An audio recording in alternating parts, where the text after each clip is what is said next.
recorded and it will be posted this afternoon because we are trying to keep the community as involved as possible and in the loop as possible.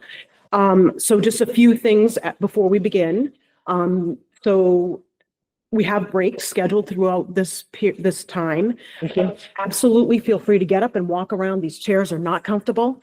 So just what you need to do to take care of yourself. And there's water and snacks over there. Lunch will be coming in around 11:45. A couple of notes. Yesterday, I had sent an email out to everyone just letting you know that we dismissed Lebanon early because of the transformer. They are still having issues with the transformer. The part that is connected to the building is having issues, so CMP is there right now with Kevin. So Kevin will likely not be here to present the facilities portion of the budget. Denise is going to be able to speak to some of that, and then Kevin will be available for us on Thursday night at our next workshop so that we can talk any questions you may have at that point in time. He did know that one of the things that we wanted to discuss or had a question about is if we make Lebanon Elementary more for a few specials, what cost savings might we have as far as electricity or things like that. So he's able to address that when he comes in and when we're able to speak to him. So we have this broken up. You have the agenda. There's an agenda out for anyone in the community as well. So we have this broken up. We try to get the schools all together at the same time, just so that there are some similarities. So we'll start with Heather LaFrance after Denise is done, kind of with some broad overviews. And then we go into more of those support services to the schools, like teaching and learning, technology, adult ed, the facilities, school nutrition and transportation. Then we'll break for lunch. And after lunch, we will do, between the three of us, we will do everything else that's in the book that we have not addressed yet. So I know you had the budget binders last, we gave them to you Thursday, so there was not a lot of turnaround to look at those. We understand that. The process of this is going to be that when the cost centers or schools or departments get up to speak, they'll speak to their tab and you can follow along and make notes. And after they're done presenting, certainly any questions that come up, you certainly are able to ask at that point. Next Thursday night is a workshop, and that's not a regular board meeting, it's a workshop, so we'll be focused on any questions you may have that they need to bring back. They will be available on Thursday night as well, so we're really trying to make sure that we're providing many opportunities to ask some of those questions. So I think before we officially begin the workshop, we're gonna do the pledge. I pledge allegiance to the flag of the United States of America and to the republic for which it stands, one nation, under God, indivisible, with liberty and justice for all.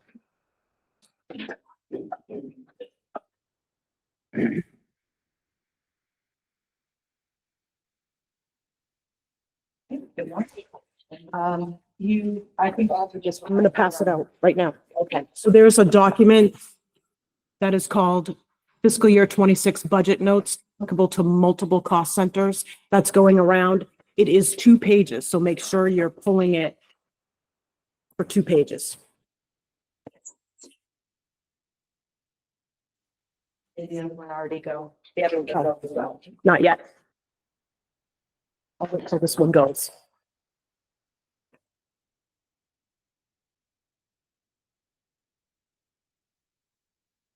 You're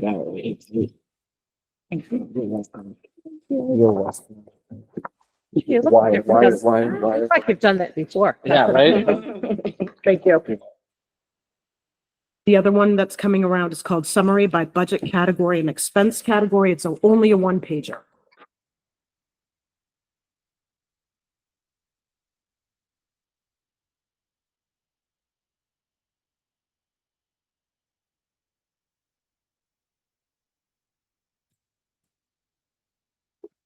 Not make extras. Yeah. Extras available. The ones that are extra, can we leave them out to the audience?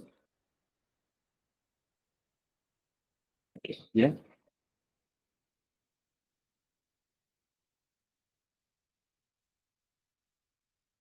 That's one page, right? This one was just one Okay. page, yeah.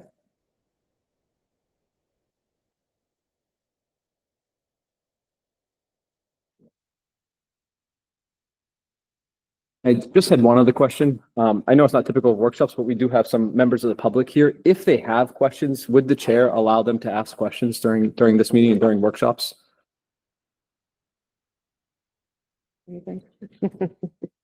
But we've got to get through a lot today. Maybe if we could not wait and take questions Thursday.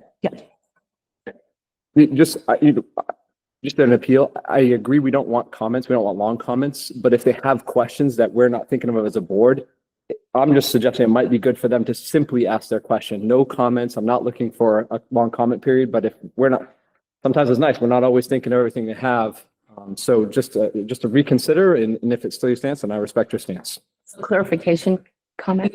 If you have a question, no comments, but if you have a question that you don't hear board members asking, I just think it adds to the incredible work that we have to do. But I know it's not typical, so that's why I'm asking the chair. Well, if I see somebody jumping out of their chair. Sure. Nancy, we set up an email for people to send in thoughts or questions. Oh, we did? We can, yes. Good idea. And yes, that's a great way to streamline that. Yeah. And I have my yellow paper for notes of everything that we need to work on. So I'll write that down. Thank you. There is actually MSAD 60-info. Yeah. That we monitor as well. So we can send emails to, the people can send. Post that out as well. So audience, MSAD 60-info, if you have questions, you can address them there. And we can actually probably monitor that throughout the meeting. If that's Oh, yeah. helpful. Yeah. Estachio, can you help me with that? Okay, thanks. Okay, without further ado. Okay, the one pager that just came around is something I usually provide on Binder, and I decided to create some excitement and confidence on this share for some reason. So it's really just a summary of the entire budget for fiscal 22, summarized by both the budget categories and expense categories, so you can see the differences between fiscal 25 and 26. So that's just more for your information and not much more to say unless you have questions about something. What I wanted to start with are some notes about the budget, the fiscal 26 budget that are generally applicable to more than one cost center.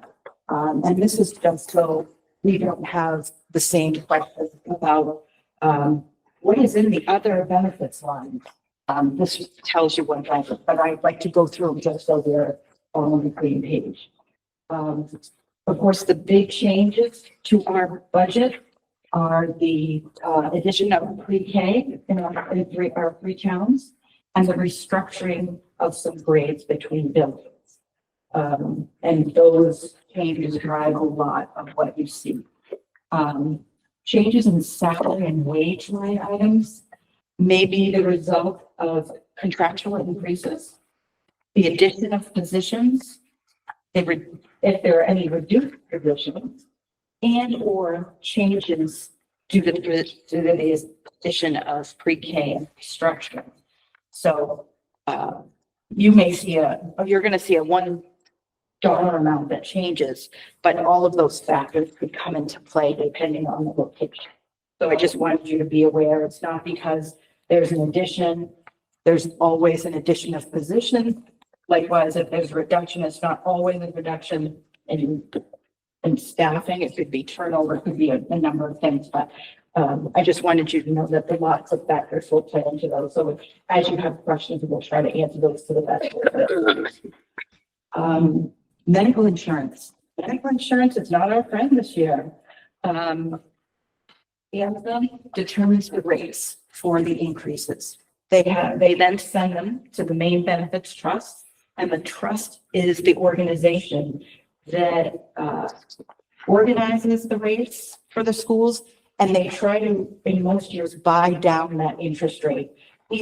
I liken it almost to fund balance, where they try to offset what Anthem is proposing. They also do a review, and they will do things like raise deductibles, co-pays and things like that. So there's a number of ways they handle that. In the past decade, most of our increases have been 0 to 2%-ish. Our increase last year was almost 9%. And this year I'm expecting, again, 15 was my best accurate guess. Their process, like sometime later in March, they will tell us the top of their scale. So they usually have tiers for premium increases. And the very top of the scale, whatever that is, they'll usually tell us. So if they come back later in March and say it's 20%, we'll have to talk about what we're gonna do. If they come back and say the top tier is 12%, we know we can adjust ours down. But we have to wait till that. Generally, our specific rates for our district are not known until at least the first week of April. So sometimes we can get those into the budget, and other times it's, depending on when they release it, it may be too late to be able to approve the budget. There's a typo in this, our loss ratio for talent. Oh, no, that's correct. The loss ratio for calendar year 24, so the most recent 12 months, was over 100%. It was 100.13. And what that means is that Anthem is paying more in claims than they're collecting in premiums, which is not a good place to be. Historically, our claims ratio has been in the 0.7, 7s and 8s, sometimes a 9. And so to be over 1 is not as good a place as we want to be. And unusual for us. Yes, it's higher than it's been, like I said, in a decade. The closest we came was when they started to give, it used to be that everybody in the state paid the same premiums. Back in 2013, they changed it so that each district gets their own premiums. And that year, that first year, we were assessed 13%. But since then, like I said, it's been generally 0 to 2%, somewhere in that ballpark. Denise, is there any background as to what caused that increase?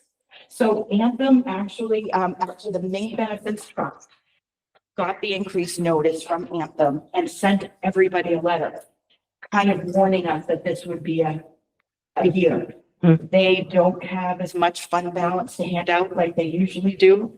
They, claims and high cost individuals who have a lot of expenses are just increasing. I think our district had somewhere, I think it was 20 individuals with calendar year claims over 50,000. And that's more than we usually see for our district. But again, it's very cyclical, and things do, you drop down and you go up, and it's really unpredictable. And there's not much we can do. It's both employees and retirees that factor into this. And we're hoping through the back, we're hoping for that 5%. But, again, what that does is that increases cost to the district, and it increases cost to employees. So we're all going to share in that. Right, so I think I've covered that. Dental insurance, currently estimated at 5%. Generally, that's not as volatile. It's not as many dollars. And generally 5% is a good bet for most years. But that increase doesn't happen until usually mid to late April. So we won't know what that is until later after the budget passed. So, but like I said, it's usually not a huge impact if it's a little over or under, because it's not a lot of dollars. Retirement. So retirement costs are a percentage of salaries and wages. We have 2 plans with MaineFirst, our retirement system in the state. We have the teacher administrator plan, and then we have what's called participating local district plan, the PLD. The PLD is really for those individuals that do not qualify to participate in the teacher administrator side of things. This is a way you put aside money, you still have to contribute to Social Security, but it's a way to save money for retirement, basically. There are different rates and it depends on who you are. There's lots to it, but, there are different, percentages, but anything in retirement is going to be one of those two plans. We have the new paid family medical leave. So that was in last year's budget. This is a new law became effective in January of 25 for a state-run program that we will pay into similar to unemployment. And it coordinates paid family leave for people in the state. We're required to contribute 1% of wages, which we are currently splitting with the different organizations in our district, the different agreements. There are some that have not started contributing because their union agreement is not yet finalized. It won't be finalized. So teachers and ed techs, I think, still have time before they start to contribute. This, it goes across all cost centers. It's for every salary, whether it's a coach, sub, a permanent employee, it doesn't matter. Anybody we pay, we have to pay this. Last year we did, because we had 6 months of applicability we had to collect starting from January 25 to June of 25. So we had half a year. This year, we're going to have a full year of contributions, which will total across all cost centers approximately $169,000. Tuition reimbursement. So we have lots of professional development. Oh, sorry. Just to clarify, it says here that it's 169,000 for 6 months. Is that, so for the year, would it be 338,000? That's a typo on my part. It's not for 6 months, it's for 12. Okay, thank you. Sorry, we Yeah. reviewed this twice. So maybe- It happens. Yeah. Well, we're asking. That's good. Yeah, that's good. Tuition reimbursement and professional development. So we participate with the Harold Alfond Foundation, and they have a program going. Peg brought it to our attention, where they will pay up to 50%, reimburse us up to 50% for each employee, up to $1,200 a year. There are participation requirements, I guess I'll call them. You have to be over 18, you have to have a high school diploma, you have to live in Maine. And I think there's another requirement, but if you satisfy all of those requirements, and So do your fill out a paperwork. survey after the fact, they will reimburse you for that money. So what we have done, we did it in last year's budget, we're doing it again. We're reducing the amount of PD and tuition reimbursement to reflect the fact that these funds are being offset for our district and people participating. It can be for, again, tuition reimbursement for a college class. It can be something that I attend for professional development. Something that it's a wide variety of what they'll accept. So. Yeah, it can be if you wanted to hold a training for all teachers. Correct. Yeah, if we had some come in and present, they would look at the cost and calculate that. So, there are lots of options there. Let's see, other benefits. Get this question a lot. If you look at each cost center under benefits, you'll see other. Other is comprised of unemployment, workers' compensation, and FICA. Those are generally the things that are in there. Occasionally there might be something like a clothing allowance or something for some groups or individuals, but largely those three items are in that category. And those are established percentages, are they not? Well, so workers' comp is always an estimate. We don't get our rates for insurance, both property and workers' comp, until very late in June. So we work with our insurance agent to have them give us a best guess on what that is. Unemployment is determined now. It used to be a percentage, and it was a percentage you kind of went through. Now they do it where they establish an amount for the year, and that's what you pay. What's that amount based, like, how do they figure out that Well, amount? they look at based on claims, I think it is from the prior year. And then determine whether, they used to do that anyway. They used to give us a rating like I think it was like a 0.04 or 0.06, like depending on how many claims we have, it increases the more we have. But they, instead of doing that all the time, they kind of looking at in the rearview mirror, determining how many claims and then telling us how many dollars. So when it comes to the different budget categories, like because they give that to us as a district, right? So how do you figure out how that goes to each category? We have kind of kept it so that we calculate it similar, like we used to do before they went to that format, because it comes out approximately correct. Most of our change doesn't vary year to year much. If we go down to 4 and go up to 6, like it's usually in that range. So we just make an estimate. How we did it previously with our payroll system, and that comes out. Sometimes we're, a couple thousand under, and sometimes we're a couple thousand over, and it really doesn't. Our numbers don't change all that much, so it's worked out that way that we can still do it the other way, because there's no real way for our current payroll system to take a fixed amount and just disperse it and distribute it. So I just want to make sure I understand correctly. So basically the previous year's number, whatever's in the previous budget, you apply a certain percentage and that's the estimate, based on, for you just do that for every category. We do have a lot of drastic changes. I anticipate seeing a lot of drastic changes. But that's the general rule of what you've done. Even if we've seen drastic changes, we're not going to see a drastic change in that number due to those. We shouldn't see a drastic change in the change due to unemployment because, again, the software you put in, if it's a 0.04%, that the software applies that to everybody's calculations when payroll's being calculated and that's also being signed to the different cost centers. It's an automated process. And so we estimate, like, if we think numbers are going to change, we'll talk to our representative there and say, hey, any guidance on whether we're going to be good or bad? And he'll just kind of give us some guidance and we'll take it and try. Thank you, Denise. Yeah.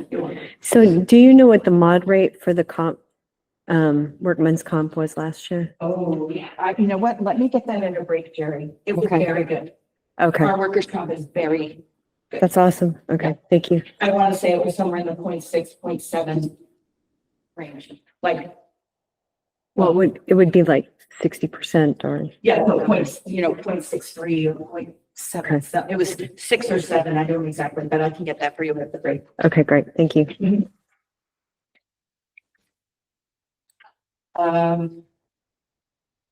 Substitute teacher costs. So in the cost centers for the schools, there are 2 categories. We have permanent subs and classroom subs. The classroom subs are generally our daily subs.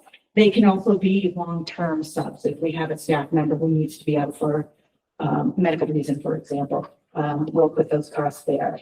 Permanent subs are receiving a slight increase, $555 over the year for the coming fiscal year. They were previously at $27,500 as an annual amount. They're going up to $28,055. Classroom subs were estimated based on 6 absences per teacher in each school building. It's an estimate.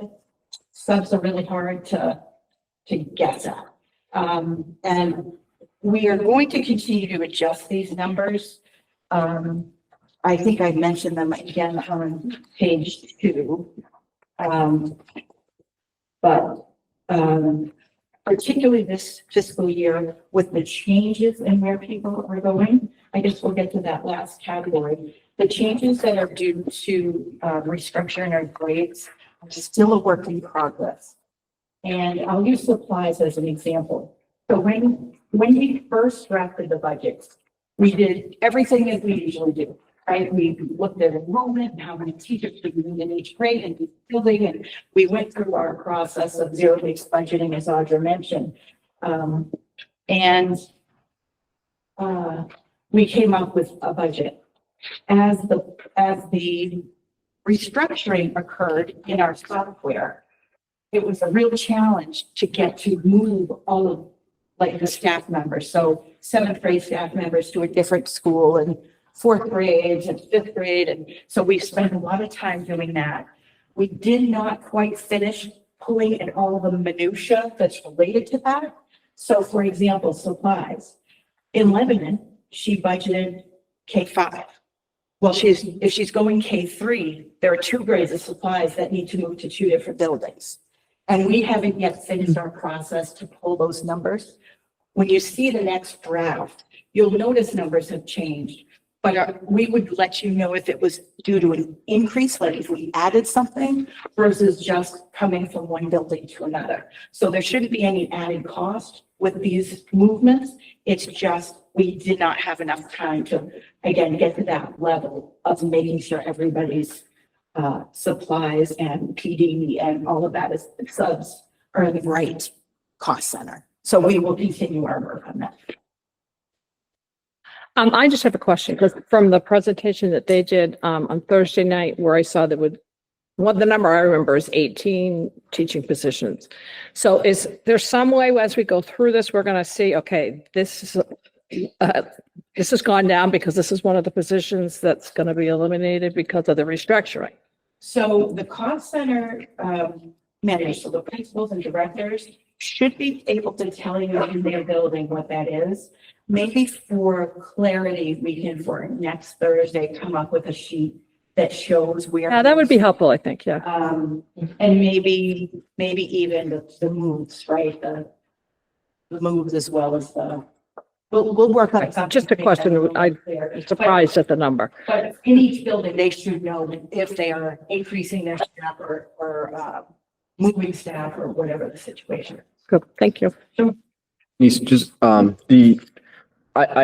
wasn't clear, the permanent subs and the classroom subs. Yeah. Which one's the daily, there's the long-term subs, there's also, aren't there, some buildings have like a building sub? Is a building sub a permanent sub or is that a classroom sub? Like, which is, can you just help me? I either missed it or just. No, it's a good question. Permanent subs are our building subs. They are the ones that work every day of the year for us. It's not like we have a vacancy in ninth grade social studies and somebody calls and registers to take over that class. That people come in and do a day here and a day there. And it's not the long-term subs. So those are the people that we pay to be in the buildings. Okay, and then the classroom subs are the daily who just take it here and there, and it also would include long-term subs. Correct. Okay, and then do we have any data on how many the building subs, how many out of the how many 180 days or so we have in a school year, how many days they're actually subbing versus not subbing? Do we have any data on that for each of our building subs? I think the building principals can let you know that, but I would venture to guess 180 days. But I think they can tell you that, at least, not necessarily exact, but theoretically, exactly. We use them a lot. A couple of sick days, Oh, sure, yeah. right? So there could be some days in there that they're allotted. And, I don't know. Let's see what the building principals Yeah, do. And if yeah. there's more information, We can dig go more. back to HR and see what Yeah. we can do. Thank you. The assumption is though that they're working 180 days. I'm sure they're working. They may not have a classroom, but I'm sure they've So got I want to stuff to say do. that even with permanent subs, they're not filling all of the vacancies. We still have ed techs that are filling classroom vacancies as they arise and, so. Just sheer numbers I'm sure alone, they it's are not, unfilled. it's pretty rare that you have a day when every single person is in your building. You know, it's just, So again, supplies between buildings, substitute teacher pay, again, I'm gonna have to do a finer look once we, clarify and verify. Once that we're sure that all the staff are properly moved. It's complicated, and we just want to make sure we get it right. So we're gonna continue to look at that throughout the process.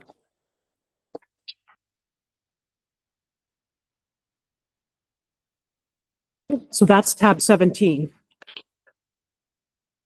Make sure you add that to tab 17. Okay. Those two Oh, that's where documents. it's- Yep.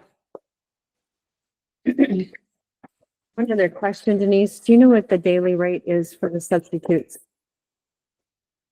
I can get it for Yeah, you. we can get it. All three of those good? Yes. All three should go to tab 17. Let me put that on my list for you, Jerry. I got it. We've got it. It's $115 for the daily rate. And it's one of those things, according to minimum wage law, we have to make sure that they are meeting minimum wage for that true over the day. They are also, state of Maine, starting July 25, has a new law about the rate of pay for hourly employees of schools. Ed techs must be paid 125% Of the minimum of wage. minimum wage. And all other hourly employees, which would include our daily subs, have to be at least 115% of their wages. Oh, all these contracts we're negotiating They've right all- now. We No, no, we've got it, all- yeah. They've We all, took all that into account. it's all incorporated. Yeah, we've incorporated. Hey. Yes, we've been planning this, just how to, that we have to make sure that all of these different categories of people are.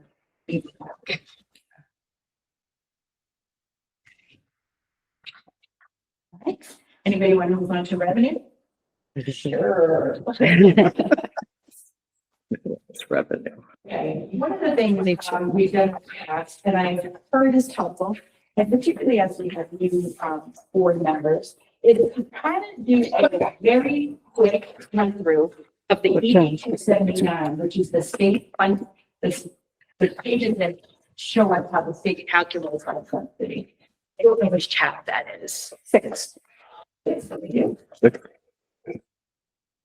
That what is, tab 6, And so what I'll do the is 272, very 279.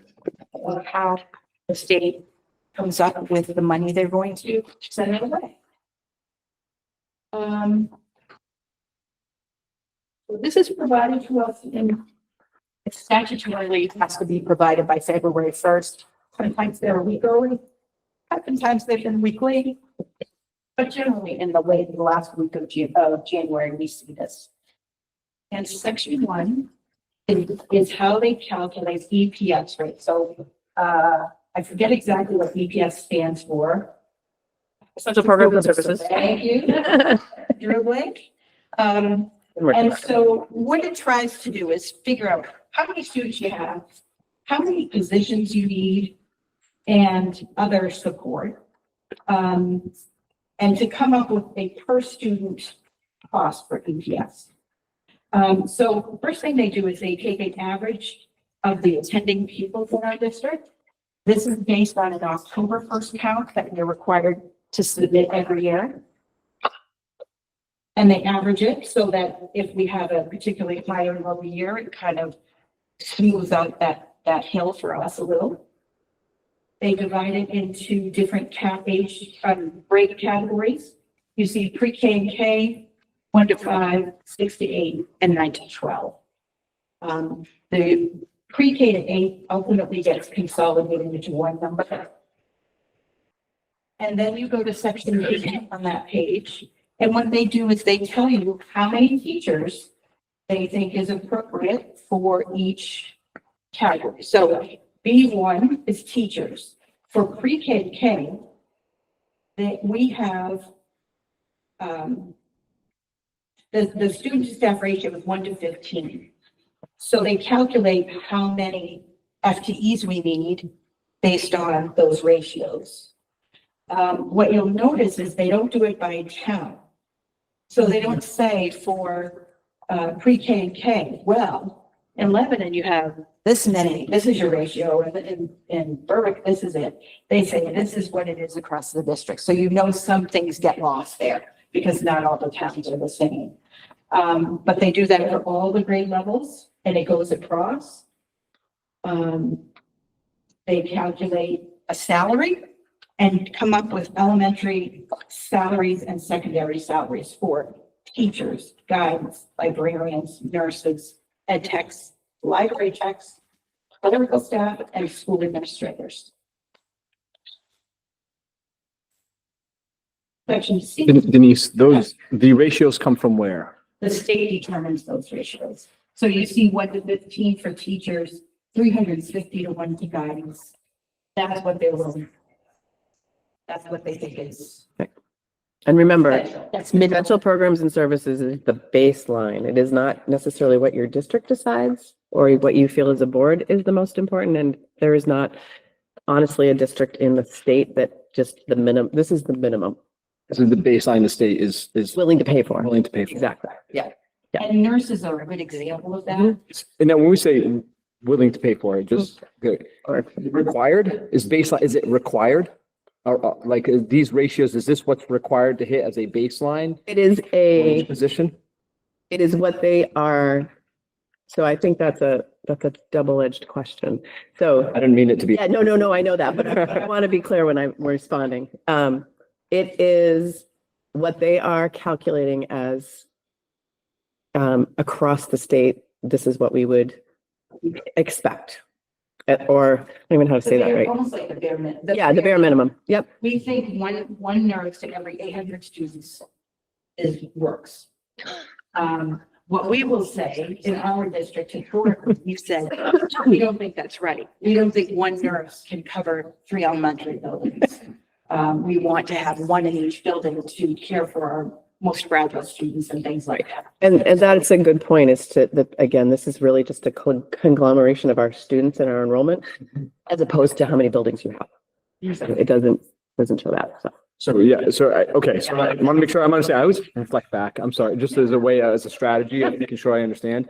So these ratios, they're done by the state. This is what they will reimburse based on, right? Reimburse based on these numbers. They are what they see as the minimum required to provide essential programs and services. However, it is not required to hit these ratios or these numbers. No. But that's what they recommend. That's right. That's what they're willing to pay. I will tell you, so in nurses, we kind of, Yeah, I mean, we talked about nurses last year, I remember, and like, but I'll tell you, for librarians, they think we should have more than we have a library ed techs and a librarian to oversee all of that.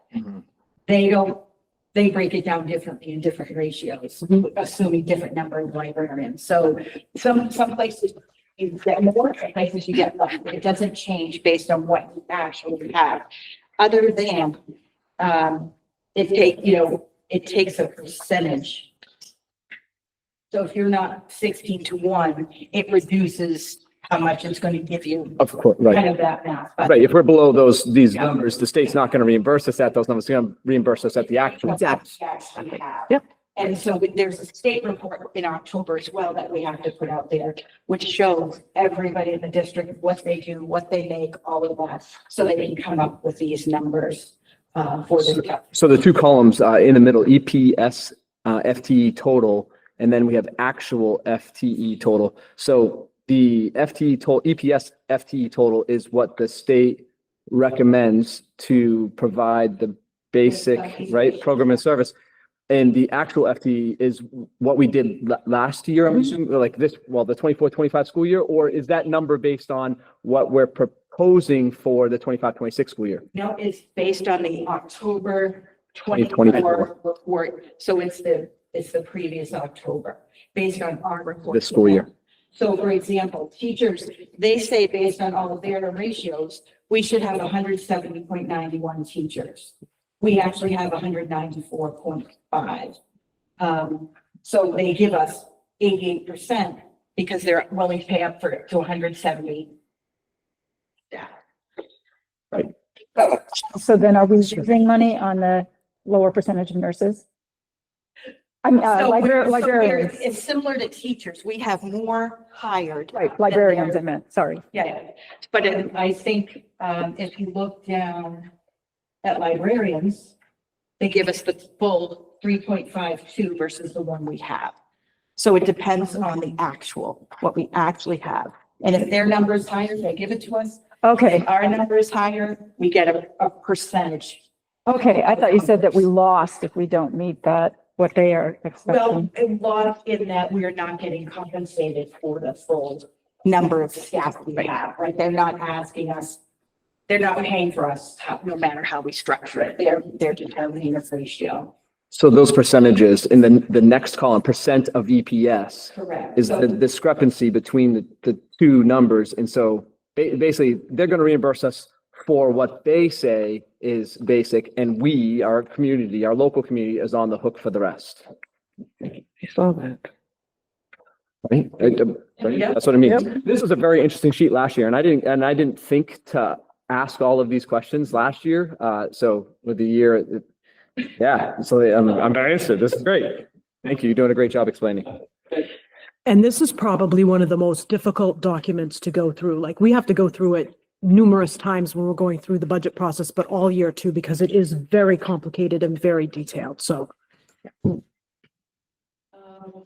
Okay, so you can, again, you can continue to look up, ask me questions, even if it's later. I'm happy to help. Section C is a computation of benefits.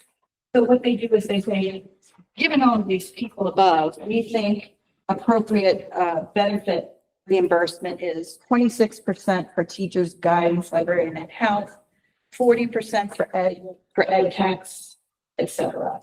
So they try to estimate for us what they're willing to give us for benefits. Again, that doesn't go down into individuals and what they actually take. It's really just how many do you have? This is how much we're gonna contribute. We then have in section D, other support on per pupil basis. So this is where they're trying to give us some money toward costs they know we have. Substitute teachers, supplies, PD, instructional leadership, co-curricular and extracurricular, student support, system administration, operations and maintenance. And you'll see that there's a dollar amount for pre-K students and there's a dollar amount for 9-12 students. And over to the far right, that turns into the money, which helps to calculate how much per student they're going to. Yes, hi. Hi. Okay, so for that number, are they doing that purely based on attending pupils, or does that include like? Yeah, so if you look at the column that says elementary students in line D1, it's 1,886 students for elementary. You see that? So it's section D line 1, and it's the third column. It says elementary students. Yep. And it's 1,886. Okay, yeah. And if you look up above in section A, under pre-K to 8, there are 1,886 students. So that's where they pull that number from. Similarly for secondary. Okay. Denise, the numbers in the two columns before that, pre-K 8 and 9 through 12, for instance, in D1, is it $52 Yes, and $52? yes. That's just straight numbers that applies to everybody regardless It applies of to their all the district. students reflected in section A. This is for the same all districts across the state? Is it the same numbers or are those dollar amounts? They're state numbers, just like the ratios are state numbers. And you'll notice some are the same and some have different costs. I just have one more question. The reason I ask is just because say we have like a exceptional number of children that year that need like equipment for like occupational therapy or something like that. That's not factored in at all. Okay. This is, again, they treat just based on student count and category of expense at this level.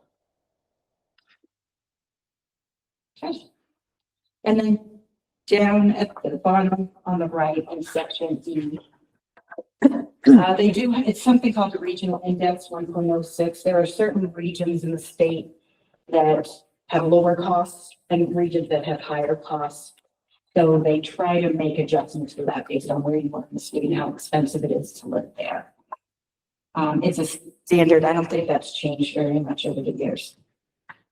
Denise, one other question, the section C, when it talks elementary salary and secondary salary, is that based on our current salaries in our district, or is that based on a recommended state elementary salary and state secondary salary? No, I think that is based on the salary of up above of teachers and Salary above, where are you? so they don't give us subtotals. So is that, The numbers, okay, I see the numbers, in B, like line 1, I see that like secondary salary is the same, almost the same number. Yeah, so this does.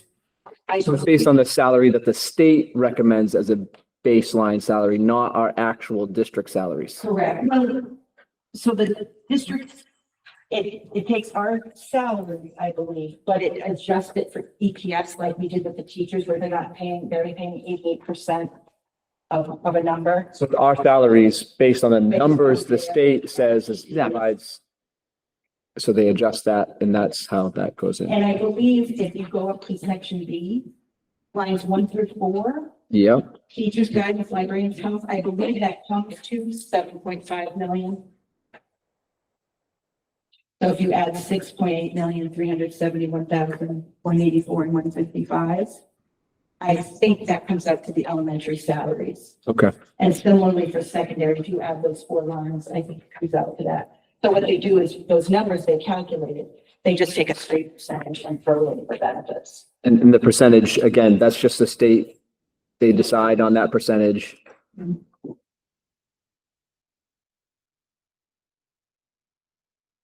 How do homeschoolers, work into this formulation? I don't believe that homeschoolers, I'm just looking at the next page, I don't believe homeschoolers factor into this because they're not registered students in our district. Correct. So we don't get any So we don't get subsidy any for money those for them. students. So this just has to do with the subsidies. It doesn't have, so But you're not, attending pupils. Right. so there's no, they're not counted for administrative costs. I mean, because to a certain extent, you have to kind of keep track of them, right? Straight. Yes. Yeah, but they're not, they're not. Yeah, and they also can access our programs, right? They can. Yes. And if a student becomes, more, it was like, for instance, we have a student right now who is partially homeschooled, partially using, so they're considered to be half a student. Because we've had to enroll them to some degree. How do you handle that? Paperwork through our Infinite Campus and then it gets put on. How do- Oh, they, There's a section in here, so what they do is they try to equate, so if they're taking a French class, for example, that equates to being a 0.1 of a student, of a full-time student.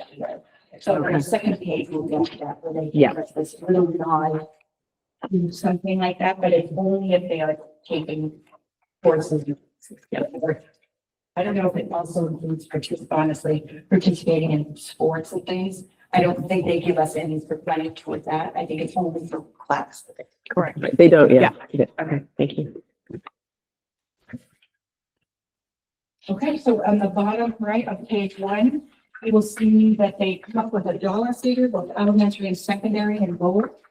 They divide it by the number of attending students from section A, and they come out with a cost per student.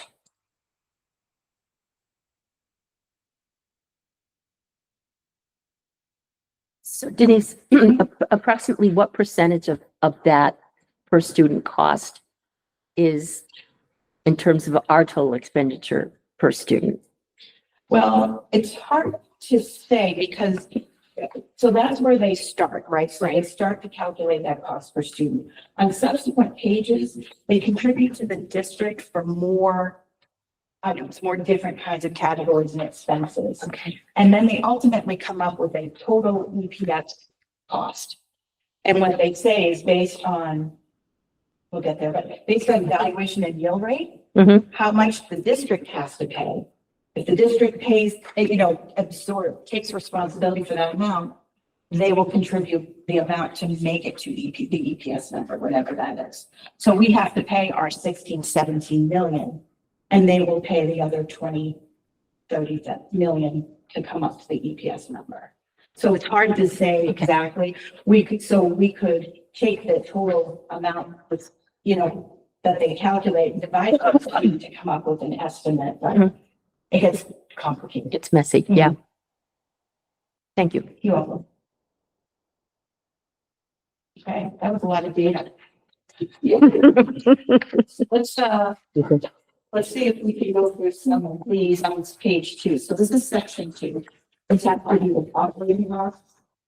And they do this not based on attending pupils, but based on subsidizable pupils. So pupils who live in the district, and they add in superintendent transfers. So students from other districts that attend our school in an agreement kind of situation. So the numbers can be slightly different. What they do here is they go through basic counts. So what they do in section B, line 1, they say, okay, you have 96 pre-K students times EPS rates from page 1 gives you how much the state is paying for pre-K students. Similarly, they go through K-8 and 9-12. And those are, so that's how much money they're dividing, they're taking that EPS money and dividing it. Then the next category is equivalent instruction. And Jerry, that's where I think the partial students live. That's where we get some reimbursement for those students who are not full-time students here.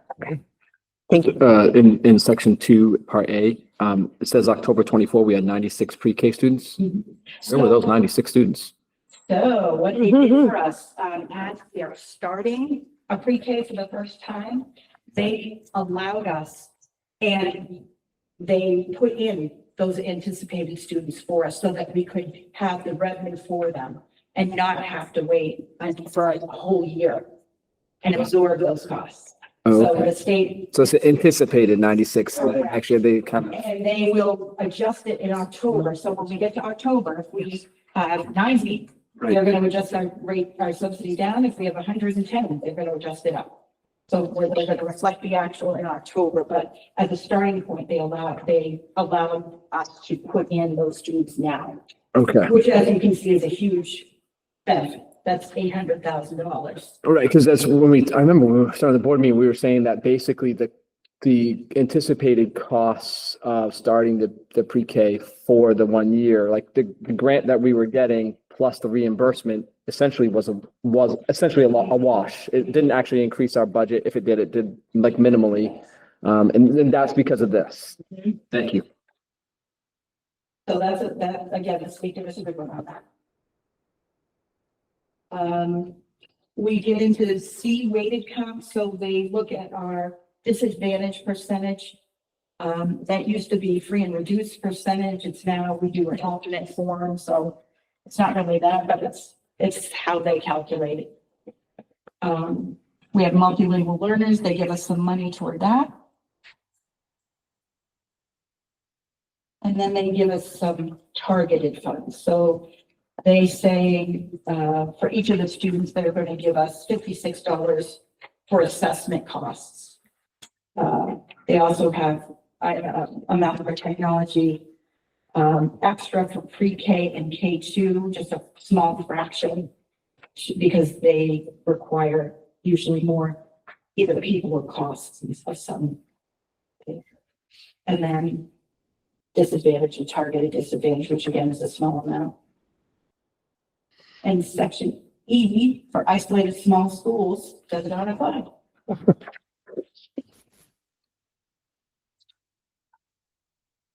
Next page is section 3.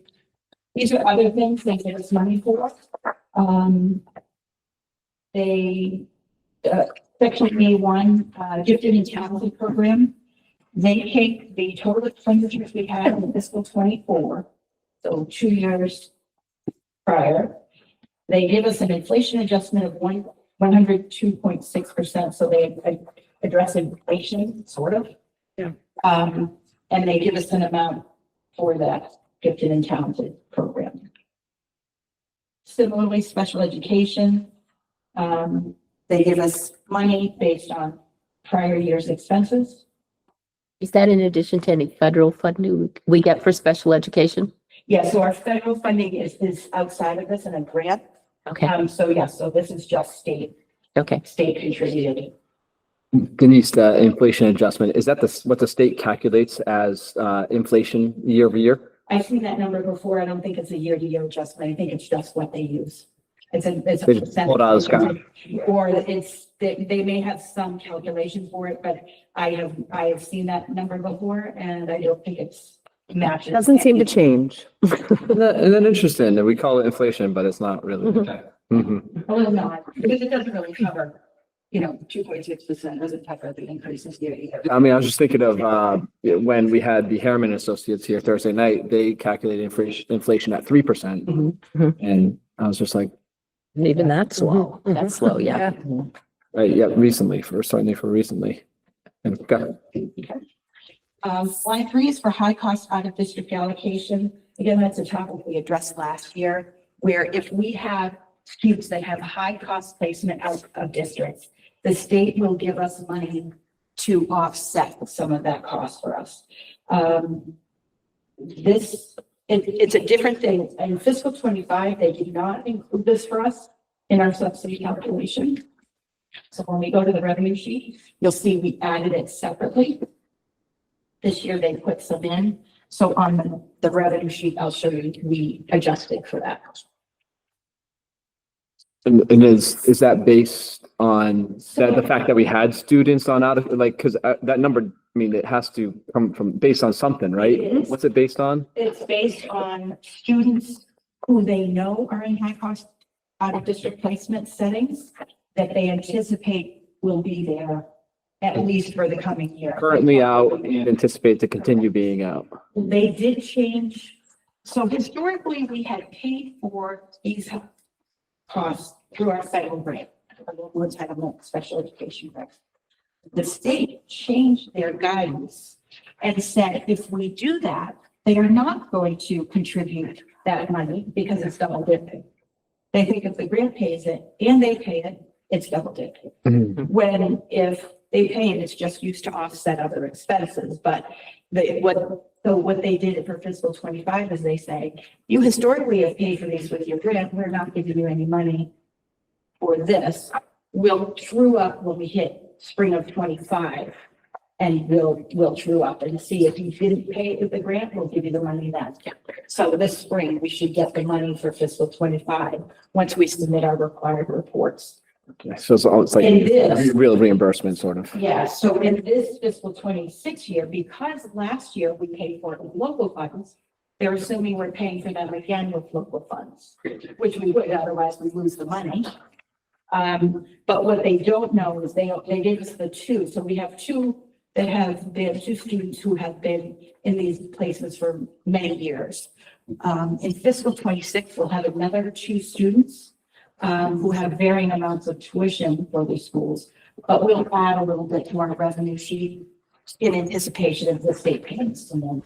And I was just curious, what's the threshold that's considered high cost allocation? It's above what number? Yeah, so it depends on the type of placement. We have some people going to regional schools. We have some people going to private schools, and we have some people going.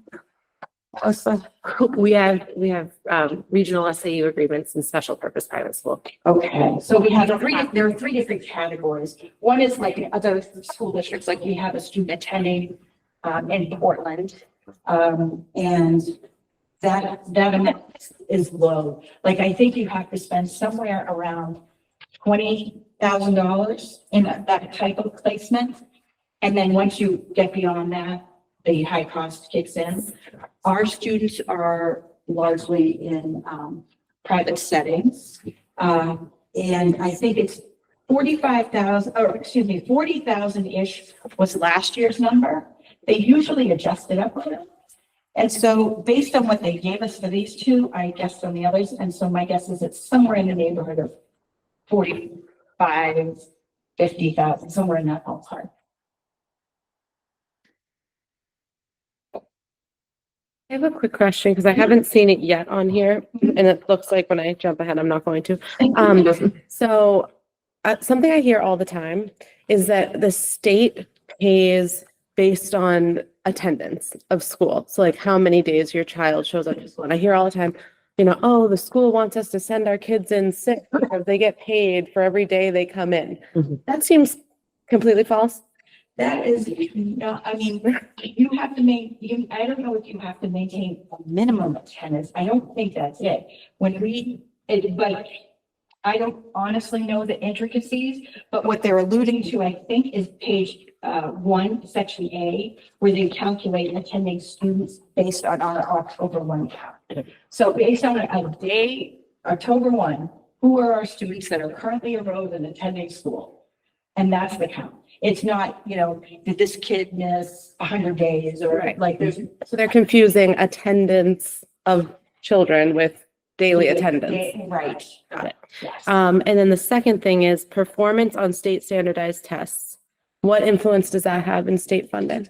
And according to this formula, it doesn't have any. None. They give us, again, page 2 has some money they give us toward the assessment costs, To administer? but there's none of this is based on, Performance.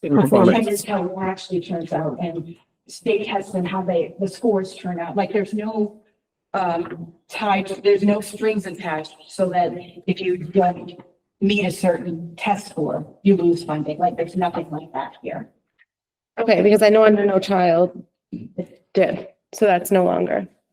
Well, No Child was behind, wasn't that more for the ESEA, the federal Yes. grants? So I was on the Where there federal. was some, you had to report out different things. Yeah. I don't know the details of that, what that. And that does not, sir, to your point, that's not included. That's federal. Yes, yes. Thank you.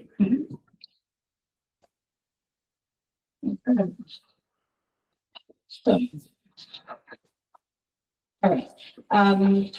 The next line, again, transportation costs, they give us money toward operating costs. And the next line, approved bus allocation. So if we apply for and approve for bus funding, these numbers change based on how much they're contributing for that. There's a set amount. They used to do it differently. They used to, it was based on how much you were paying. Now they base it on what bus are you buying and they give you a certain fixed amount toward that. But that's what that line is. And are they still, you get reimbursed for what you did the previous year? So We're always like a year behind as far as the Yes. funding goes, as far as transportation operating funds, it's all prior years. prior to what you had. Okay. And the approved bus allocations, you buy it in 1 year, you start to get reimbursed the following year. So you buy it first and then there's a year lag with what they reimburse you. And we're looking this year at having to renew some leases or get some new We're leases. looking at purchasing at this point 3 new large buses. Okay.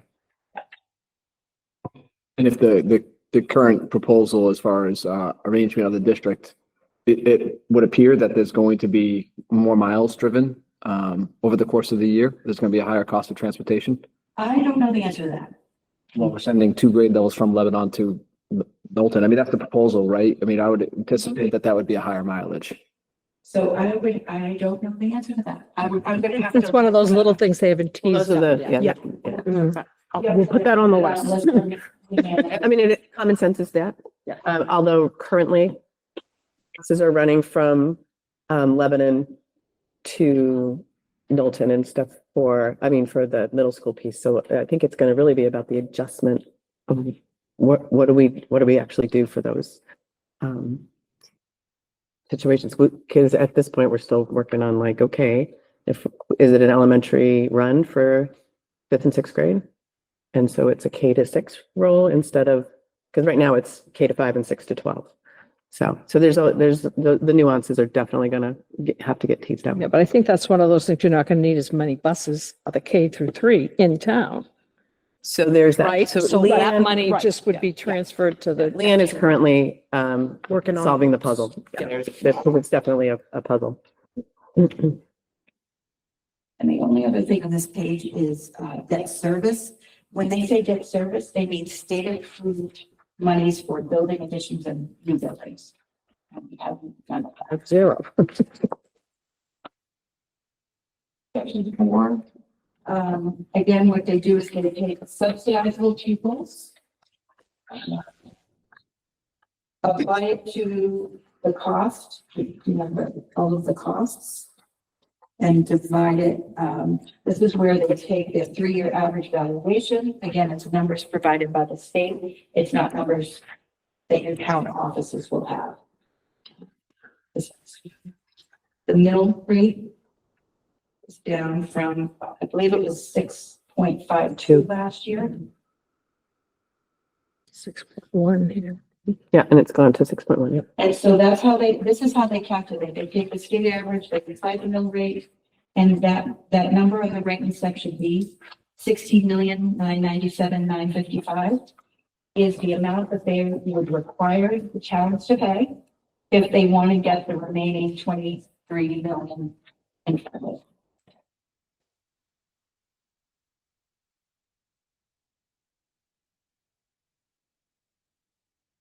You said the, So section B calculates the, I just want to make sure that I was writing as I was listening and I'm terrible at that. So the 16.9 million is what the state requires us to pay in order for the state to then contribute 22.9 million. Is that what I heard? Thank you.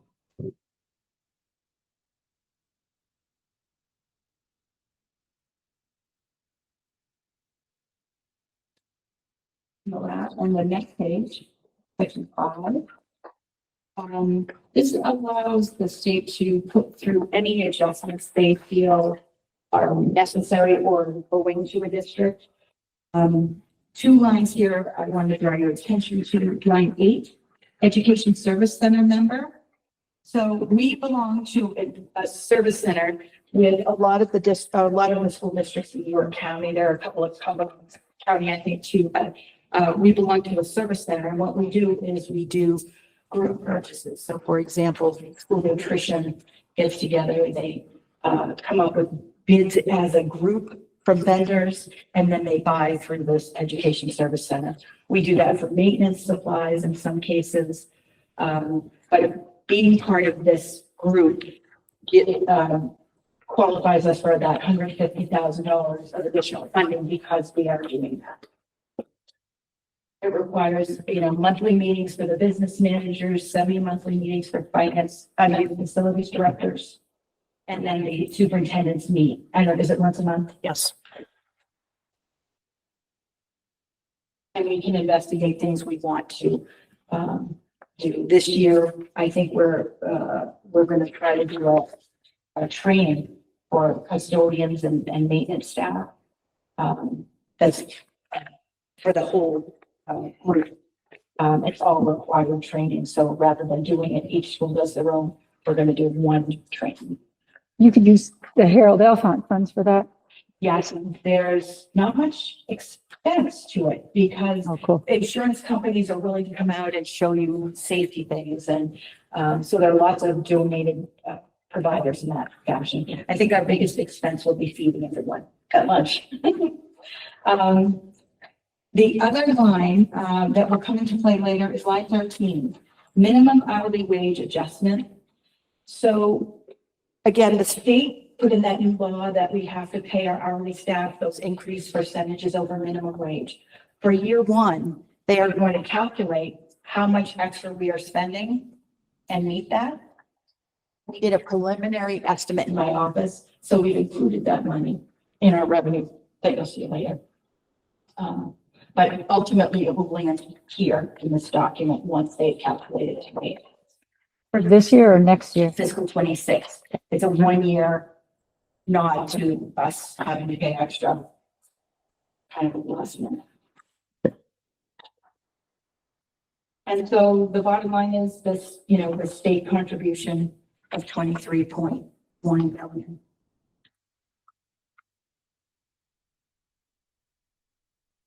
I have a quick question. Item number 5, special education budgetary hardship adjustment. Is that something you apply for or? I think it would be if, for example, in February, you had a student move in who suddenly needed extremely high level of services. I think there is something you can do to apply to help have the state offset you mid-year. I don't recall having had to do that before, so I'm not really sure on all the details about that, but I believe that that's what happens. Okay, because I know we have like that project at the Knowlton School that's still requiring like an ADA accessible ramp. And we also have the middle school that's looking to upgrade their OT room. Right. I don't know if that's something we could look into for Oh, 2026. so I think this is for students. So students who move in, who have high level of need, I think it's for their services. It's not for, use it. accessibility and those sorts of things.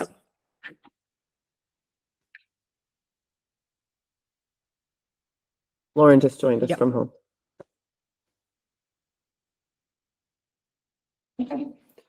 Just, so the 23.1 million is what the state says. That's the amount of money it takes to provide an essential, for essential programs and services. Not the 23, the 39. So Right, the 39, because they're saying the 23 is what the state will give us and our local share is the 16.9, right? yeah, And so anything above the 39 million, that's our local decision. So, I think I saw, if I remember right, the proposed budget is like 50 million. Mhm. And so that 11 million in addition is our responsibility as a local community. that is the over EPS is how they term it when we get to Warrenton and the voting and stuff. But yes, that's the over EPS. When I started here, most districts fell under EPS, but they haven't adjusted that formula Right. in those years. They're looking into it now, but they haven't adjusted it. So there's no school district in the state that Right. falls under because it's that much more expensive than this would say.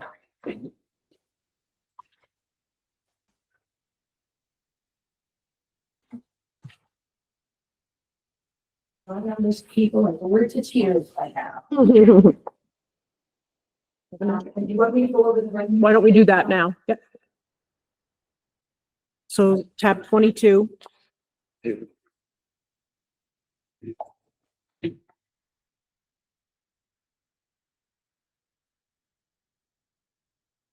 I think there were a couple things I wanted to say, actually, if I can just retrace myself a little bit. I crunched some of the numbers and just to give a little perspective on what they are giving to that 39 million. The amount that the state is giving us for their side of that calculation, it's 1,756,000 and change. Of that, 955,000, if you trace all those lines on pages 1 and 2, is for pre-K.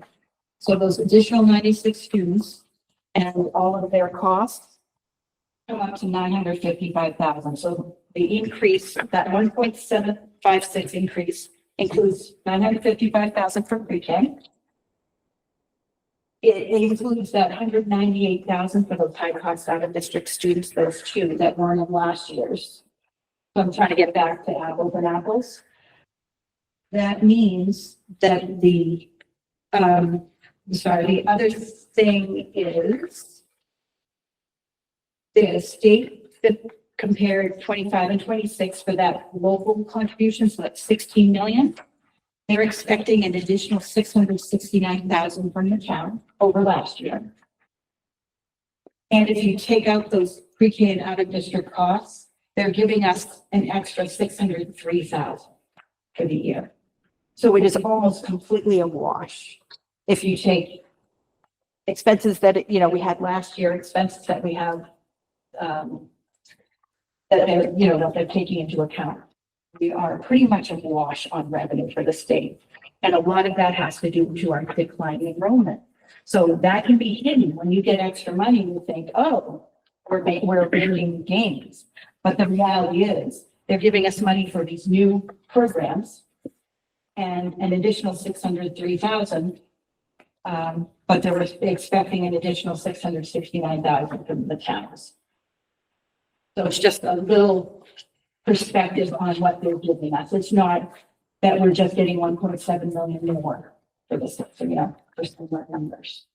So we're down 39 students, attending students. And again, that kind of gets mitigated by the average of 2 years. But I forgot, I wanted to mention that. Okay, so section 22, this should be fairly straightforward, but the top line is the school budget expenditure. So that is those are all of the expenses that are reflected in the budget that we presented to you. The total for the 25, 26, $50,506,797, which is a 2.39% increase on expenses. We then go into all of the sources of the revenue. We have the state subsidy, which is that 23.1 million. Additional pre-K subsidy, we think we're going to have an additional 8 students that are not reflected here. And if you take the costs and divide by, it's roughly $10,000 per student. So I am putting $80,000 in for additional revenue. That subsidy to support those higher hourly wages, we calculated it to be about 20,000. So we added that. And again, that will appear in that next to last page in that row. High cost out of district placements. So they gave us the 198,000. I think we should expect another 78 based on the other students we have that would meet that criteria. We have increased sports activity fees. And this is a number we had for many years. And we are bumping it back up and hoping that we can make collections on those and just have that as the source. We have a lot of student athletes. Question just about that. Do we charge students to attend sporting events here in MSAD 60? We do? I think, No, we don't put. Yeah, and any, Just adult. I mean, not talking playoffs, maybe state run. Charge parents and students from other schools, but I don't charge students from Level High School. Thank you.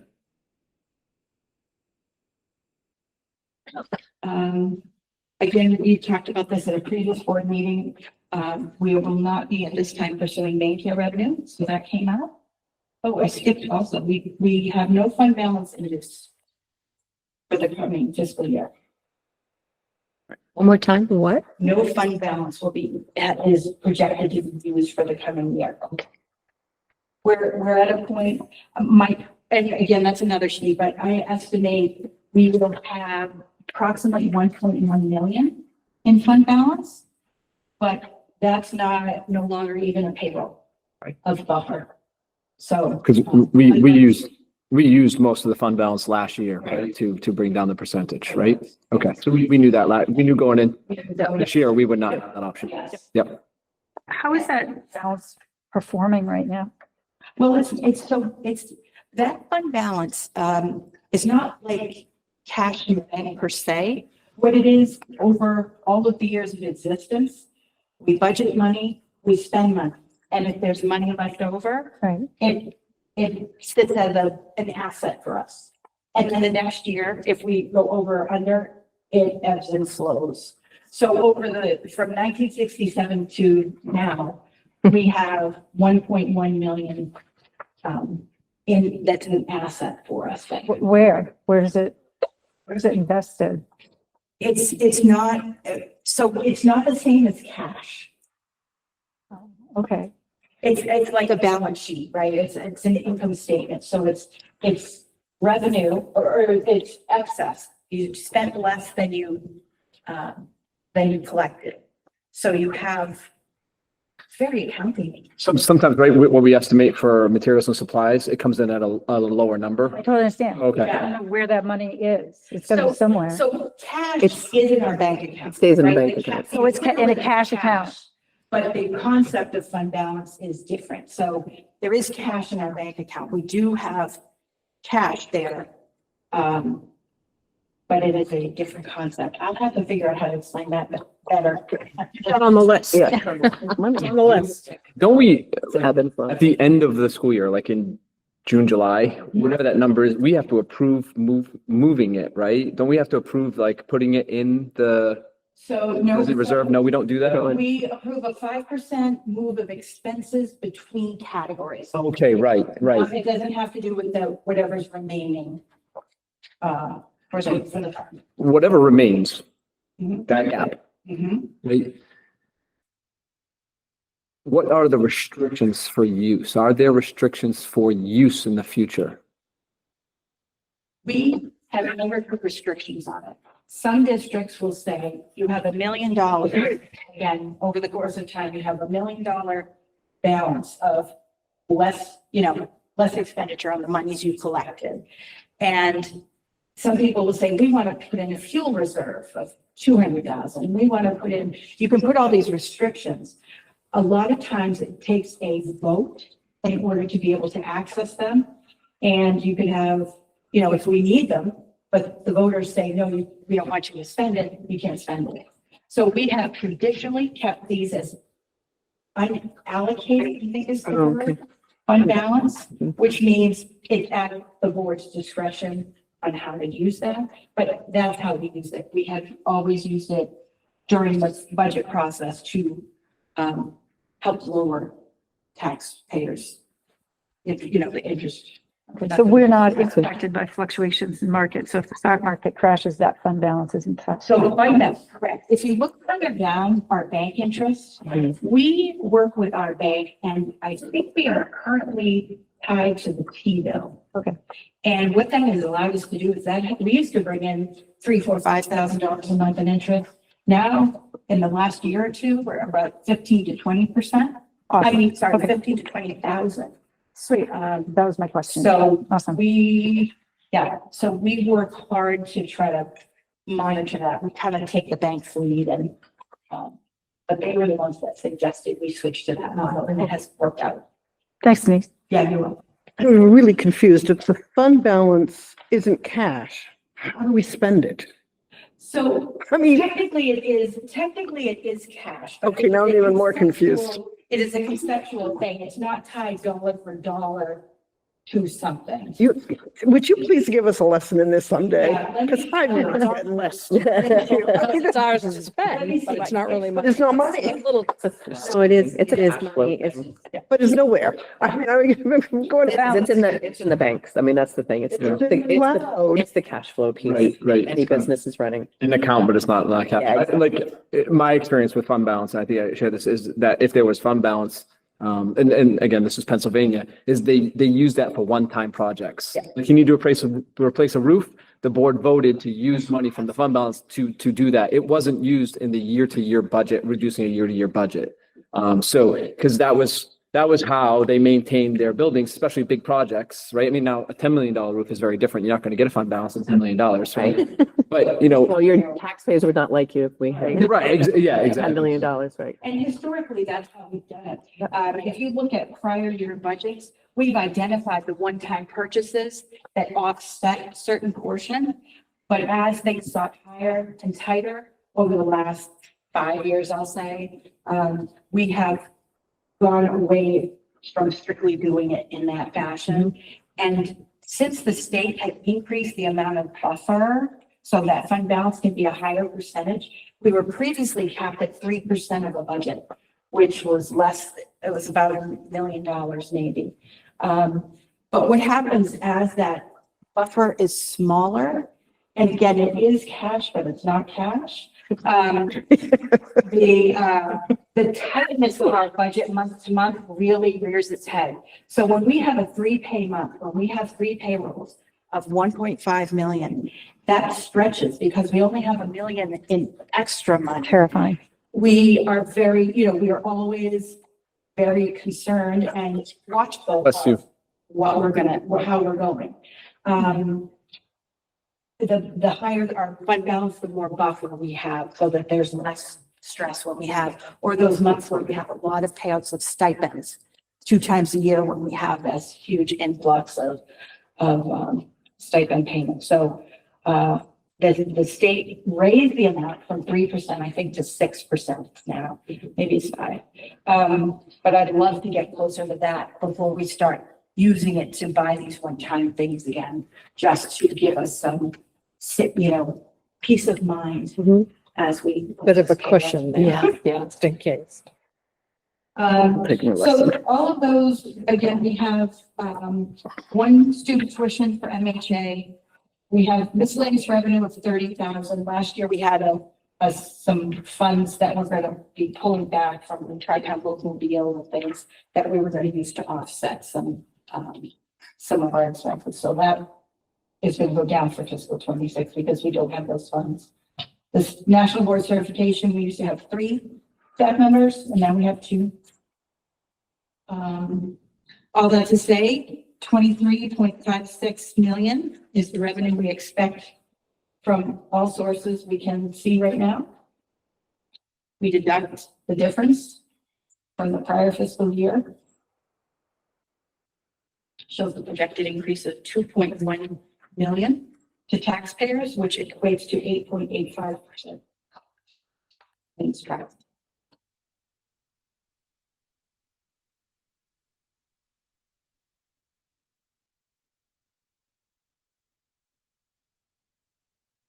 So we should make up not only the increase in expenses, right, because the expenses were, you know, as we did the budget and we did it as we usually do, it came into that very high 55 million. So not only did we bring expenses way down to 2.3% or 2.39% increase, we also had to make up that $2.1 million in fund balance revenue that we don't have. And that the only way we did that was, you know, other small revenue pieces, but more reduction in expenses. I have never experienced such a difficult financial budget, and I have never seen such collaboration and really supportive group work to get it to this. I know, you know, we may not be finished, but this was an amazing effort by the administrative group all around. So I'm just, I had trouble following you, so you might need to explain it again, right? So school budget expenditures have gone up 2.39% in the proposed budget. How again do we get to 8.85? So what we did was we had all of the other revenues, right? So we have expenses. Yep. And we have revenues that we know we can receive from the state, from sports fees, Yep. from all of those things. Yep. So the balance has to be borne by the taxpayers. That's the 2.19 million. Okay, all right. And that is an increase over last year. That's the 8.85. Got it. And if you go down, when you take into consideration school nutrition and adult education, either of which we're increasing taxpayer participation in, it goes down to 8.82 because of the adult ed. Another math, tricky mathy thing, but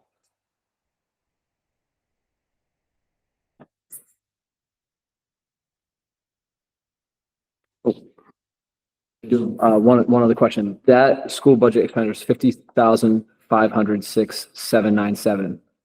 That is the total cost. So if we got grants, that number comes down. Do I understand that correctly? Because, well, I guess my first question, are we anticipating any grants next year? so we are, but much fewer than usual. So will any grants reduce that 50,500? No. So what is our, Already allocated things. So for example, we have, I'm trying to. Local Hold on a impact. second. We have the LO grant that was provided by the state. They are taking on one of our staff, one of our staff members to go in that role. Yep. And we're hiring one. So that staff member is already allocated to the grant because it's been approved. do you know We have the, Title One. okay, I'm sorry, I didn't mean. That's okay. We have Title I, II, and V, which are part of PMCA. Title I is disadvantaged students. Title II is Professional. professional development. I forget what they call it. Teacher quality. There we are. And then we have Title V. So anybody being paid by those grants is already out and not a part of the 50 million. So do we know the actual cost of running our district for a year? Local, state, with grants, everything. Do you know what that number is? I can get through quickly. Let me put out a list of Gary's stuff. Thank you. Okay. There is, with all of the federal funding conversation going on, the state has not yet given us estimated costs, which they usually do right about now. I don't anticipate getting them prior to being to finalize the budget. They are pretty unwilling to tell us what they think is a reduction in those federal grants. So we have taken, we have used our peers, we have used some off the hand guidance that some has provided, but we've reduced the amount that we are looking to federal grants to fund for us next year. So more of the cost is coming into the budget than we normally come. Normally, our federal grants are pretty consistent. And God forbid, we lose all federal funding. Federal funding last year was around 2.7 million in our budget, correct? Somewhere in there? Yeah, and this coming year, I want to say 1.5 is, we usually get about 900,000 for local entitlement special education grant. We usually get somewhere around 500,000 or 600,000 maybe for the ESEA, all those title grants. So that's 1.5 million. And then we have a couple of smaller state grants, but that's, So should that happen, like 1.5 million, we'd be on the hook for an extra 1.5 million? do you want to know my tactic for that? I am saying, even if that comes down and they say we're not giving it, there will be enough legal battle to get us at least through June. True. That's probably true. June of 26, you're saying? If he says tomorrow, we're not doing it, again, I imagine states would be, very litigious. And, It's gonna have to be, because that'll put some districts right out of. well, it's a lot to have to absorb, and how do you do it? How do you ever do it? So, there are lots of things afoot, but Things afoot. that's my point. I like your plan. But really, if it comes to pass, it does. There's nothing we can do to plan for that, given our finances. So we would have to pivot and see how we do it, you know? Yeah, I'm just, looking at the number, the proposed increase to the local tax base is 2.1 million. If we add 1.5 to that, the percentage would be, 14 or so percent. I'm just roughly anticipating that. And based on last year's numbers, just take your whatever went up last year and double it or And more. I don't know the legality of how that would happen. Again, once we agree on a number, we set up legal documents, we sign off on them, we tell the towns what we're going to collect for the year. I don't know how you can go back and say, oh yeah, by the way, we need more. I don't know if that kind of stuff. I wouldn't have a guess on how to proceed in that federal case. law would have to give Some precedent. guidance. I don't know. Yeah. But like I said, we're going to be fine. I guess through June of 26. Denise, thank you for being so patient and explaining everything in such great detail. Thank you. It's greatly appreciated. Okay, very much. You guys want to take a break? Yeah, We're gonna take a 5. So we're a little behind, but we're on track to break at 10:15. I was gonna have most Gonna questions take- there. I don't think I'll have as And many. then we're gonna start with Little of France. Have a break? I hear the quickie. To work on is talk about those big shifts and changes within their budget. So Denise has already provided an overview of some of the commonalities that you'll see, and the principals and directors will just talk about those standout items. And I believe you're starting on tab 12. So I'm actually looking primarily at the expense detail page, which I believe is the page right after the upper summary page. And my budget is reflective of some of the changes that were proposed that you heard about this morning as well as on Thursday. So it's really shifting the 11.45 students out of the current 11 elementary. So you'll see some decreases in the staffing to make that adjustment for that. One of the first highlights is in making that shift out of those, that 4th and 5th grade out, we are decreasing the assistant principal position to a half-time assistant principal position. So we will be, so you see that decrease of 25 there. In addition, it will remove a clerical position as well. Not having the 2 buildings full of students would necessitate only 1 clerical position instead of the 2 on each building. And some of the other changes just reflect that staff moving out and moving to the various buildings they're going to be dispersing to. She's saying that it's just. The benefits, these are the address for all of it as well. Moving further down, we did, as I talked through the rest of it, the purchase contract services, supplies, and instructional supplies, What you'll notice is that there are some increases, but we have taken out the supplies for 4-5. They were larger increases in the original budget, but we had 4-5 in, that's why we just decreased it. Some of that was due to costs increasing for supplies. Some of that was because we had purchased some supplies for this year out of this current year. We purchased some of our supplies out of the previous year's budget, so we bought ahead. And now we are in that stage where we need to buy off of the next year's budget. Now we're getting back on track. So those are some of those increases. The increase in professional development is just trying to just beef up some instructional support for our staff and to help them maintain what they need to do for their certifications and various other things. And again, some of those costs go up as as everything is going up. Our textbook line went down. We were looking at purchasing some, we had purchased a lot of our textbooks under a grant last year, and so we did not need to do any more. We're feeling pretty good about where we are with our current textbook supplies, which are, our current libraries and everything like that too. So we beat that up this past year, and things are looking pretty good there. And I can't address the copier lease outreach. That'll be about later. That is not something that I know much about, so actually can you pass me on that one? So these are the costs for actual usage, and not the cost of only machine, when purchasing it, it is all the usage costs from that sort of thing. And it is one of those things that we'll have to take a look at are all of these copier costs appropriately in the Lebanon schools now that one school is going to largely hold specials, where will those machines end up? So if again, will be addressed as we go through that in the shows.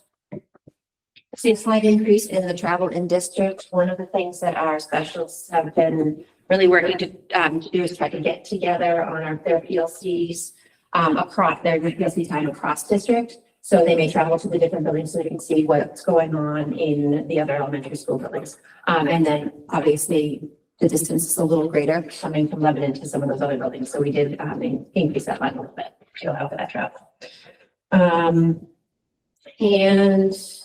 you'll see a decrease in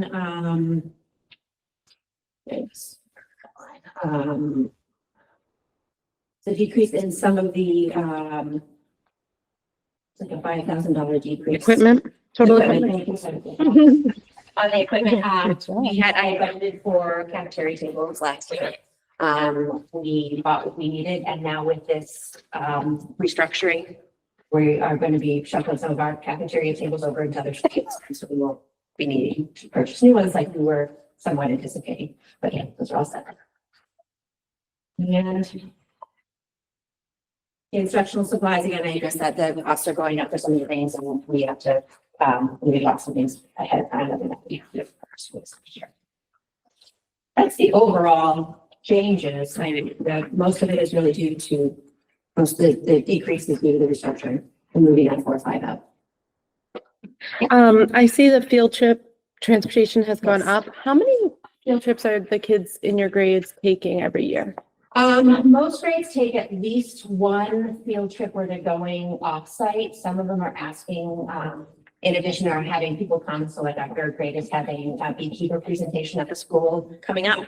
And our second grade is having one of those critter presentations come to school. But we did want to raise the, we did want to supplement the field trips a little bit more. Our PTO is great at it, at supplementing field trips, but there is an increased busing cost again coming when we're looking at where the distance we're coming from. And like, for example, our first grade goes to Mackenzie Farm every year to pick apples, and I love doing it. But we end up having to charge parents $10 for that, and we're trying to reduce that cost to parents. I just wanted to make sure they're at least getting one offsite. Yeah, thank you. Kindergarten is a little less offsite than the others. It's a little Wrangle. Yeah. So I'm assuming that the teachers and the ed tech guidance counselors, those are reductions, those will be shuffled to other budgets? There's a combination. So as we talked about, Nutrition, yeah, and yeah. we'll talk about that. And we have that listed as a document for Thursday that will try to give you more clarity on those positions. And that kind of segues into the question I had in terms of the assistant principal being changed to a 50% position. Is that assuming that there will be teaching opportunities for that individual, or that might be other admin opportunities within the district? The current person in the role is who's full-time retired. She Okay. provided us her retirement letter. So this position would be a half-time position. Okay, Yes. thank you. And it isn't offset by a teaching position or anything at this point. It was just budgeted for half-time. Okay, thank you. Looking at our stipend line too, because I didn't address that, we have, let's see which line is. Okay, we did reduce stipends. Again, some of this is due to the shifting out of our 4-5. So we had, a couple stipends that were directly related to that 4-5 group. And so that has been, those have been cut down. We also, across the, all elementary schools, we did reduce we did get rid of that intramural budget and just, by the line of trying to be more cost effective and thinking about the money to, taxpayers. The intramurals were after school activities that we offered students, a little bit at a time. So teachers would do different little club things that was, and it was in, small segments, so. And then I removed one of my, PBS coaches. We had 2 stipends for that, and that's gone down to 1. Again, we had a 4-5 coach and then a K-3 coach, so we're just going down to the K-3. Were the intramurals not well used, or they were and were just? They were well used. They are popular, so I mean.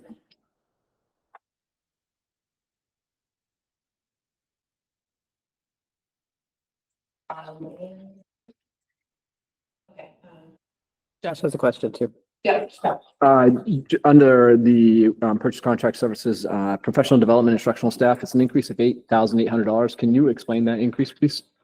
yeah, again, that's looking at, we're, trying to increase the opportunities for staff to have professional development training and support.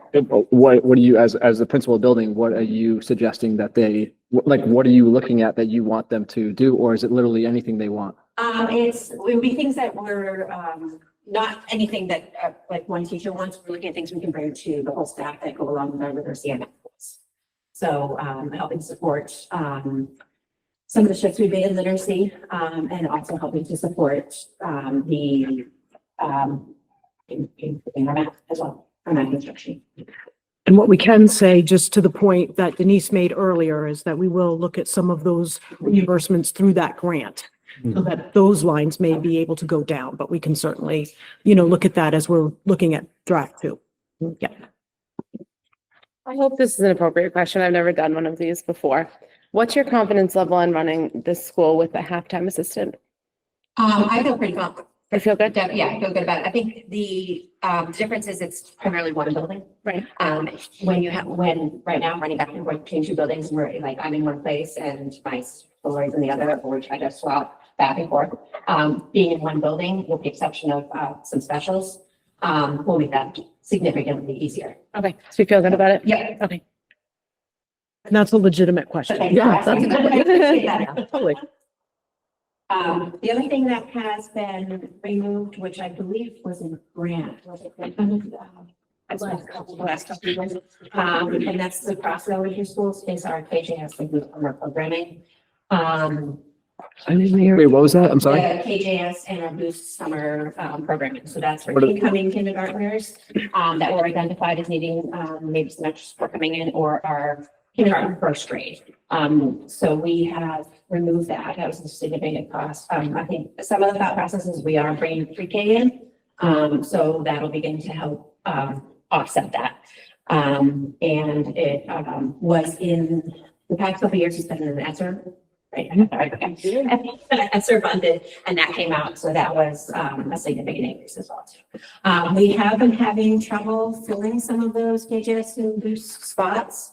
They are half day, 5 days a week, and parents do other things in the summer with their kids or want full day summer camps and things like that too. So we haven't been able, at least in Lebanon, we haven't had them fully filled, and we've been opening slots to kids who maybe wouldn't necessarily be needing those slots because we have them. So. So those are on the stipend page. Yeah.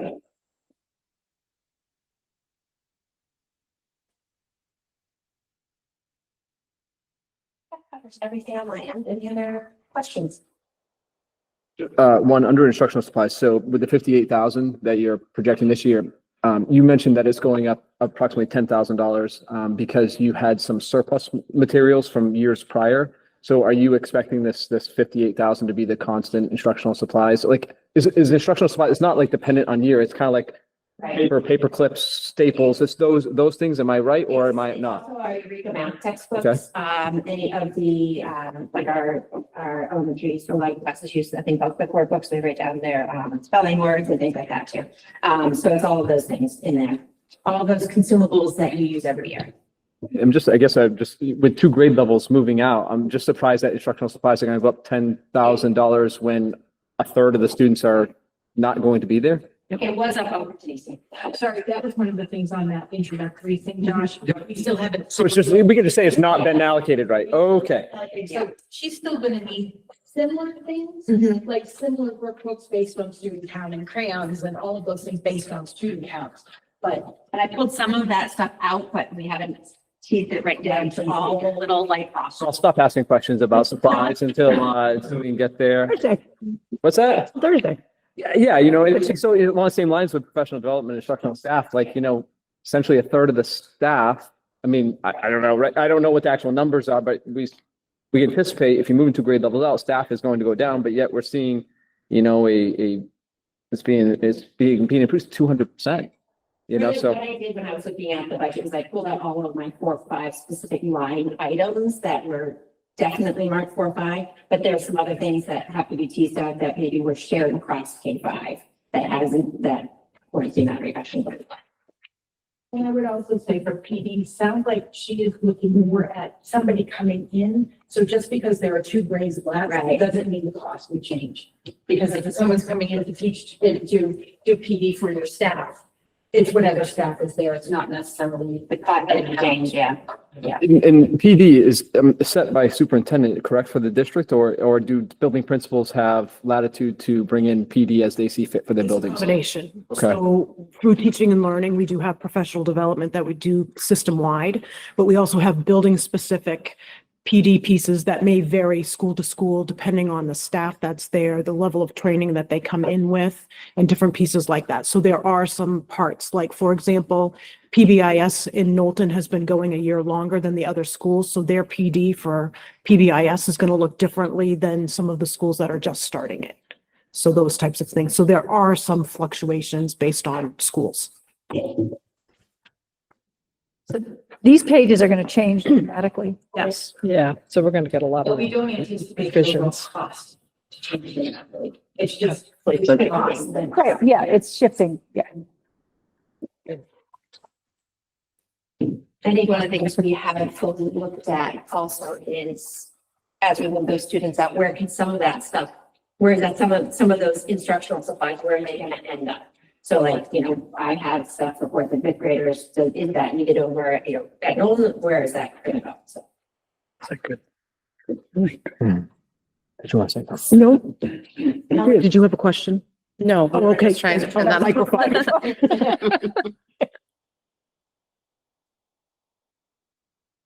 Thank you. Thank you. Thanks. All right, Tina Harding for Hussey School.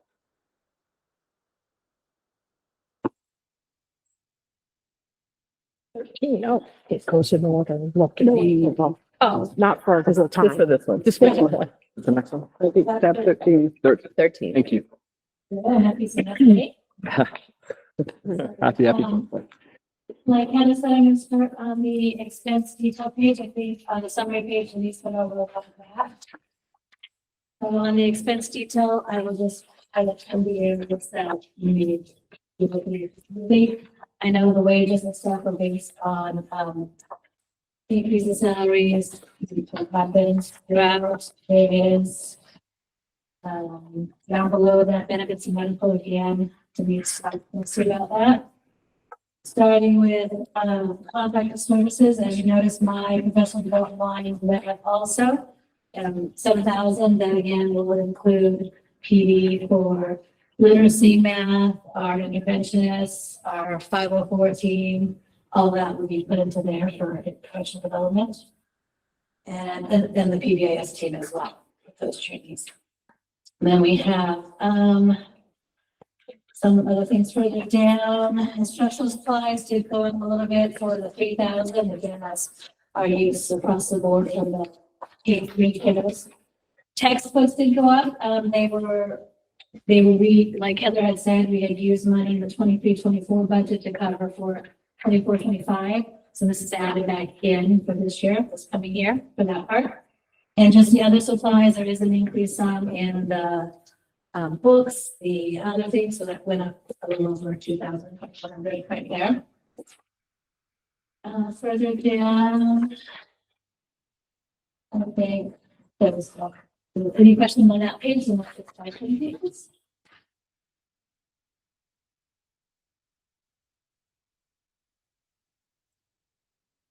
Let's go with the stipend pages. There are a few changes there. The PBIS stayed the same, will stay the same. Intramurals, as Addison, we took that as a team, but we, as a KP, we didn't really do intramurals. We used to do it because we had fourth grade, it was more common. K3, they're all tired, and usually by the time the last bus comes and doesn't get, there's like 10 to 4, quarter to 4, let's do an hour and keep kids after that. So we typically didn't. We offer things during waiting for the bus, the teachers will do the kiddos, or we've added a third grade recess club this year that kiddos can volunteer for. So we found ways to do things otherwise, we won't need the intramural funds, so we took that out. Decrease the PLC facilitators, the team leaders.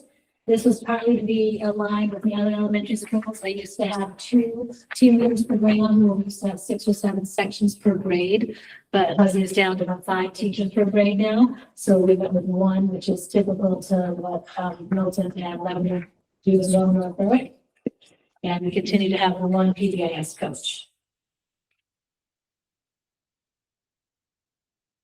Yeah, also PBIS and boosts have been removed. Like as I said, we all do that. I feel confident with the pre-K as well as our kindergarten team have really grown a lot. And I feel like anyone that comes in, we're able to support and make the growth we need with our students. Also, you know, as Heather on the front said, it's hard to get the kiddos that you really need to be there. Like you do screening and you identify the kids that would most benefit. But typically, I'm getting the kiddos that are considered yellow or green students that don't really need it, but all the ones that really need it, so no. So then I'm offering anybody to fill their spot. So it really, it's, you know, it's a loss in a way because it gives it a school experience, but it isn't targeting, we need to target anyway. So I think we need to definitely get into school.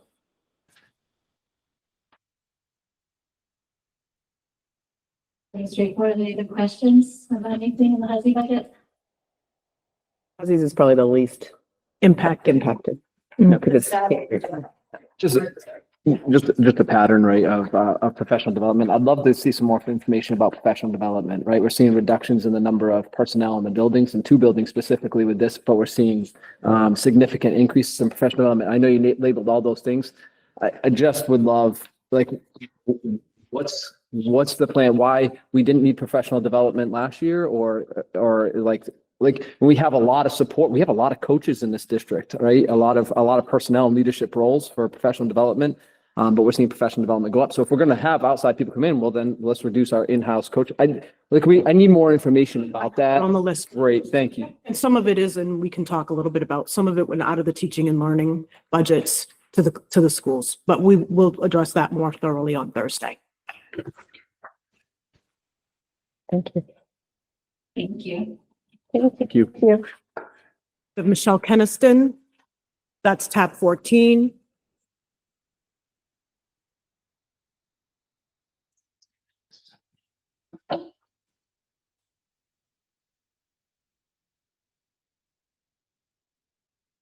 All right, so Knowlton will see a really substantial change to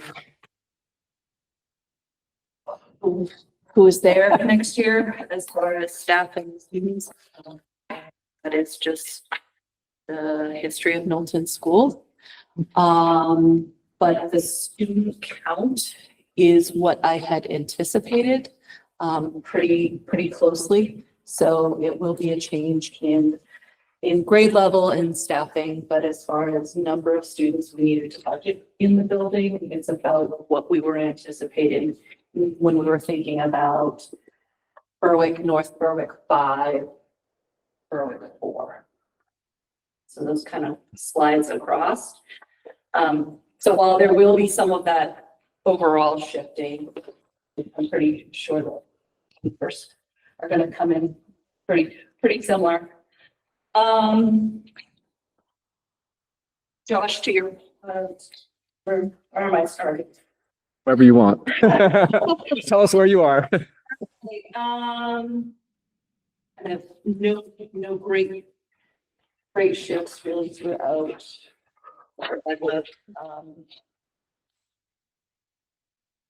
The professional development that you've been looking at, Knowlton budgets will be budgeting, we're coming out of our tier 1 PBIS cohort and going into, we'll be in our second year of our tier 2. Right now we're running those consecutively.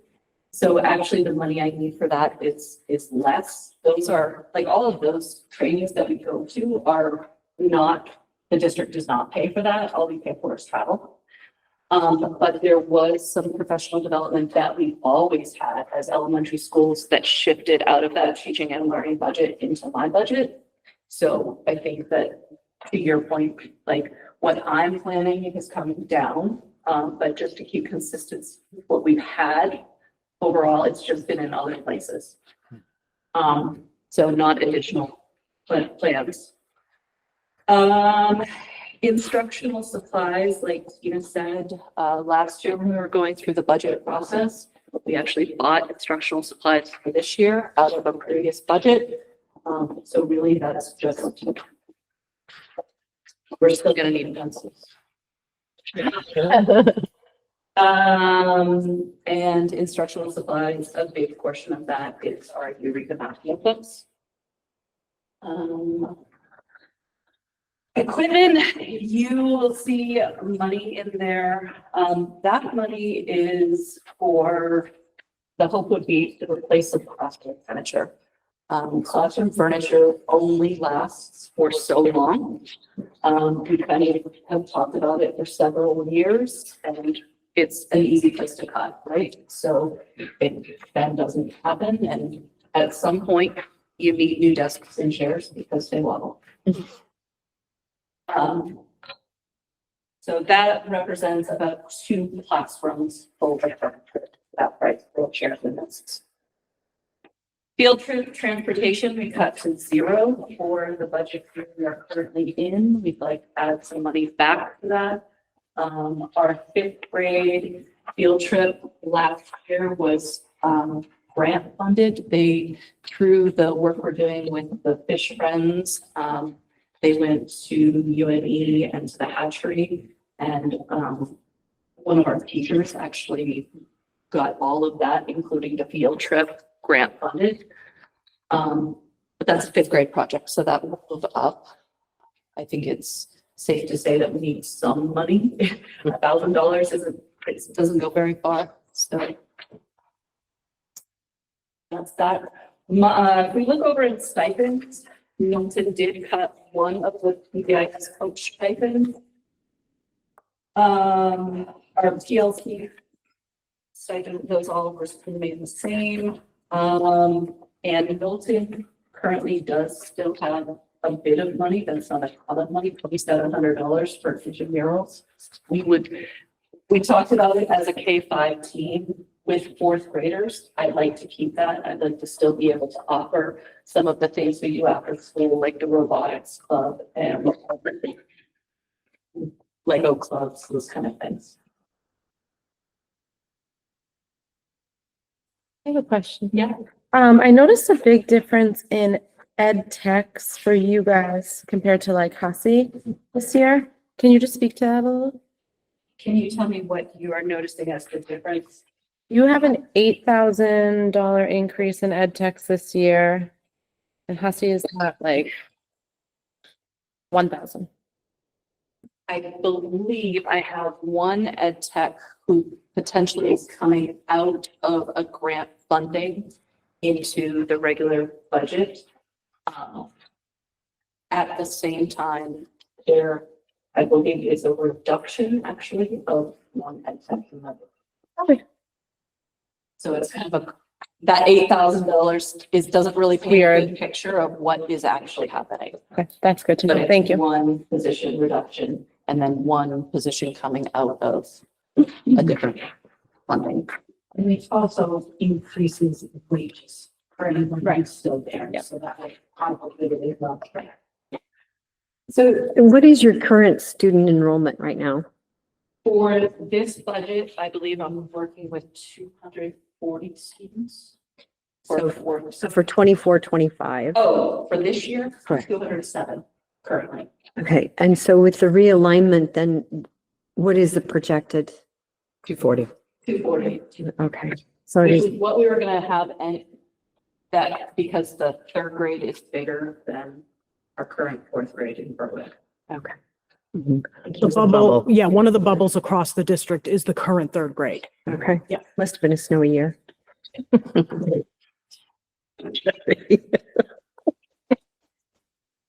So Ali's question combined with Denise, we know our grants are less, I think is what I heard you say, in the 25, 26 projected, right? So can we get a listing of the positions that were covered by a grant in 24, 25 that are now no longer being covered by grants in 25, 26 and what we are doing with those positions? Yes. And the separate question that I have is, 206 students, I know the administration is 1.5 right now. We're anticipating 240. I know it's definitely a luxury to have a halftime administrator, with 200 to 250 students. I'm wondering whether it's absolutely necessary. Again, based on experience, I know it's a luxury. I know it's wonderful. I get all that. But as we said, we're in a real budget I crisis. would like to put out to you that Knowlton is going to be rebuilding a school next year. Like the amount of teachers that are going to be turned over and like we are going to have an entire staff that knows the systems in this scenario that has never worked together before. Having done that for you in the past, I would like to say that a halftime administrator is not a luxury item for next year. Absolutely not. It's like you're opening up a whole new school. Right, Yeah. again, Again, Again, yes. Michelle wins the prize for flexibility in our district.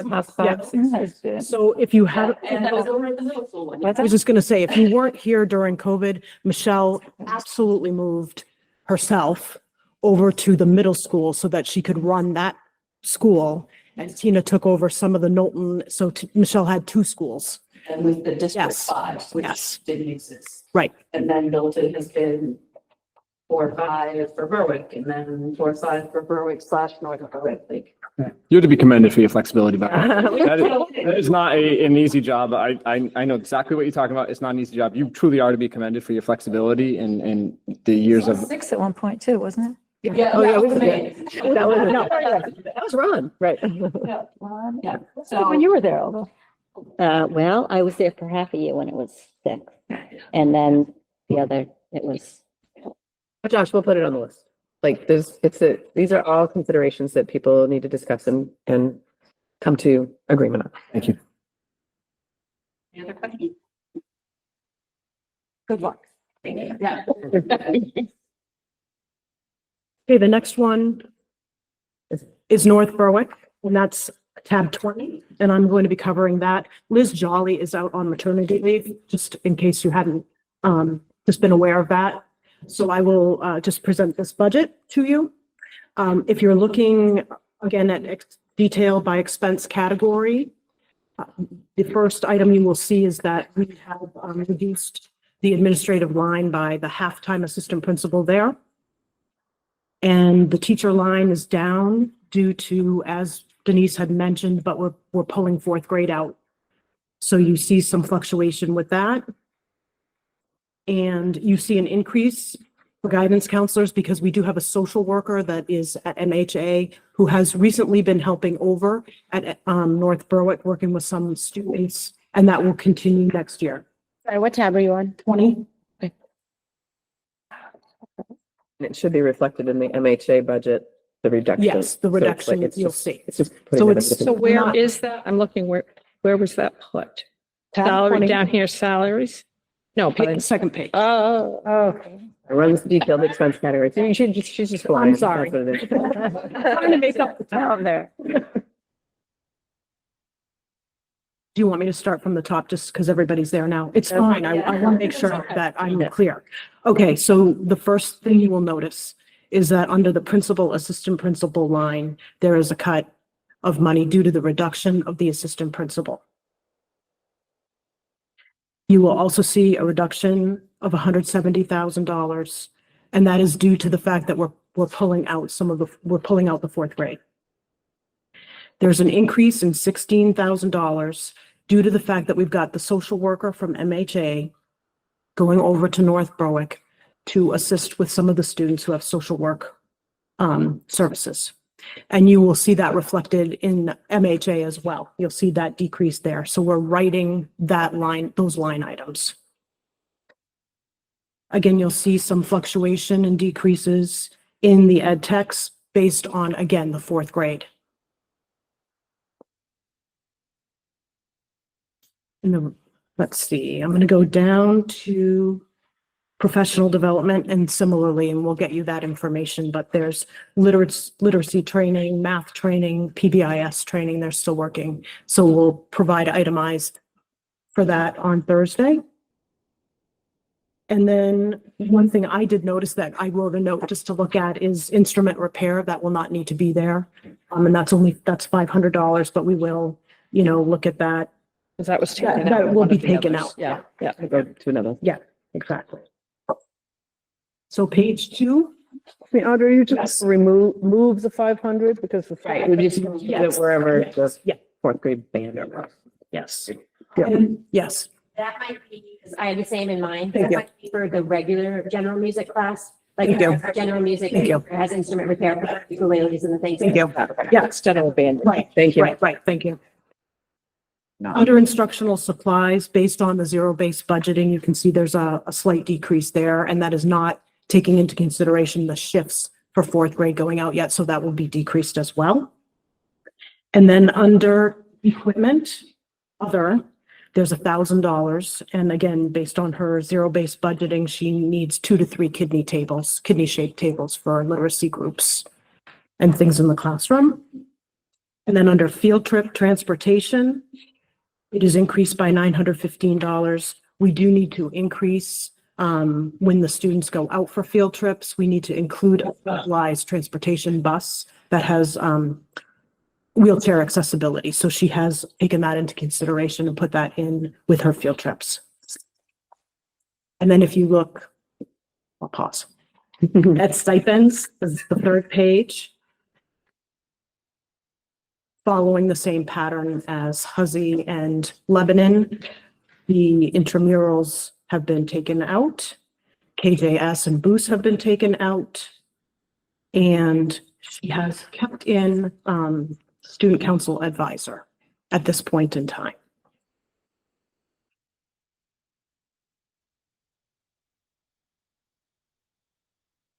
Basically, intramurals is gone. From In all K3. elements. From K3. Okay. Yes. So do student council in the other 2 elementary schools or do? Michelle does.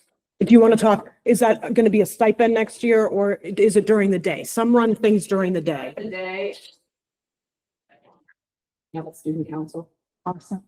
Does Lebanon? Student council for 5th grade, and then we have like another separate group for 4th grade. Awesome. Does Lebanon? Call the head of the herd.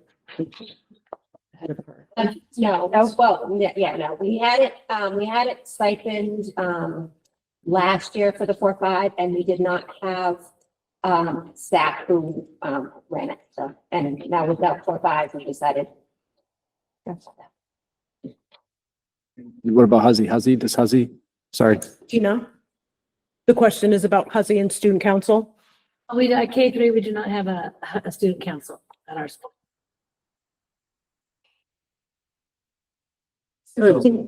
So what?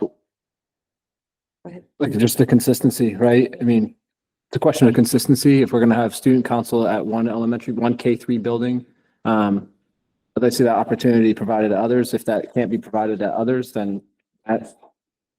I think the I conversation. don't think it should be stipend at one building and not stipend at the others, right? So if the other two are not stipending student council, then the same would apply to Northbrook. So it's Stacey, you want to respond to the NBES? Yeah, I don't want to fully speak for Liz while she's not here. I will say, I believe that was left in there prior to the consolidation shifts. Okay. So maybe. Yeah, and we'll consult with Liz on some of those things. Yeah. I'd just like to advocate for it. I think student council at that age is a really good way to get students involved in civics, how to have healthy conversation. Jerry? Okay, so again, can you give me the current student count for North Berwick? Yes. And we also have that on the list. Like we're gonna Thursday. pull a sheet together for you guys to have all of them. But I have to look for it it's gonna take a second. So the realignment, will you have those numbers too? Because I'd like to know what the. Yes, yeah, we'll be able to have all that for you. Have that on Thursday? Yes. Okay, all right, thank you. Because Lauren actually asked, Need to pull that. Lauren asked me the same question via texting Yeah. because she's hiding back there, but I told her we will have it ready for you on Thursday. Yeah, okay. Thank you. Then I won't need to ask it if you're. Okay. Thank you. Fair. Any other questions for North Berwick? I do. Can you guys hear me? Yeah, Lauren, yep. Okay.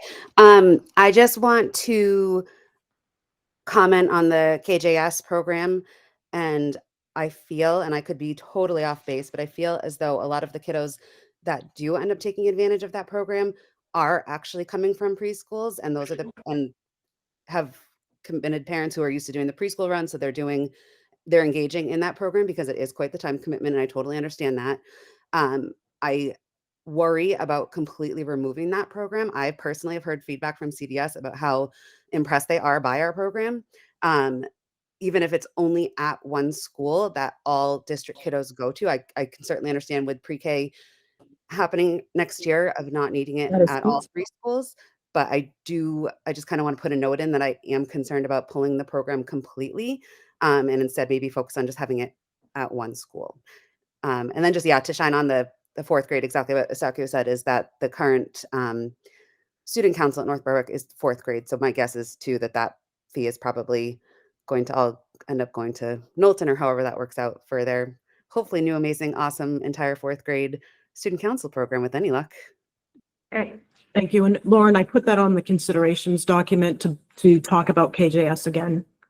Awesome. Thank you. Thank you.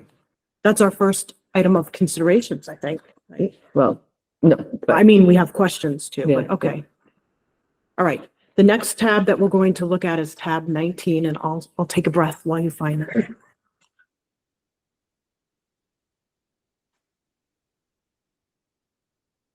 That's Noble Middle School. Mike Archambault is not able to be here today. So I'm just going to go through this. He will be here on Thursday evening if there are any questions that we are not able to answer as we're going through this for you. And again, he is moving the 7th grade out based on the proposal of reconfiguration, getting the 5th grade in. So he has the very complex piece of moving one out and bringing in somebody else. So he's got a couple different transitional shifts here. So I will start on the detail by expense category, page 2.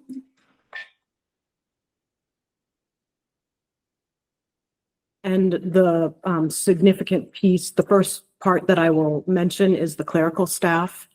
And what is happening in this document, this iteration, is that because this is more of an elementary based fifth and sixth grade. We have the same clerical positions, but one is not going to be year round. It's going to follow the model of the K3, K5 current schools so that they're 2 year-round staff in that building. 2 school year. 2 school year. Yes, thank you.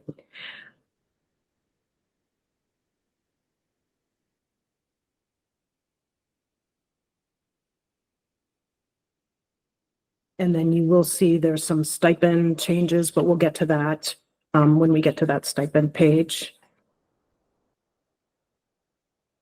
And then for professional development, there's some math PD in there, the bar and restorative justice trainings for the school.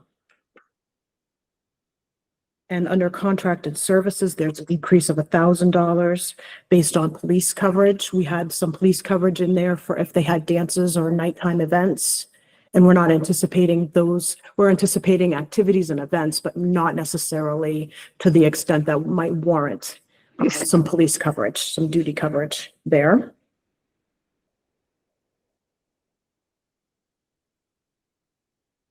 And then if we go to the next page,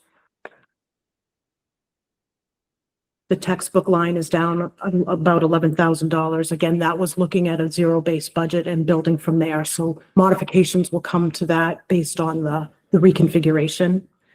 And similarly to instructional supplies, that is up due to, again, some of that zero-based budgeting and when Mike came in that first year, he did have some overflow of some supplies that they used up. And now they need to reorder some of those. So again, we'll have further details on that once we break down what's needed for 5th and 6th grade versus 6th and 7th grade. And I believe, let's see, there's nothing else absolutely substantially different on the rest of that page. It's a big jump in the field trips. Field trip, sorry. Thank you. I didn't catch that. So field trips, I don't have real specifics about what his plan was for field trips, but we'll get that. Yeah, Thursday. A big jump in ed techs. Is that still got in process? Whatever. Well, it's a combination. So we did anticipate the 5th grade has ed techs attached to them that will come up with them because we do the flex grouping and things like that in the CPs. And the middle school doesn't have a large number of regular education. Gotcha. It'll come out of the budget. Yes. Special education tech, but not regular ed. Like probably the Lebanon. 5th Yes. grade. Yeah, exactly. Yeah, exactly. Yeah. And we'll talk about all that. Okay, so that just currently hasn't been teased out yet because we're not seeing a subsequent reduction in the elementary levels. Right, exactly. It needs to come through. Yep. Yeah. Mary, do you have a question? I do. Okay. 2 mics are on the screens. Yes. Okay, we'll go to Ally. Now, I love Jeff's. I just had a question about all the different numbers we're seeing for field trips. Is there, like as a district, K through 3, is there like a, cost per kid. no, but like, is there, Consistency. is there consistency? Like, are we seeing, like, is every kid getting a field trip every year?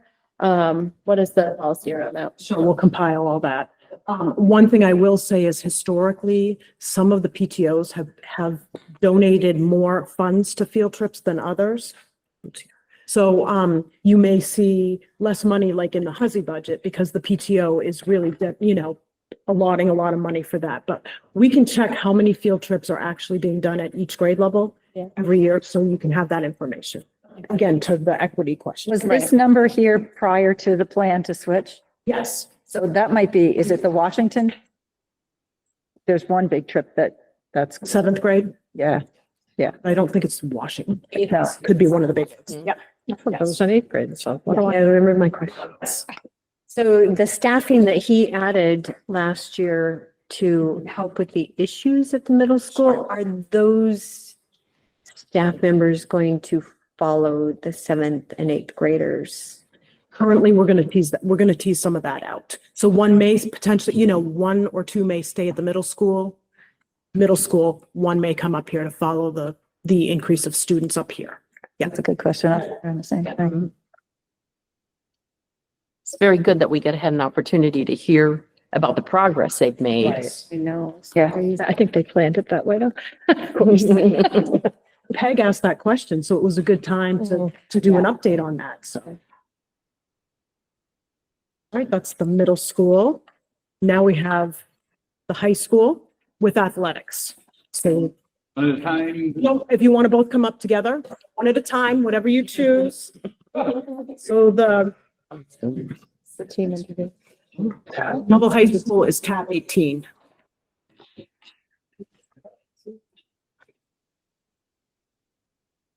Congrats on an awesome athletic season. Yeah. And thank you. Before I present, I'd like to highlight that one of our student athletes made history in the state of Maine last night. Noble boys basketball athlete Jameer Rose was named the 2025 Mr. Maine Basketball Award winner. And with that, in January, he was also awarded the James J. Fitzpatrick Award, which is handed out to the top senior football player in the state. Never has it been done before that an athlete in the state of Maine has won both in the same academic calendar. So Jameer Rose is the first athlete ever in the state who have won. Awesome. So awesome. Good job, Renee. So I'm making the detail, expense detail, first kind of been walking through. So I think the first thing, as far as the increase, we will see an increase in clerical staff, and that is due. So we have been, over the past 3 years, we have reshuffled our office staff to the point of really bare bones. And so with the proposed grade 7 moving up, we are just going to need to sort of replace part of that to sort of make us whole with that group coming to the building. So you'll see that is reflected in the increase. I do believe, Denise, that is represented as a decrease in another building. That's one of those. So people, is it fair to say, again, for the most part, people have been pulled through the budget at this point, or like number of positions, not actual people, but the number of positions, not necessarily the staff. So that will be reflected here as well.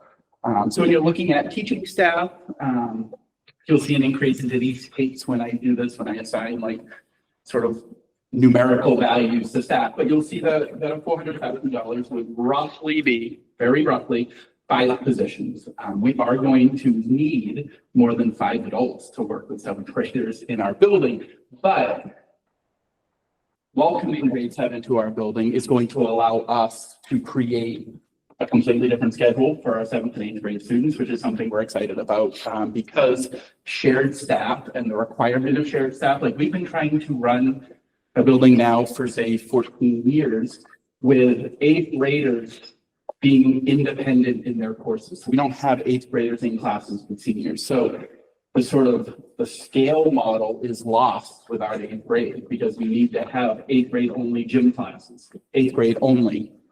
And so the other negative, I would say, although it's been okay, is we've also, because of shared staff, needed to use the same bell schedule because staff were being used for both. You can't, if block 2 happens at the same time as period 3, you can't have one person in 2 places at once. So this is going to be an opportunity for us to really rethink that 7th and 8th grade level, which we're excited about. So that is going to allow us. So for example, one might think, oh, you're going to need another gym teacher to welcome a whole nother grade to the building. We won't, because we're going to do that differently. So we'll have a different number of blocks. We'll have a different schedule to accommodate those students, which, again, not part of the budget process, but also excited that we're going to get a lot more instructional minutes for core classes here at the high school for those students. So that's just an added benefit outside of the budget, but obviously important.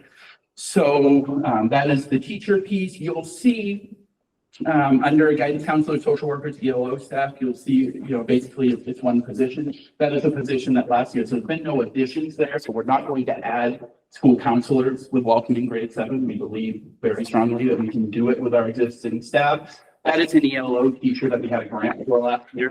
The grant has since been paid out. So that is going to come back in the local budget. But on the ed tech piece, we have received a grant 4 ELOs for 2 ed tech positions. So we are going to repurpose. Again, the opportunity to do school different at grade 7 and 8 is going to change our needs at those levels.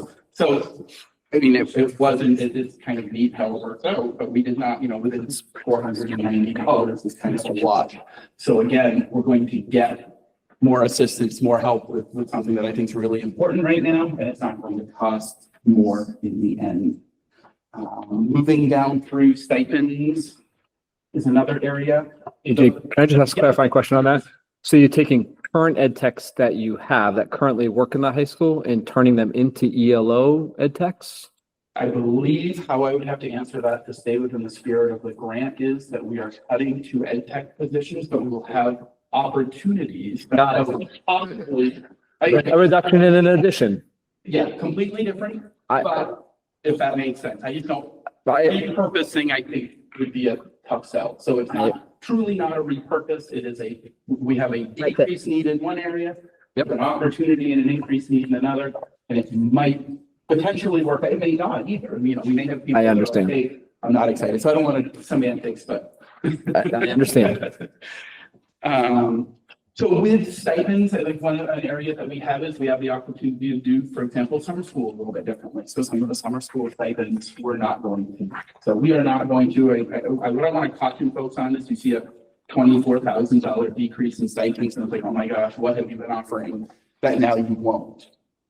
That will not be a drastic decrease. We have a couple of stipends. So for example, we've had a gaming club for a number of years.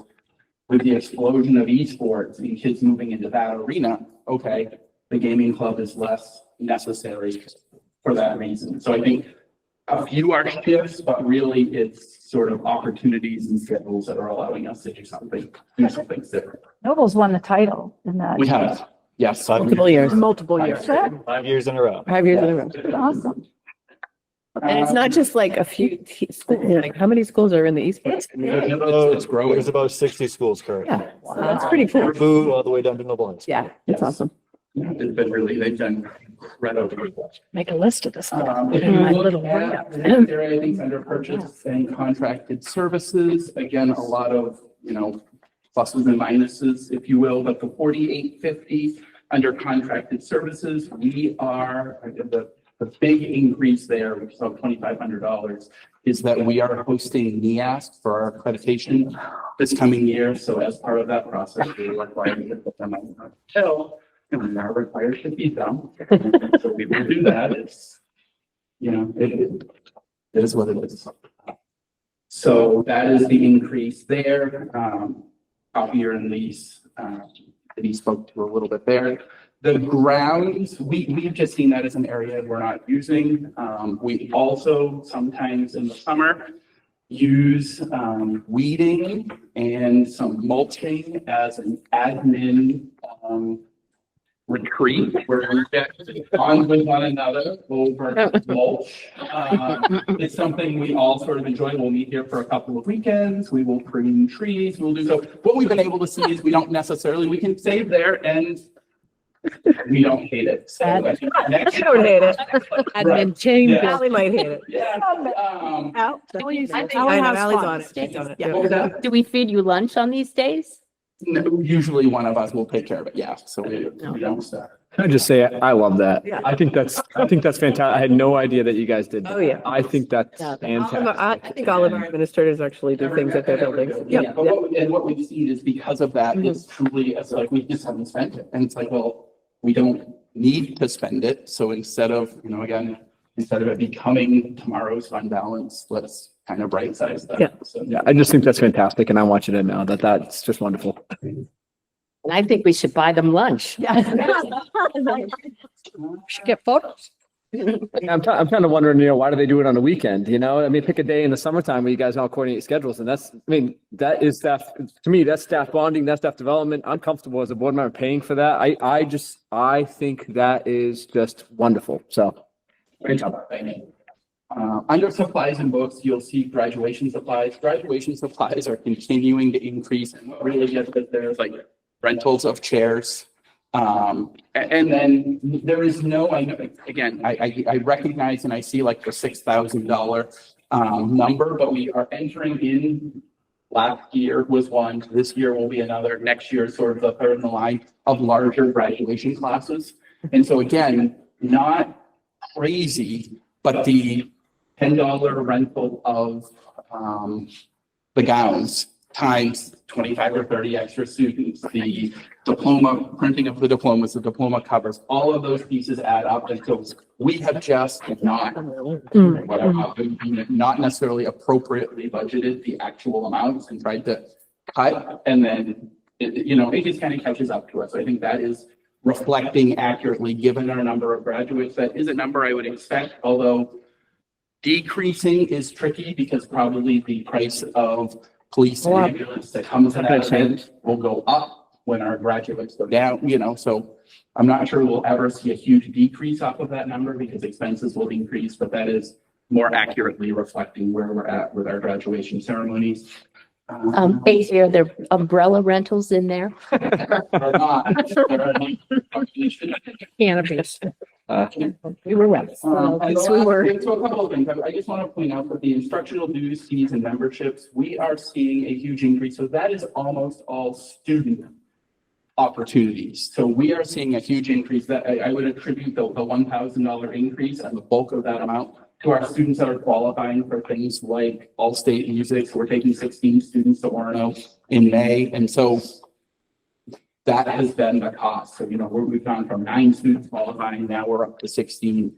And that also plays out in district level, county level, state, so there's lots of little pieces there. We just have students doing really incredible things. Our One Act play, we kind of came before the board, needing some conversation around an overnight that was happening because of their qualification. And so those kinds of opportunities, we just want to make sure we can continue to support them. And then the last piece on the high school budget is the field trip line. So we took our field trip line last year to 0, and have tried really hard to fund it other ways. We will still continue. Next year we're projected to have 1,309 students. So like that, it comes out to $3 a kid for a field trip. So it's not going to go very far, but so we're going to continue, but it allows us to ensure that we can pay for students that can't otherwise afford. We also, the reality of the situation is, and it's not huge amounts of money in any one area, but our chorus teacher came to me the other day and said that we've really developed a good relationship with Pinnacle Healthcare in North Berwick. And so we have a couple of students working there. We have a really strong relationship with them. And they were hoping that our chorus students could come and sing at their facility. So that's obviously a yes. And that's not a situation where I feel like we can be like, yes, we can go sing, but I need $7 a kid to, because the driver is going to keep the bus out. There are going to be expenses associated with that, even though it's right down the road. So again, wanting to just accurately reflect what is happening and not constantly needing to be stealing money from one area of the budget to another. Be like, okay, we can do this, but because we're going to take it from here or there, so this just reflects where we're at. And that's a really excellent example of our reaching out into the community. Yes. Yeah. Question. So just initial reactions from when this was sent out to the community. I think 7th grade going to high school is probably one of the hardest sells of this budget. So I want to clarify a couple of things. So 7th grade is already on the bus route with 12th graders. Correct. Okay. The second thing, I think what you're saying, based on what I'm getting, is that you're confident that adding a 7th grade is actually going to create more of a community among the 7th and 8th graders and almost give the 8th graders more of a community away from the upperclassmen. Correct. And already, and how I've explained 8th grade with parents is absolutely positively an 8th grader can go through their day in our building without coming face to face with a senior. Okay. Now, with that being said, an 8th grader who has a 12th grade brother can probably see their brother every day if that's what they set out to do. Say no, there is no wall separating them. Okay. And I think this will be more true because we're not going to have the times, right now the bell rings at 9 a.m. and there are 1,120 students that all change classes at the same time. That will no longer be the case. Our 7th and 8th grade will be able to have their own. Okay, so you're eliminating even like hallway time with upperclassmen. Yes, it's sort of that large. Again, I think we Minimizing want to be careful and I want to be honest with when students go to the bathroom. Yeah. At different times. Now, we will have 7th grade bathrooms. Right. Now, there will be 7th or 8th graders in one gym when there are likely going to be sophomores in the other gym. There is the athletics bathroom, so again, I'm not going to say never. I'm not going to make a promise that I can't It keep. just minimizes it. But it will absolutely be minimized. Yes. And we're going to be really thoughtful even with like those morning times and things. A lot of it will be from a management standpoint. Like we can't have 1,300 students moving freely throughout the building prior to school starting, so logistics are part of it. That is going to help really have a solid plan as well. Okay, and then the other thing is just space wise, you feel like you have the physical space to take on another grade? Yeah. Yes. Okay. Yeah. And again, I think being able to alter our schedule will make changes that will allow us to have the space. Yes. And you're getting the central office. Yes, kicking us out. Yeah, Right. Is that kind of the plan for real estate, is to use that central office area? Yeah, that'll be part. So that, the plan as of now, and then with lots of Fabulous. papers crumpled up on my floor. We don't love that. We don't love that. But I think, yes, that will very likely be a part of the building where it will be sort of a middle within my school. So there were issues with not enough food a couple of years ago in the cafeteria. How is that going to be handled, adding another grade level? And has that been solved from the prior year or Yeah, years ago? Yeah. And so how is that going to affect this going forward with? Yeah, I think it will. So it has not been an issue. And I think, I will give David all the credit in the world. And we had a very, very solid food service program prior to his arrival. But I think since it has gone to another level really quickly. So we have had zero issues with those types of things. And really what that issue at the time was around is sort of choices. Like, it's really hard to know how many fruit and yogurt parfaits to make. You don't want to have 70 of them sitting out there because they're going to go bad. You put 10 out at a time. Kid number 11 comes through and they really wanted a parfait, and now there's no parfait. It's chicken burgers, pizza. You can make a sandwich. You can do all of these things, but they really wanted a parfait, and there wasn't. So, and that when you're 14 years old, that is critical. So again, those pieces will continue, but I think again, we don't have a situation where, nor will we have a situation where there's ever a 7th grader eating lunch with a 11th grader. Like, that is not going to happen. The students will have age appropriate lunches, I would say, if that makes sense. So we're going to be really thoughtful and careful about that. So I think that will work out, right? Yeah, we will be serving more students lunch every day, but not so much as a district. I think, the same number of students will be getting lunch district-wide, just a slightly higher percentage will be here at high school.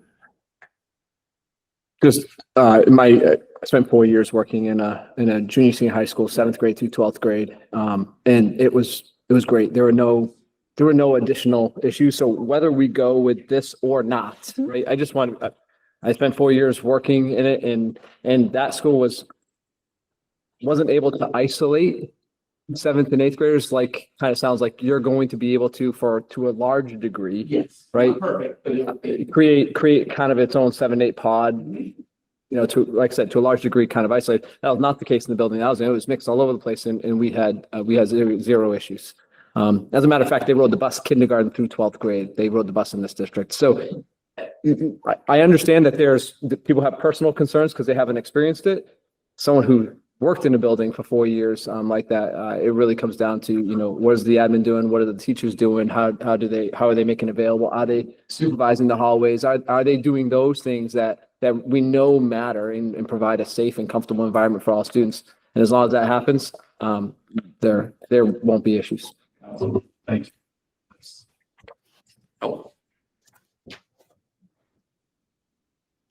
Questions? Carrie? Thank you. Sit on. Your art, lovely art music, that wing over there. seventh and eighth graders, I assume, will be using art and music. And I think the upper grades are also doing art and music at the same, so isn't there in that wing, that crossover? Do you anticipate just putting more coverage out there so More that? coverage and also some designated routes. So we have, you know, as far as stairwells, we've started thinking about, and again, this is gonna be Yeah. more conversations, like. we're Yeah, that's, I was land in March on what hallway, although we're probably not far off. But yes, I think we are gonna have to be thoughtful, but I think there are some other opportunities too. And again, not with certain, I would say to your point, band and chorus are the band and chorus. Remember, it'd be really hard to replicate. yeah, so in your art room too, I mean, 60 band right. students that are currently in sixth grade band, we don't have another space really other than our band. No, all I would see is that during those transition times, that you might just want to have a little extra staffing at the door monitoring, because I do know there's some Yeah. crossovers on that. But one thing that'll be nice is you won't have all of the students traveling at the same time. That, So that will yeah, help that will help, traveling yeah. at a time that the older students are not, again. not Thank you. some of them piece of that, but you're right. Thank you. I'm assuming you are all on the same tab. Tab, Yep. wait, tab two?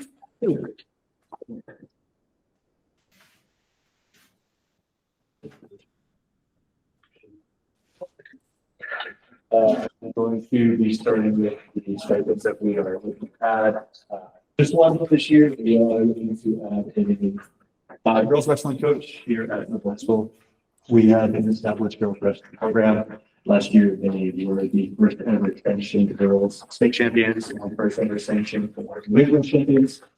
So we are keeping them in line with some of our boys programs. They're going to be an athletic stipend for wrestling. So you'll see that increase.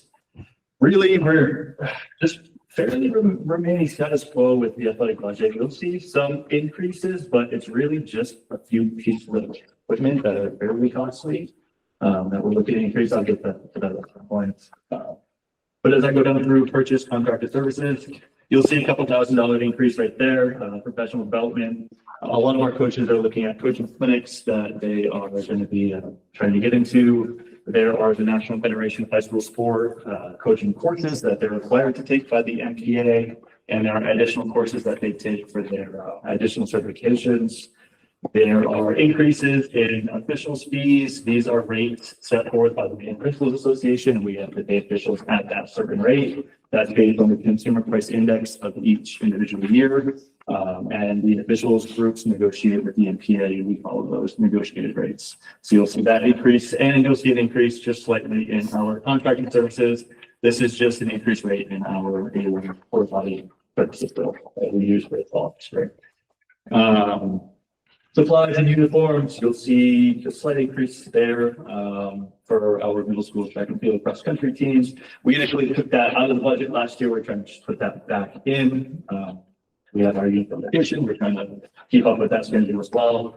And our equipment line is where you'll see the biggest increase in our budget for athletics.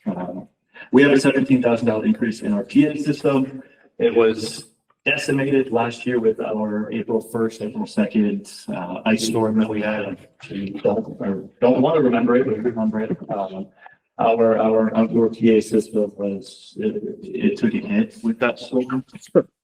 We need all brand new speakers. They need to be marine grade speakers because they're outside all the time in all weather. So we've contacted the company that we use for the district, that we use for the auditorium, we use for the gymnasiums. No insurance? So I think that you talked to you about insurance claim on that, correct? I don't know. Sometimes, depending on. The deductible. Right. How that goes, it's perhaps better to replace it and not file that claim, but Yeah, get I it. don't remember the specifics of it. Yeah. And would they also raise your premium? Oh, yeah. Sure. Yeah, okay. Yeah, so you'll see that, that's a major increase in our equipment line, and the other large increase is just $10,000 in cheer mats. 10 years ago, we bought cheer mats that were 1 inch thick. Competition standards have changed to 2 inch thick cheer mats. And over time, obviously with foam material, it degrades a little bit. So our cheer mats are getting to the point where we do need to replace them. So we've added that into our budget. Some other various items, pitching machines, we need to fix our mat movers in our knee gym for our wrestling mats that we lift off the floor. So a lot of our physical education classes can use that space. Those are just the other various items that make up that equipment line. The last piece that you'll see that we've increased is our student athletic transportation line. We still need to a degree, charter out some of our trips because with athletics, we run into that weird time frame after school where we have all of our route drivers that are bringing kids home after school, but we're also trying to get our athletic teams after school to their away contests, Wyndham, so Portland, Royal, Cumberland County, or some areas that we run into a time where we don't sometimes have enough drivers to cover those trips, so we have to contract those services out. It looks like a reduction of This is- 2,000. Reduction. Yeah, decrease. I was wondering about that because we went so far from this area. Yeah, what's the deal? We've been following it and it is, if we were on pace with how we were working this year, we would probably be somewhere around $215,000 worth of contracted bus services. The athletics group and the transportation department have worked extremely hard to kind of reimagine this. And Leanne has been able, and you'll see in her budget, to hire some staff that are just going to drive athletic runs, and they're available to take all of these early runs that the regular run drivers can't take because they're out with getting kids home from school. So we worked together to figure out how many early runs there are in each season, you know, how many weeks, all of that. We crunched all those numbers. And the 4 drivers that Leanne has currently will be able to take care of so many that we thought, based on the numbers, the contracted services would be about maybe $60,000 in addition to having those drivers.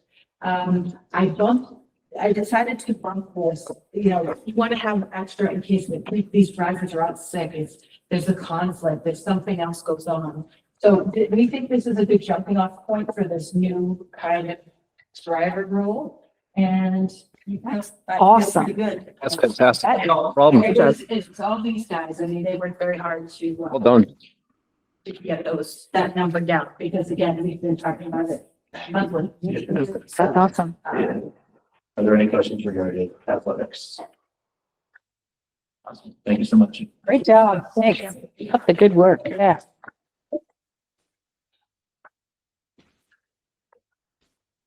Hey, Josie Chadbourne is coming up from Mary Herd Academy, I think it's 16. which is tab 16.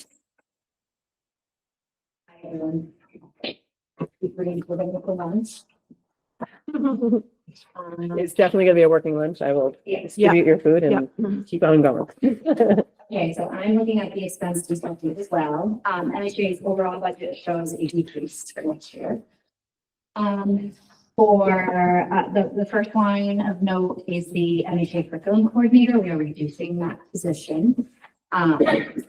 We are remaining steady with the number of teachers and ed techs. Our social worker shows a slight reduction because we're sharing with Blackbird Elementary. We are reducing our summer school programming. We're condensing ESY services over at the high school. Moving down, professional development remains the same. Contracted services, there's a reduction. We're removing some costs for outside threat evaluations. For instructional supplies, there's an increase. That was me over the grant, right? I think that's my change. We do have some things that are not covered by the grant that we may need, so there are some times we need to do that. I would have to look at the detail of that, but my guess is that those are not covered by the grant. Yeah. And those include, that cost includes cost for our incentive program, which our whole school is really run around, materials for a cooking class, academic field trips, and there is a cost in there for breakfast, which I think we're still sort of in the midst of working out. And that's it. Federal grants do not allow the purchase of food. So that's it. And that is basically it. There's Josie. Questions, good job. Thanks, Josie.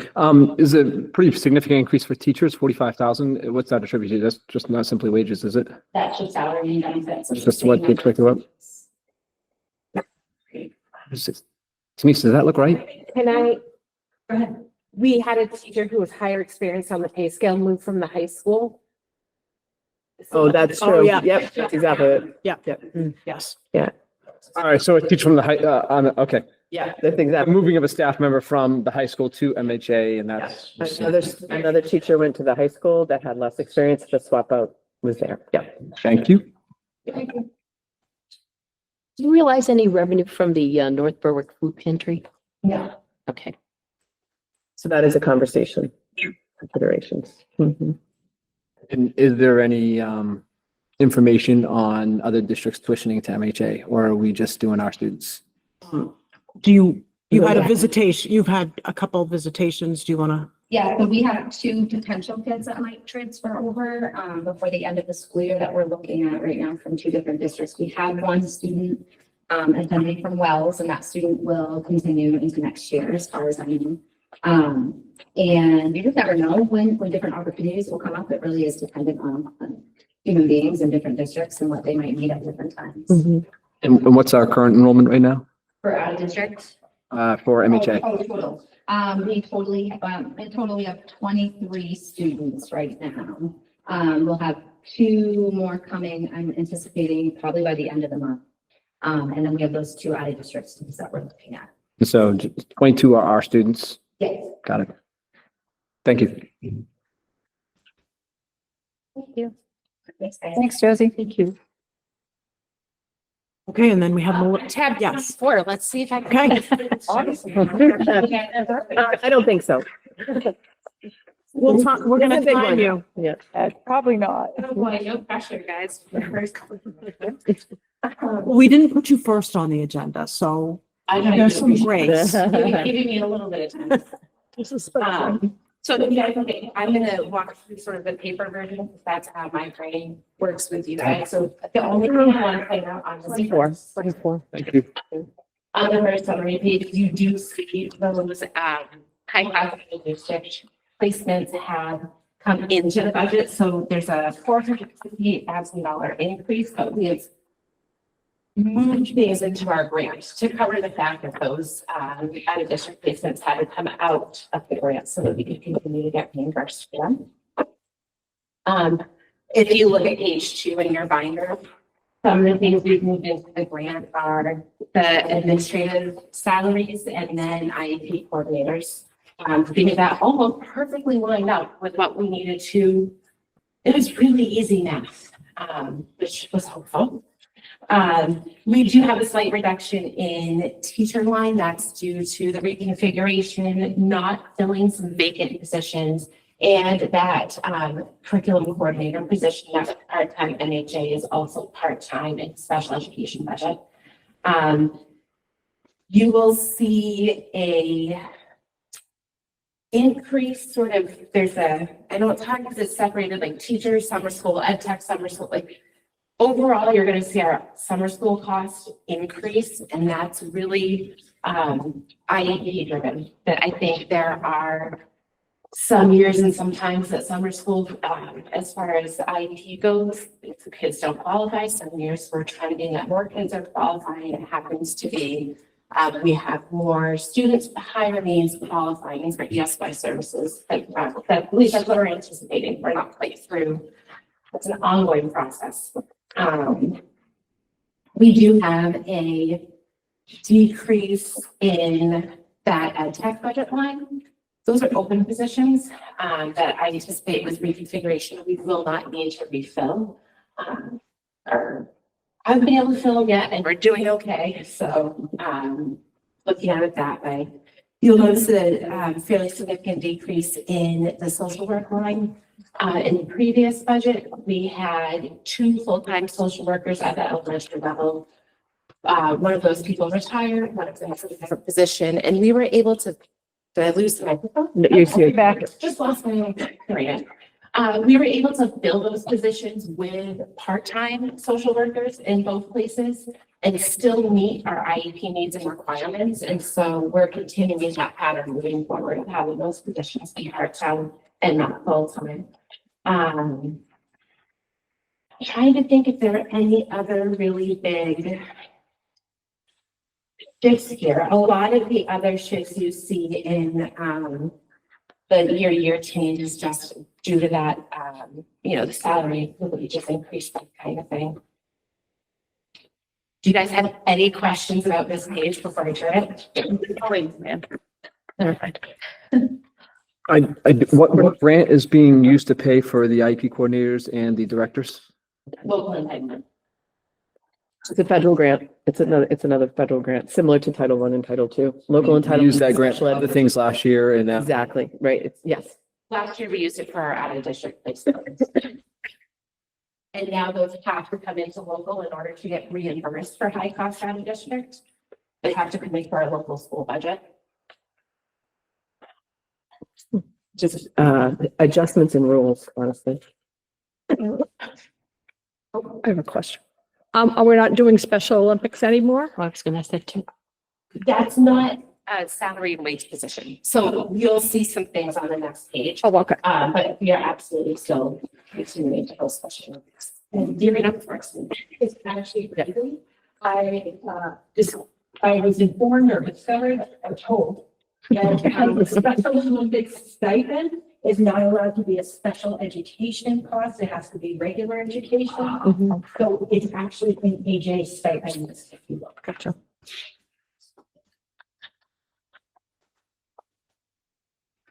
All right. Any other questions on this page? I guess I'll just ask it now. So I know we're starting to recognize that Excel students really are, for the most part, duly exceptional.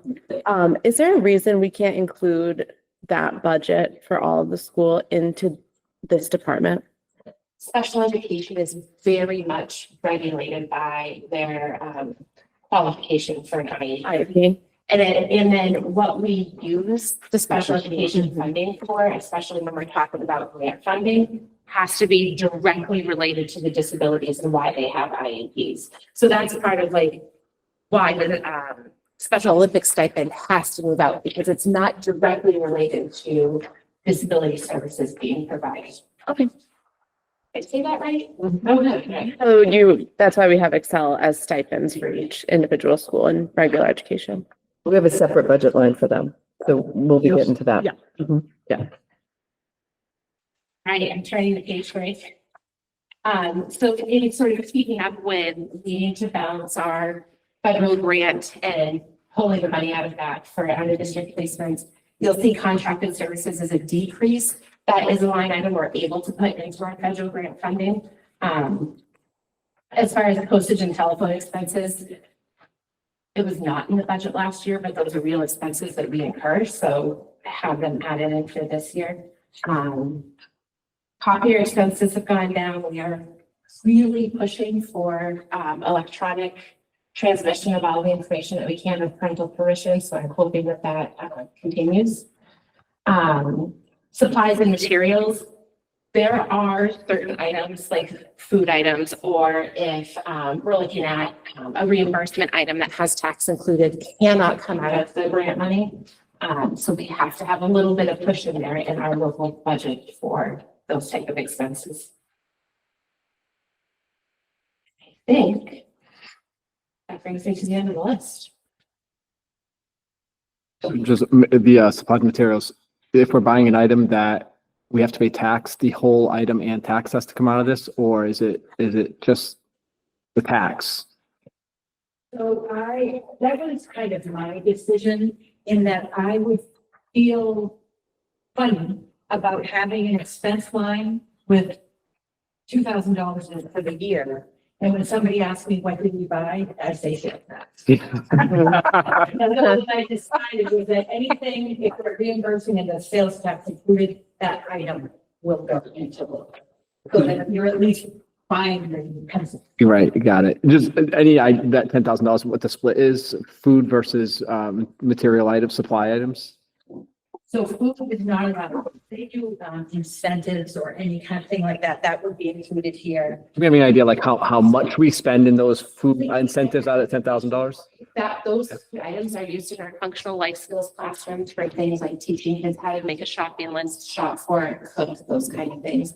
It's not food items like supplement meals or it's very instructional based in that way. Like, I might just, It's not food for meetings, it's not. right, I understand. It just, my, sometimes, many of students who have significant needs are motivated by food. We're not offering them the best food items. And so we're contributing to health concerns. And I just want to, if we're using food, like, I'd love for us, if we're like doing that. So, you know, Mike, I don't know how to ask it, right? We So, are not using food as motivation. Yeah, okay. Because that's Gotcha. a departmental and sort of more sort of philosophical, unless, I mean, there may be a single scenario where upon PhD level BCBA recommendation, we're doing that. But as a global policy, we're not. And as a district, we have a policy for not doing that. thank you. And then especially like I said, bypass it, like, we're not in line with that. Although I do miss M&Ms. The PBIS reward system, right? What's that? That's included in PBIS reward system. We don't reward with food. Yes, yeah. Is it it's in the PBIS or is it in our? For PBIS. Right. They don't- Yes, yeah. yeah. Sure. Thank you. We opt for recess. Yeah. Recess, different things like that, Yeah. physical activity, yeah. In school, they tend to opt for leave me alone for fun.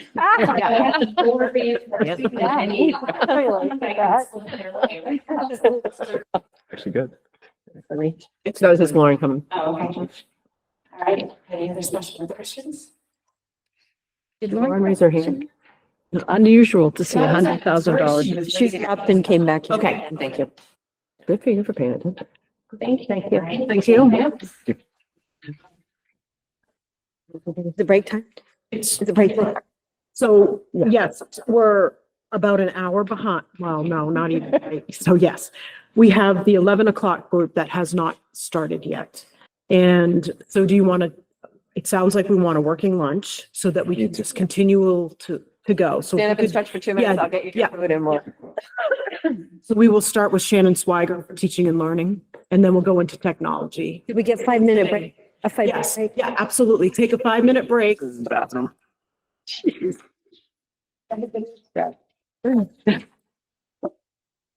Learning. My back, tomorrow my back is gonna be like. I know. Running. Yes, yes.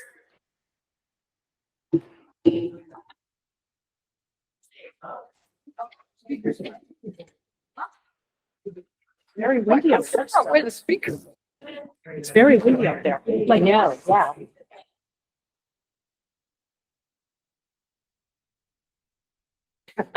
Purple mailbox. Oh, light. Yeah. Oh, my God.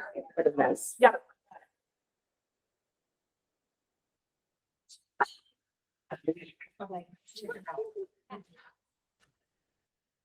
You just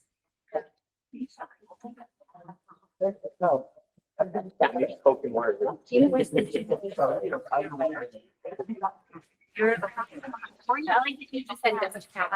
Yeah, okay, actually got it.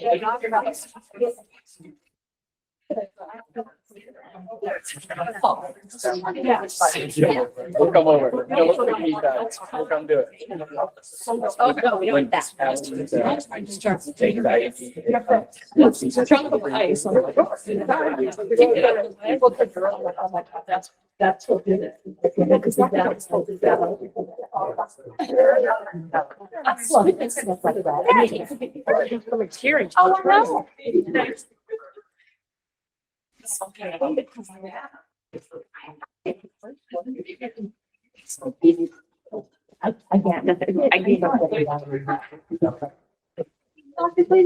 I mean, you know, basic stuff like that, and it's like. Yes, run the back.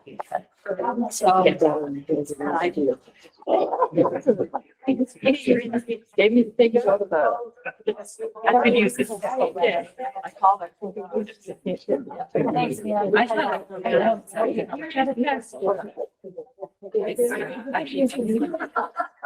Treadmills like, oh, I'm gonna get you. I'm getting a lot of paperwork done. Don't worry, everything. Thank you.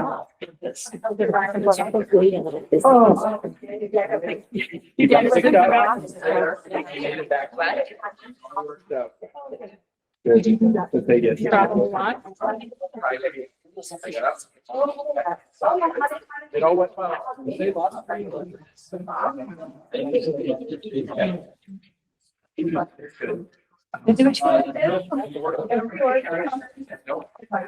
I'm on a campus.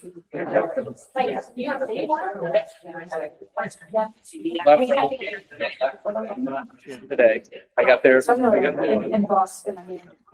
Oh, no. 1 p.m. until 9:30 for back to.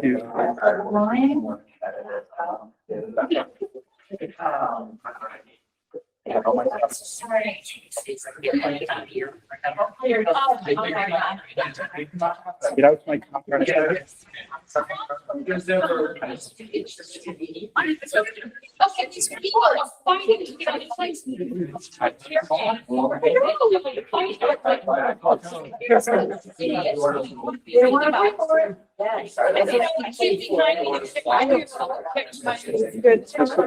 Right? I need one of those. Right? Or pick me up. Hold on. It takes 2 days. Good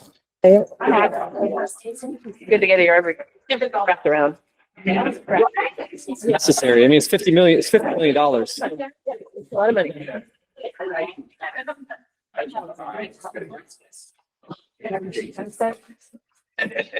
Be okay. Yeah. I didn't know your high school was 7th through 12th. That's good info. So not Bloomsburg, but Allegheny Clarion Valley School District. So it's funny, elementary school and high school were actually on the same campus. Trying to think of where it is. It's 55, Hiram. They have the elementary school and then they have the 7 to 12. So we had a K6. We also had pre-K counts in our K6. So there's morning and an afternoon, 2 groups that were there. We also had in our 1K6. So I was at the senior high school for 4 years as assistant principal. So that was all there. And then they promoted me to elementary principal and transportation director, right? So I did transportation for the whole district, athletics, everything. And then principal, I had K6. I was the first responder to pre-K counts, which God bless them, they never needed me. Wonderful. But we also had a regional intermediate, so 4 through 6 behavior classroom. Yeah. So kind of like Mary Hurt Academy Yeah. classroom in the building. And I also had a primary K3 autism classroom. And I was first responder to both of those 2, and they needed me all the time. So those were my roles, right? I had the 340 students, K6, and you add in the autism classroom, you add in the behavior classrooms, and all transportation. Wow. Yeah, that was a Crazy. That was a crazy job. Yep. That is called overwhelming. Yeah. Right? So, but yeah, it was really actually, what was great. One of the things that's, I would never have thought about it, but the transportation with kindergarten through seniors worked awesome, right? And the reason it worked awesome is the kids who are most likely to misbehave are our 6th through 8th graders. Yeah. Right? The juniors and seniors wouldn't put up with their crap. Right. So it was freaking awesome. The buses took it. The bus drivers knew all they needed to do is they needed to invest in the relationships when they were 6th, 7th, and 8th, right? They needed to know the kids and talk to them because eventually they became the juniors and seniors that ran their bus. Telling people that's not cool. There's like, don't do that here. You're not going to treat Mrs. Moore like that. It's not going to happen. We're not going to tolerate it. And they'd actually sit with the kids if they thought they would sit with them and be like, No. So they didn't manage the bus. It was awesome. I never had any bus aides because it was not necessary. I think it's funny, there's a lot of parents in the district that are saying, oh no, seventh grade is gonna be on the bus. And myself included, I didn't know that they already are. No, already out. Like, you didn't even, they're already there. It Because I didn't have any in seventh grade here. We went remote when my oldest would have been in seventh. was, No idea. it was awesome. I mean, kindergarten through 12th grade. I mean, the seniors got to hang out during sports. Like the kindergartners as the upperclassmen, the high school kids that come on the bus, they're like, I'll be at your game tonight. It's like this great little like community that elementary kids always want to be with high school kids. So on the bus, they would be. Awesome. Yeah, it was really neat. So what'd you end up getting? This dressing, Okay. I didn't think you wanted. I'm more concerned about the transportation of fourth and fifth graders from Lebanon every day in, day out on that bus, that long trip. That's a lot. That's Far, that, you know, far to Knowlton. You're talking, some kids are going to be on the bus.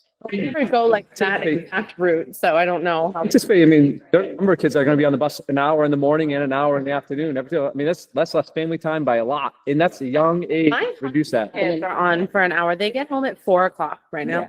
That's the way I see. Yeah. Which is in Lebanon that I didn't even know about in Lebanon all my life. But my daughter went to something, I'm like, where are we? I know. It's crazy. That's crazy. Listening solid watching.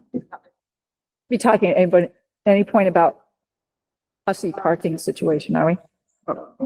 Oh, you don't, As part of this, you don't like parking all the way out to the post office for pickup? not as part of this. It's not having, it's just going by. It's so dangerous. People are trying to drive. We have yearly conversations with Yesterday. but you've got a new town manager. You do. We should. No. Yeah, we just met with him last week, so. When they knew. But that's something we'll talk about because even with James Bellissimo, he, Kevin and I and civil consultants, we go now. Yeah. No, we had a plan at one point that was all wrapped into I all don't that. care for them, so You if know you that like it, oh, you can have big- them. It'll be on TV.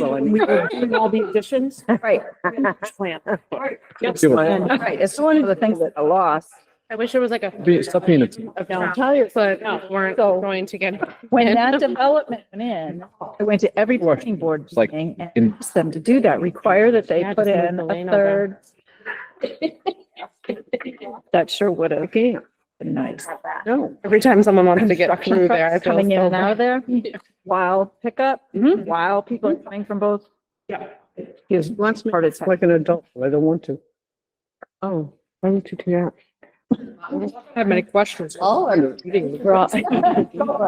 gotta get through. Smells good. Does. Man, no. It is good. Thank you. This is like torture. No, I know. Smelling like I'm starving. Okay, let me just see my phone. You gotta get at least for the Yes. teachers next year. Yeah, we do. So this is teaching and learning. Which is tab 26.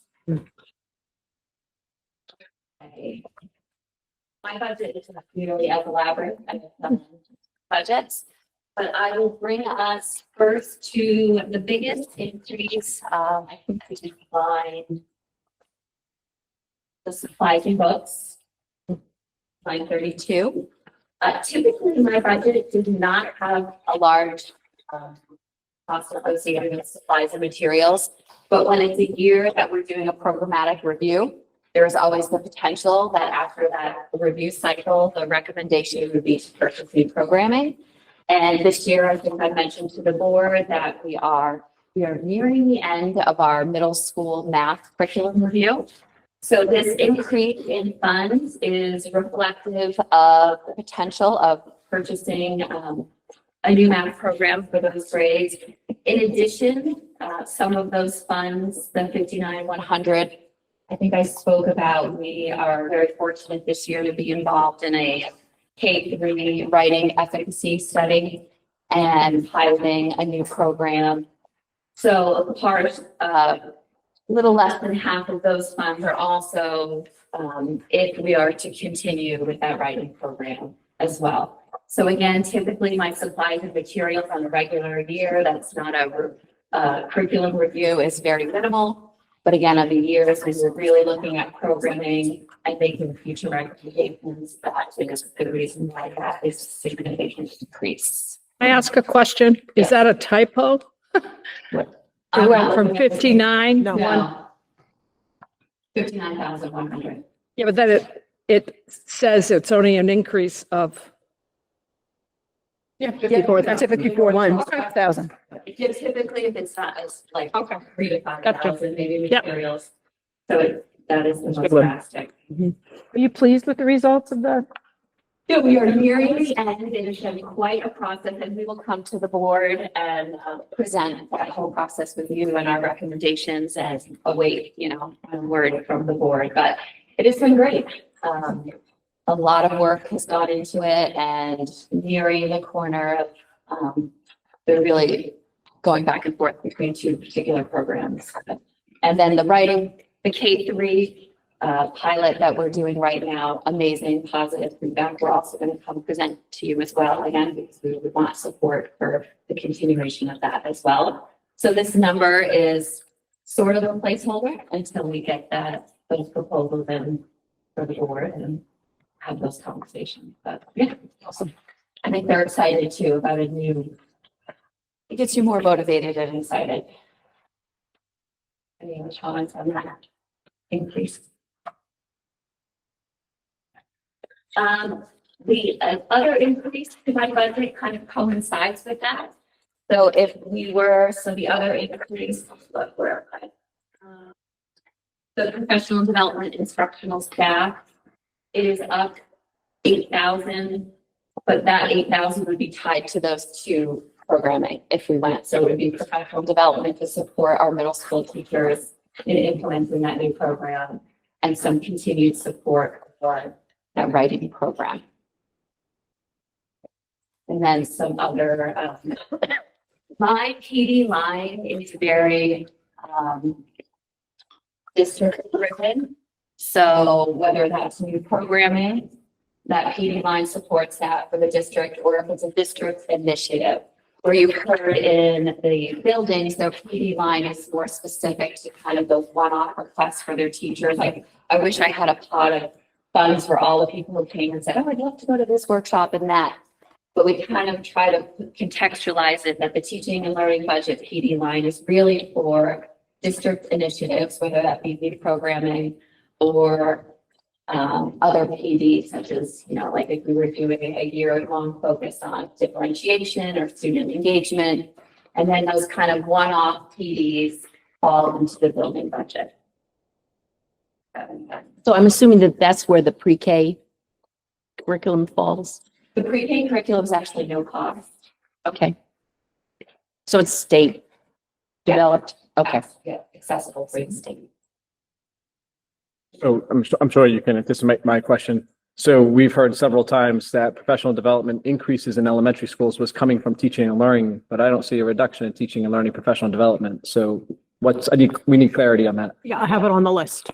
Thank you. I think the grants kind of funny that water, but we can. Yeah, we'll clarify that for Thursday. Yeah. Other than those two things, no drastic changes. As we were meeting as an administrative team and, making difficult choices about this budget season, we'll see up at the top, we did the halftime literacy coach position. I think that was my last significant change in this budget. And just conversations about how, every job we value, that halftime role, of course, brought great value to us, but we also have other supports in place, like our mentoring that we have for our K-5, the PD lines that have been put into the budgets as well. So we're feeling okay about that. And it was a halftime position that so across all buildings and a really a big job to do. You're only in a building 1 or 2 times a week. So we're thinking of other ways to help support the teachers other than people. And Shannon, there's a question. sorry, and I think this was related to a question I asked earlier about like grants and what are grants paying for? Like, Director of Teaching and Learning, I assume some of that's part of it by grant. So it goes back to that. What are the grants we're getting? what positions, what materials, what programs, It's on the that list. number. Okay, Yep. great. Thank you.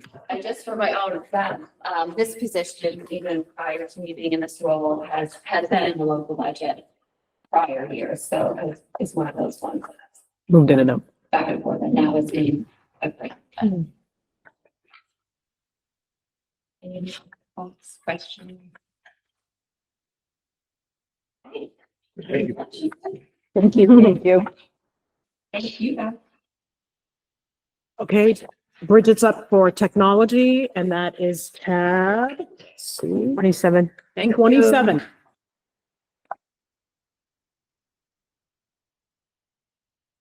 And Sue get the other presentations, will be in the expense detail page to probably decide the page. I just wanted to start by reflecting the scope of the technology department, like the board members. Technology is not just computers and the computer programs to go with that software.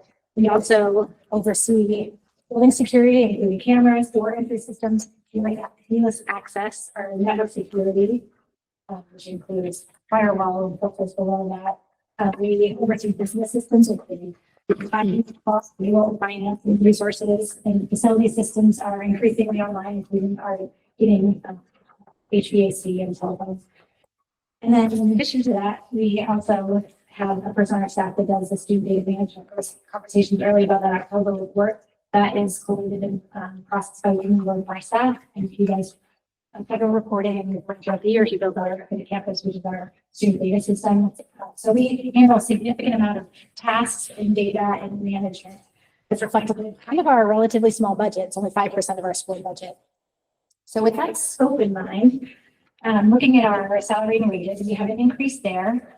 The increase is all good, what everything talked about this rate is also the last of our positions came up with ESSER funds this year. Our network manager, our assistant network manager, their salary last year was on grants, and it's no longer this year.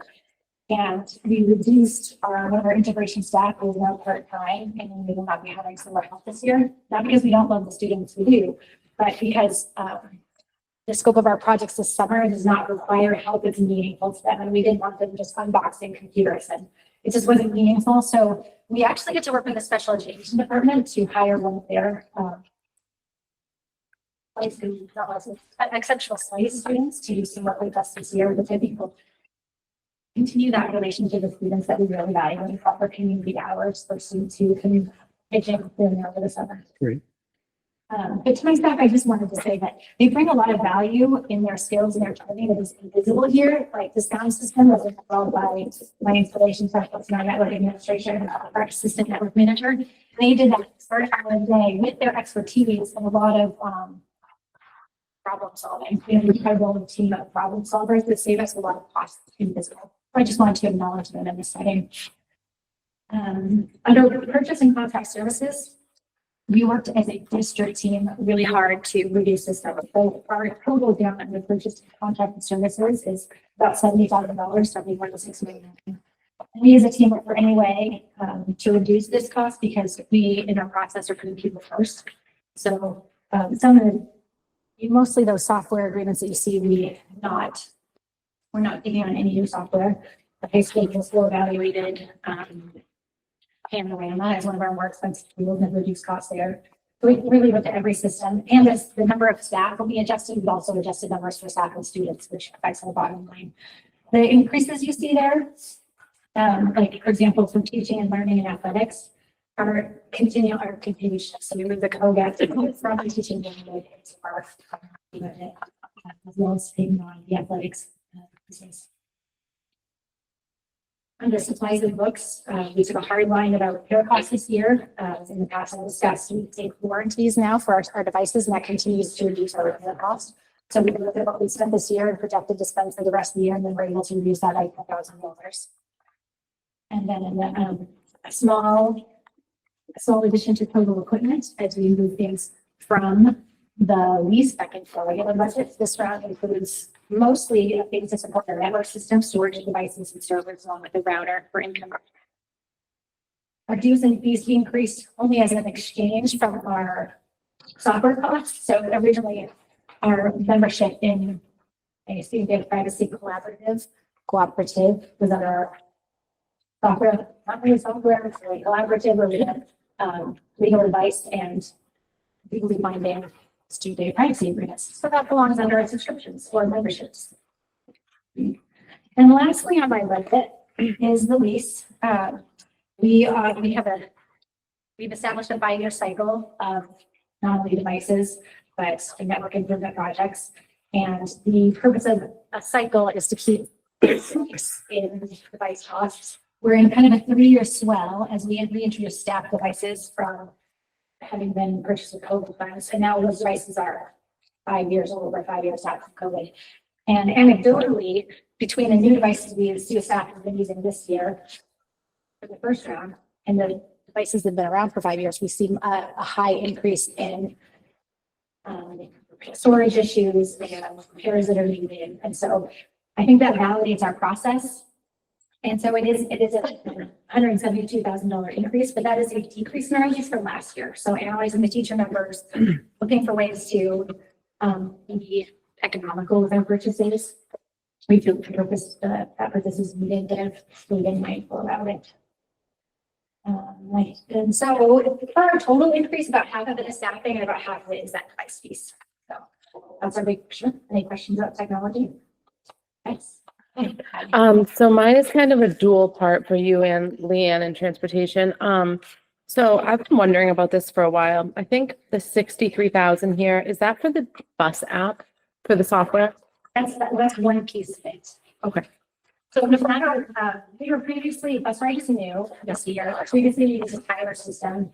And Leanne will speak to this, I think, or could, that Bus Right is a growing and young company, not perfect, but it has really increased our routing capacity. And it doesn't account for things like speed limits. Maybe I'm over-expressing your question, but so the time limits are difficult because it doesn't see how fast we go on a country road. So it's going to be this amount of time and it's not, but. My concern is really bus drivers looking at a screen while they're driving, which I know I've actually heard like a few bus drive, like I've heard some people express that it can be a challenge. That doesn't make me feel like overwhelmingly excited as a parent, no. And then I just want to kind of talk about the benefits of that program while we're looking at this year's budget. I think that I would defer to Leanne, Leanne. except to say that the only thing available on that tablet is Bus Right. They can't get their email on Right, there. oh, yeah. Text messages coming through. So like all of us in our cars have a GPS system, we have a GPS system in the bus. Yeah. And that is so helpful for substitutes and route changes that are happening. What is the situation for wireless within each of the buildings? I mean, I know that getting to the outside, getting to a local area network is You're talking much, about cellular? well, I know cellular here is difficult to reach, but Yes, across our school district. yes. Any consideration for taking a look at that and making it more accessible? Is it needed? We did talk to our Verizon rep about it. I mean, an improvement there, if I recall, and just ballparking is like in the $250,000 range for any improvement, any possible improvement. Yeah. And really, until they build more towers in our area, it's going to be a marginal improvement. Sure. So we, as we've been working with the staff in our emergency response crisis go, we've been helping to change settings on phones so that wireless calling works better, and that's accessible to our guest network. Mhm. It's a tricky balance for networking between security and accessibility for our staff. So it's a conversation we have regularly. But you're confident that the local area networks that are connecting within the building are Yes. Up to- Aside from some yeah. folks that we always learn from, our networks are robust and stable. So we're Okay. having a 10 gigabyte connection here at the high school and we have a plan to extend that out to all of the schools. perfect. Thank you. Yeah, thank you. Any questions?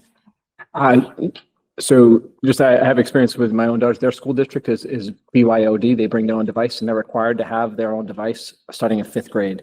And I just don't know if that's something that we've ever discussed here or whether that would be an option of reducing costs within our district. But I have no idea what that would look like, and I wouldn't suggest it necessarily fifth grade, but I'm just at high school as students start getting to that more independent phase of their life, if we might consider something like that to reduce hardware. Oh, we have done that analysis that I can share with you. It's probably a couple of years old now, so I would have to revisit it, but we did the comparison between when we moved against BYOD, like please don't bring your devices to school. We did a comparison for parents, so they would see the cost and savings is for us students in the school district. And my biggest concern, maybe I mentioned this to you the other day, is equity. Not everyone can afford a MacBook Pro, and some kids will have a highly functioning MacBook Pro, and some kids will have a refurbished Chromebook that's not going to work well. That is a real damper on education quality. So that would probably my first concern. My second concern would be for security, because managing, and I'm really curious about how that school does it. They must have a solution, and I know York does BYOD in their high school, so there must be a solution. But for our network purposes, we implement malware, we're fighting Microsoft firewall, we're using phishing experience, and those attacks per attack cost up to $400,000. So offset on a $200,000 device cost, to me, that's like not worth going in. But for consideration purposes, I'll pass that along so you can see. Thanks. Thanks.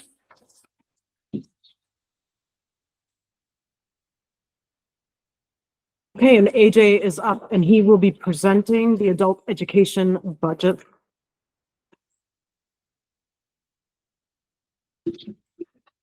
And let us get to the tab. I'm gonna get it. Tab one. Tab one. Yes. Which one? Yes, it's one.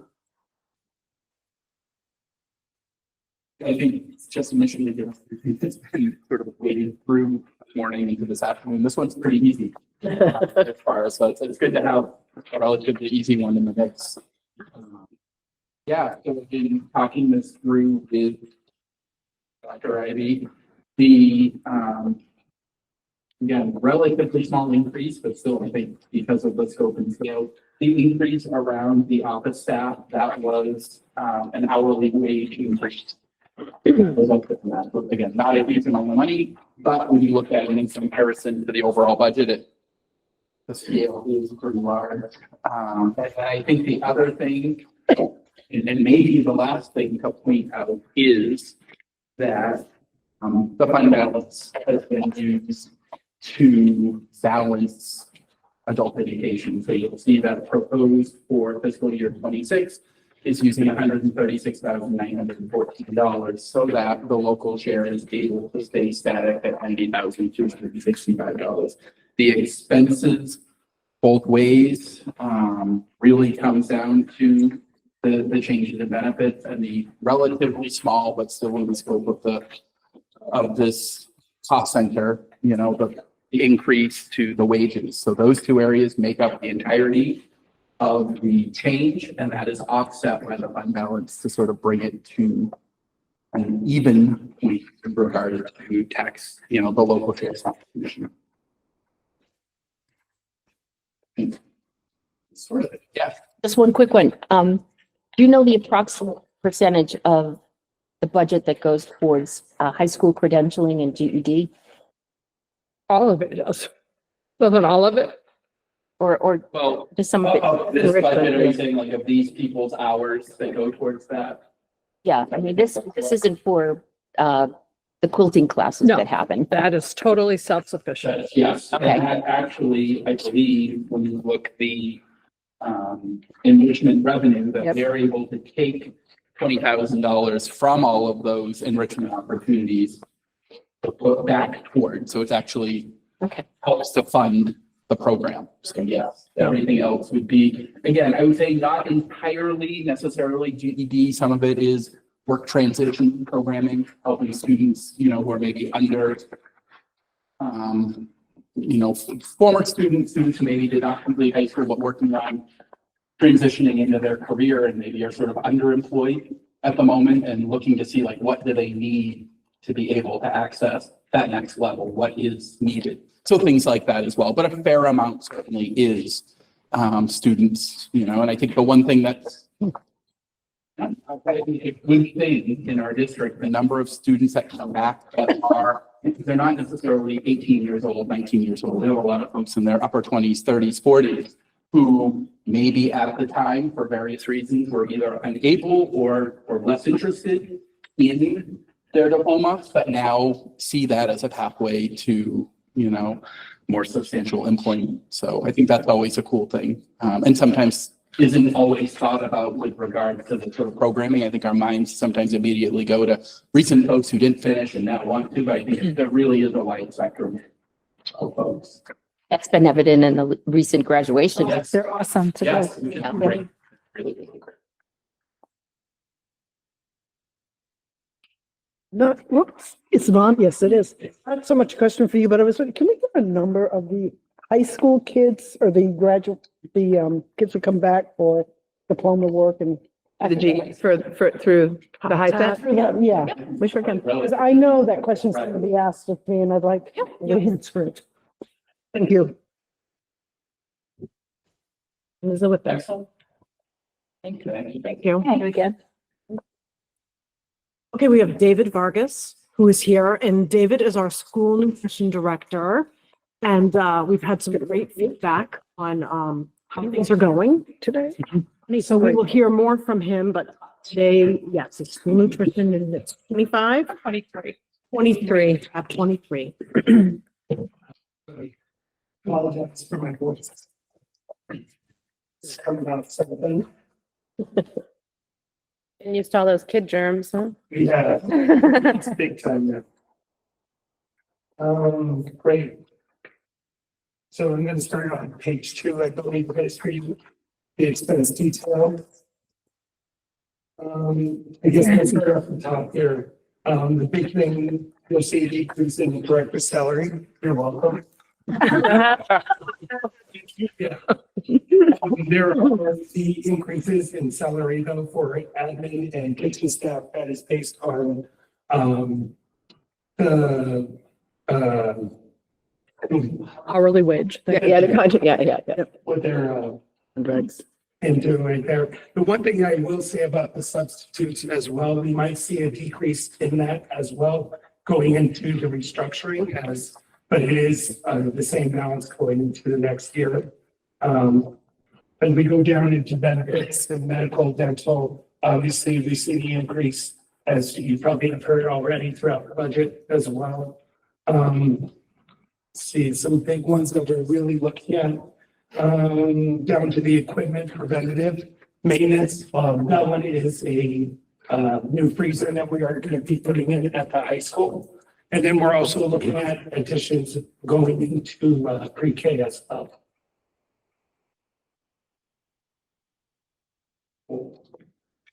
We're looking at supplies, food expenses. We are in a 1-year bid rollover with Cisco as our cooperative for the school district, with other school districts as well. But obviously an increase in food and non-food expenses, as you know, we live in right now.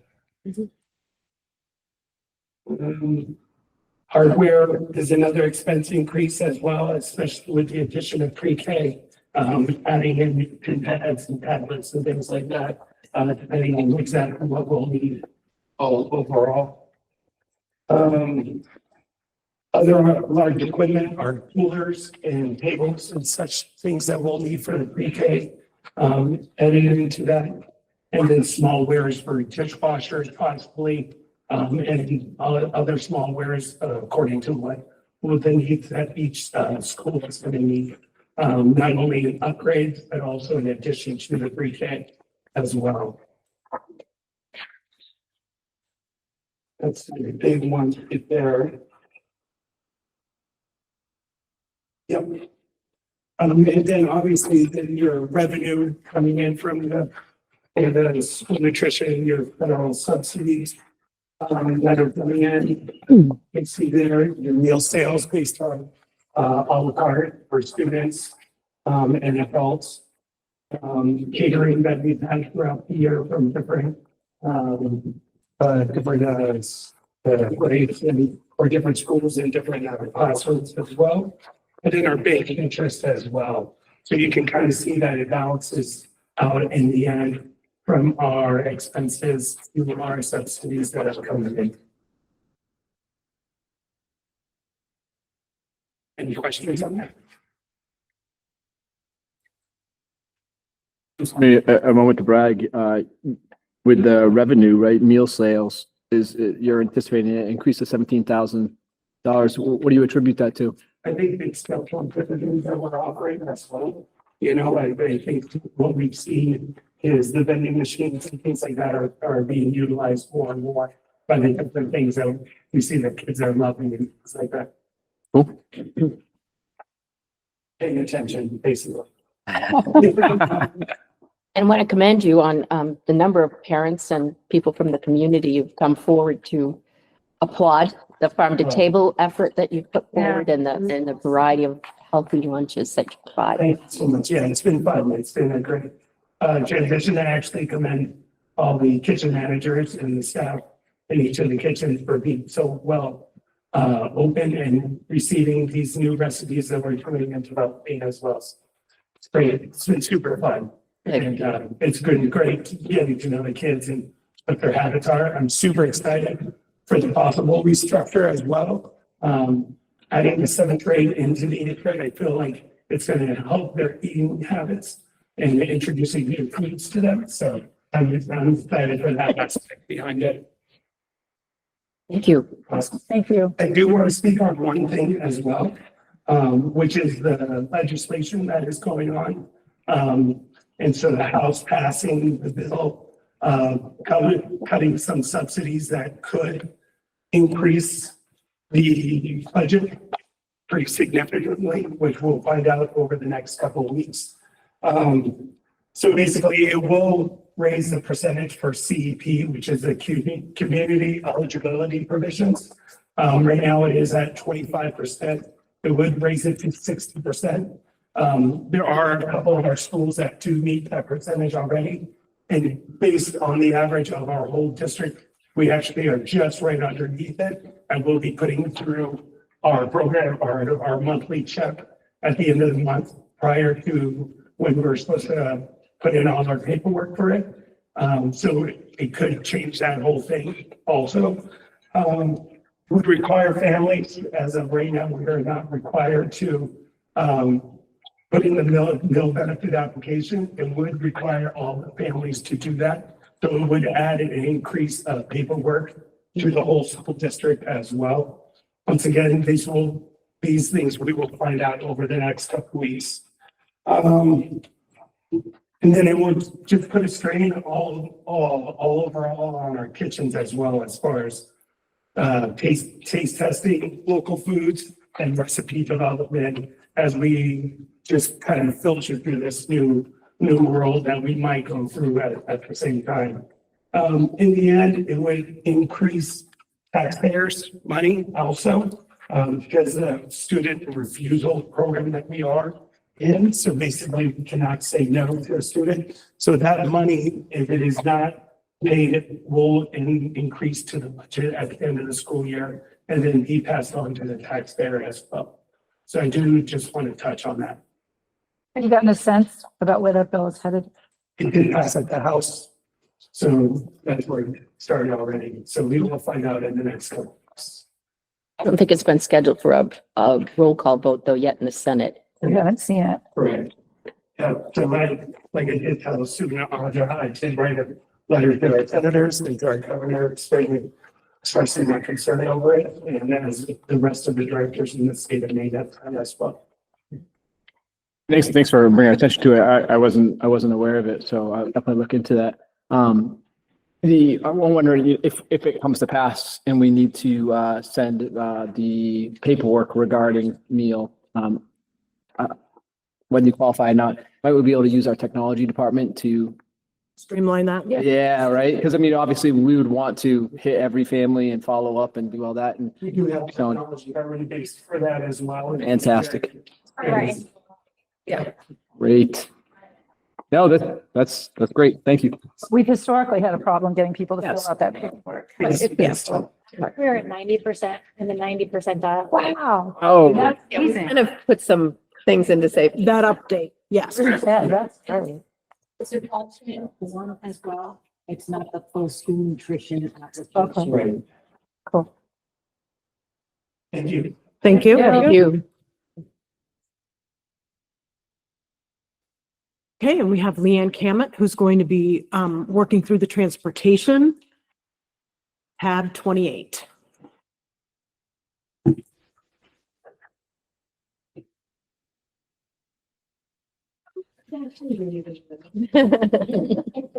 Okay, so we've got the expense details. As you can see, the budget has gone down as. And assistant transportation director is no longer, so that's also a decrease, so those 2 items have come down. The other ones are just regular increases as salaries are. The bus driver, you see, went down to 20K because of the voters that wasn't or something that they had an additional percentage that they were going to give the drivers, and that's what that 20K was.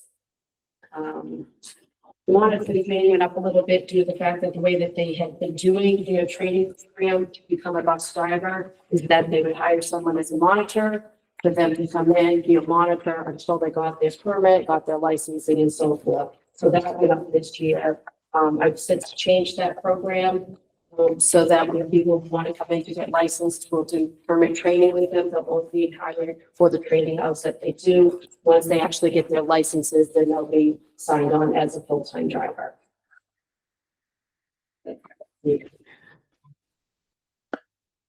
We have gone up a little bit with the subs and temporary employees due to the fact that we do have people out, as you know, quite often, and we do need subs to fill in those positions. So we're looking to get some additional sub drivers to fill those roles. The added line item for athletic drivers that was spoken of earlier is due to the fact that now I have athletic drivers. There will be additional expense for our line item for that. They'll be covering hopefully a lot of those early athletic trips that our drivers cannot do. So anything before our drivers can do them, they're open to take all of those trips. We currently have 4 of those drivers. And the analysis that we did, it looked as if most weeks is no more than 8, but there are a few that may be 15 trips that will be going out on a regular basis. Hopefully with those 4 drivers, we'll be able to cover the majority of those early leaves for those athletics to help bring that athletic line item down. Moving on down, the benefits is pretty much, cause and effect to the fact that med insurance goes up and down. So I'll jump right back down to contracted services. One of the items that I found in our line items that was a little bit of a high expense was that we had 2 medical cabinets that were being filled by a contracted service. Highly expensive cough drops and Advil. So we've eliminated that option there to bring that line item down. The next item that has gone up slightly is the bus insurance. Obviously, it's insurance, you never know what you want to do, but it never seems to go down. Always gonna go up high. Private purchasing of transportation for homeless out of district and so forth, that has gone up. That number seems to be increasing in time with outside, students being homeless or whatever. And sometimes we don't have, a lot of the times we don't have the actual bodies to be able to do that transportation. So we do have to contract services for that. The state conference, professional development has gone up slightly. So that's why that line item has gone up for the state conference. Office supplies are staying the same. Gasoline, obviously, diesel fuel, those prices obviously go up. So that's what's gone up from there. The next line item is increased parts in vehicles have certainly gone up. And that also line item is for any specialized seating that we need for our special ed buses, for star seats and safety items for them to travel safely. The membership for my NAPT has gone up also, so that was the increase on that line item. And the last sector that we have here is the actual leasing of the buses. We did decrease our busing that we were originally going to be purchasing of 3 large, 1 small, just down to 3 large buses. And that's that line item. 6 of the 3 buses that we used to be. Does anyone have any questions?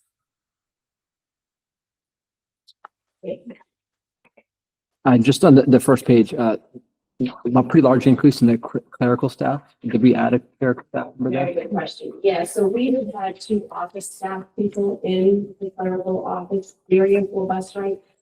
I mean, for the busing.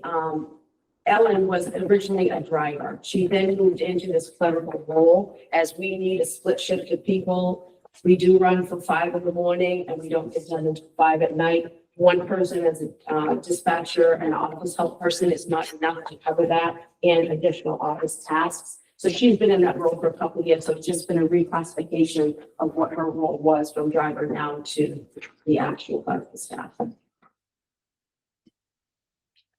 And then the other, just, could you speak to the bus aids, including summer, that increased that pretty large increase as well? And that, yes, that one was the monitor as they were doing training before becoming an actual bus driver. They were hiring them as an actual monitor, giving them ride along with the drivers and so forth. And then the state of Maine is not really proactive in when people send in their paperwork to get a permit. It can take them up to 2 months to get paperwork back to say, oh, now you can come take your written test. There's 4 tests that they have to take to be a driver. If they fail any of those, they have to wait 10 days and go back to another test. So getting your license as a driver is a fairly long process, and sometimes it takes longer than, so in the way that it was being done in the past, and this person was hired back in August, that's the program that was in place. It is no longer that program, but that's why that line item was up, and it has been gone up, and she was the monitor that we had had. Increase it continue, do we anticipate it continuing to increase? No, we just have that many monitors in place now. Yes. Thank you. No. Any questions? I guess I'll ask my question about the software you use. Yes. So how do you feel like parents, drivers, how are they all responding to the bus app as of? Extremely positive. And I will, as a driver, which I have been driving every day since I started this. And I am not from this area. So had I not had that bus ride app to use to guide me from road to road, stop to stop, it would have been extremely difficult for me to be able to fill in as a spare driver. Also, it's much safer having those tablets, because normally if you don't know where you're going, you're reading a piece of paper while you're driving down the road. Having that GPS right available there saying, okay, you're gonna be taking me right, and it can talk to you. You don't have to look at it. You can have the audio just like in your car. You have your GPS. It's wonderful for those aspects. Parents are very happy with it. When we have nice clear weather days and the cell signal is working well and the app is actually it's very well done. Planets have to align. Yes, so we do have certain caveats when it is very cloudy days or so forth, cell signal's not great. We do have dead zones, so you will find that if you're one of the parents that, you know, the bus shows up at 8:03 every day, but you still want to watch and it's being delayed. If there's a loss of cell signal, it won't continue on the time that it's taking that bus, even though the bus is still moving, it's not getting that signal to send out that, oh, yes, it's still moving, it's at this time, it's at this time. It backlogs it. Okay. The other caveat that we run into is, as it was mentioned, Bus Rights is a fairly new program. They are really developing quite well. I also have a background in the computer programming and I've done all of that. So I've been working very closely with them with the reporting and the other things that they need to build with their system. But they've been super, super helpful and really responsive to the needs that it is that we are looking for. And I really think they're moving in the right direction. And I think it's a fairly decent program for where they're at right now. And I still see it moving forward in a good positive. Awesome, thank you. Gosh, do we get a discount for all that you're providing them as far as feedback and improvements to the program? I think we can advocate for that, should we not? With maybe this restructuring, yes, that is going to probably be the case due to the fact that something they're adding to their program. Some sort of promise it's not going to change price for the next 20 years, your involvement, something like that would be great. Be a test school. Thing I want to say about the program is because it does run off of Google Maps. I don't know if you use Google Maps, but you know, there's not all speed limits are set to exactly what that speed limit is on the road. Their default is a 25 miles per hour speed limit. So if they don't know what the mile of an hour is on that road, it's defaulting. So that's why times will also be off when the parents are watching that app. So that's just another thing to be aware of. Thank you. Any other questions? Yes. Oh, my. Leanne, before you step off, Leanne has done a tremendous job just getting in the drivers. Yeah. Working through that athletics piece that was so difficult, even just the way that you have, worked your advertising to really be accurate with what we're looking for staffing, and just the feel that we're going to be in a much better shape come, later spring, summer, and into the fall. It's very refreshing. Thank you. Well done. Yes, we do have people coming on. So the maintenance supervisor who has one more week to drive in is just training the new driver. So he'll be back in the shop on a regular basis, and hopefully I will be in the office more often soon too. That's our goal. We want to keep you. Lunch break. Enough. Okay, we're gonna just pick up some of those other tabs that our directors or our building administrators aren't here. But Denise, do you want to start with facilities, or do we want to hold that till Thursday? Still working at the. He's still in Yeah, Lebanon. he's still in Lebanon. Oh, my God. Okay. Have to drive by there. Yes, And we can wait till Thursday too. I mean, that's fine. I mean, it'd be good to have Kevin here. Yeah. You know. All right, thank you. All right, so we're gonna start with tab 3 right now. That's career and technical education, and I'm gonna kind of walk us through that tab. And basically, we don't have a lot of say in this this particular item because we are tuitioning our students to Sanford Regional Technical Center. Oh, that's what. So that's what this section is. Currently, we have about 116 students there. They're projecting 110 students for us next year. So this increase is a 15% increase in the fees that they're going to be charging us. So while our enrollment's going to go down to 110 because of the 15% increase, we see the increase of $9,634. Some of that tuition obviously includes a multitude of things that they need to run the programs, but also, the shift has been over the last couple of years that Sanford was primarily paying for a lot of things and they were just charging. But over the last couple of years, they're really itemizing things and giving percentages to districts who are sending students there. So we've had to bear some increases based on, some of the welding equipment, some of the things that are coming in that we didn't necessarily need to work through in the past. We have no choice. Correct. It's just correct. And we will be getting a decrease. I think they're looking at some of the smaller districts like the Kitterys or the Yorks. Those are increasing.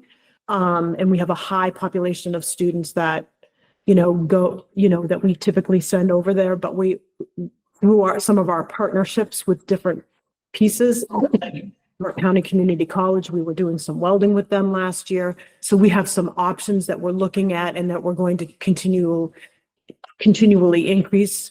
But just of note, we know that they're offering us less slots. I would just say that it's well worth the investment. I recently hired a young man who's in this program to help out at my farm. And if even half of the students we send there are as competent and enthusiastic and engaged in the program, it's worth it. It's a good investment. It is unfortunate they're cutting our spots though, right? Because it's pushed to just the other tech opportunities. And I think across York County, there's been such an increase of students applying to the programs that they're really trying to level that out a little bit. Yeah. It really is just competition. Right. To get in because it allows for many years, only the larger schools were sending kids, Mm. and now there are more. On demand. Yes, yeah. We're not the only ones getting cut. No, no. No, it's not just Noble. No.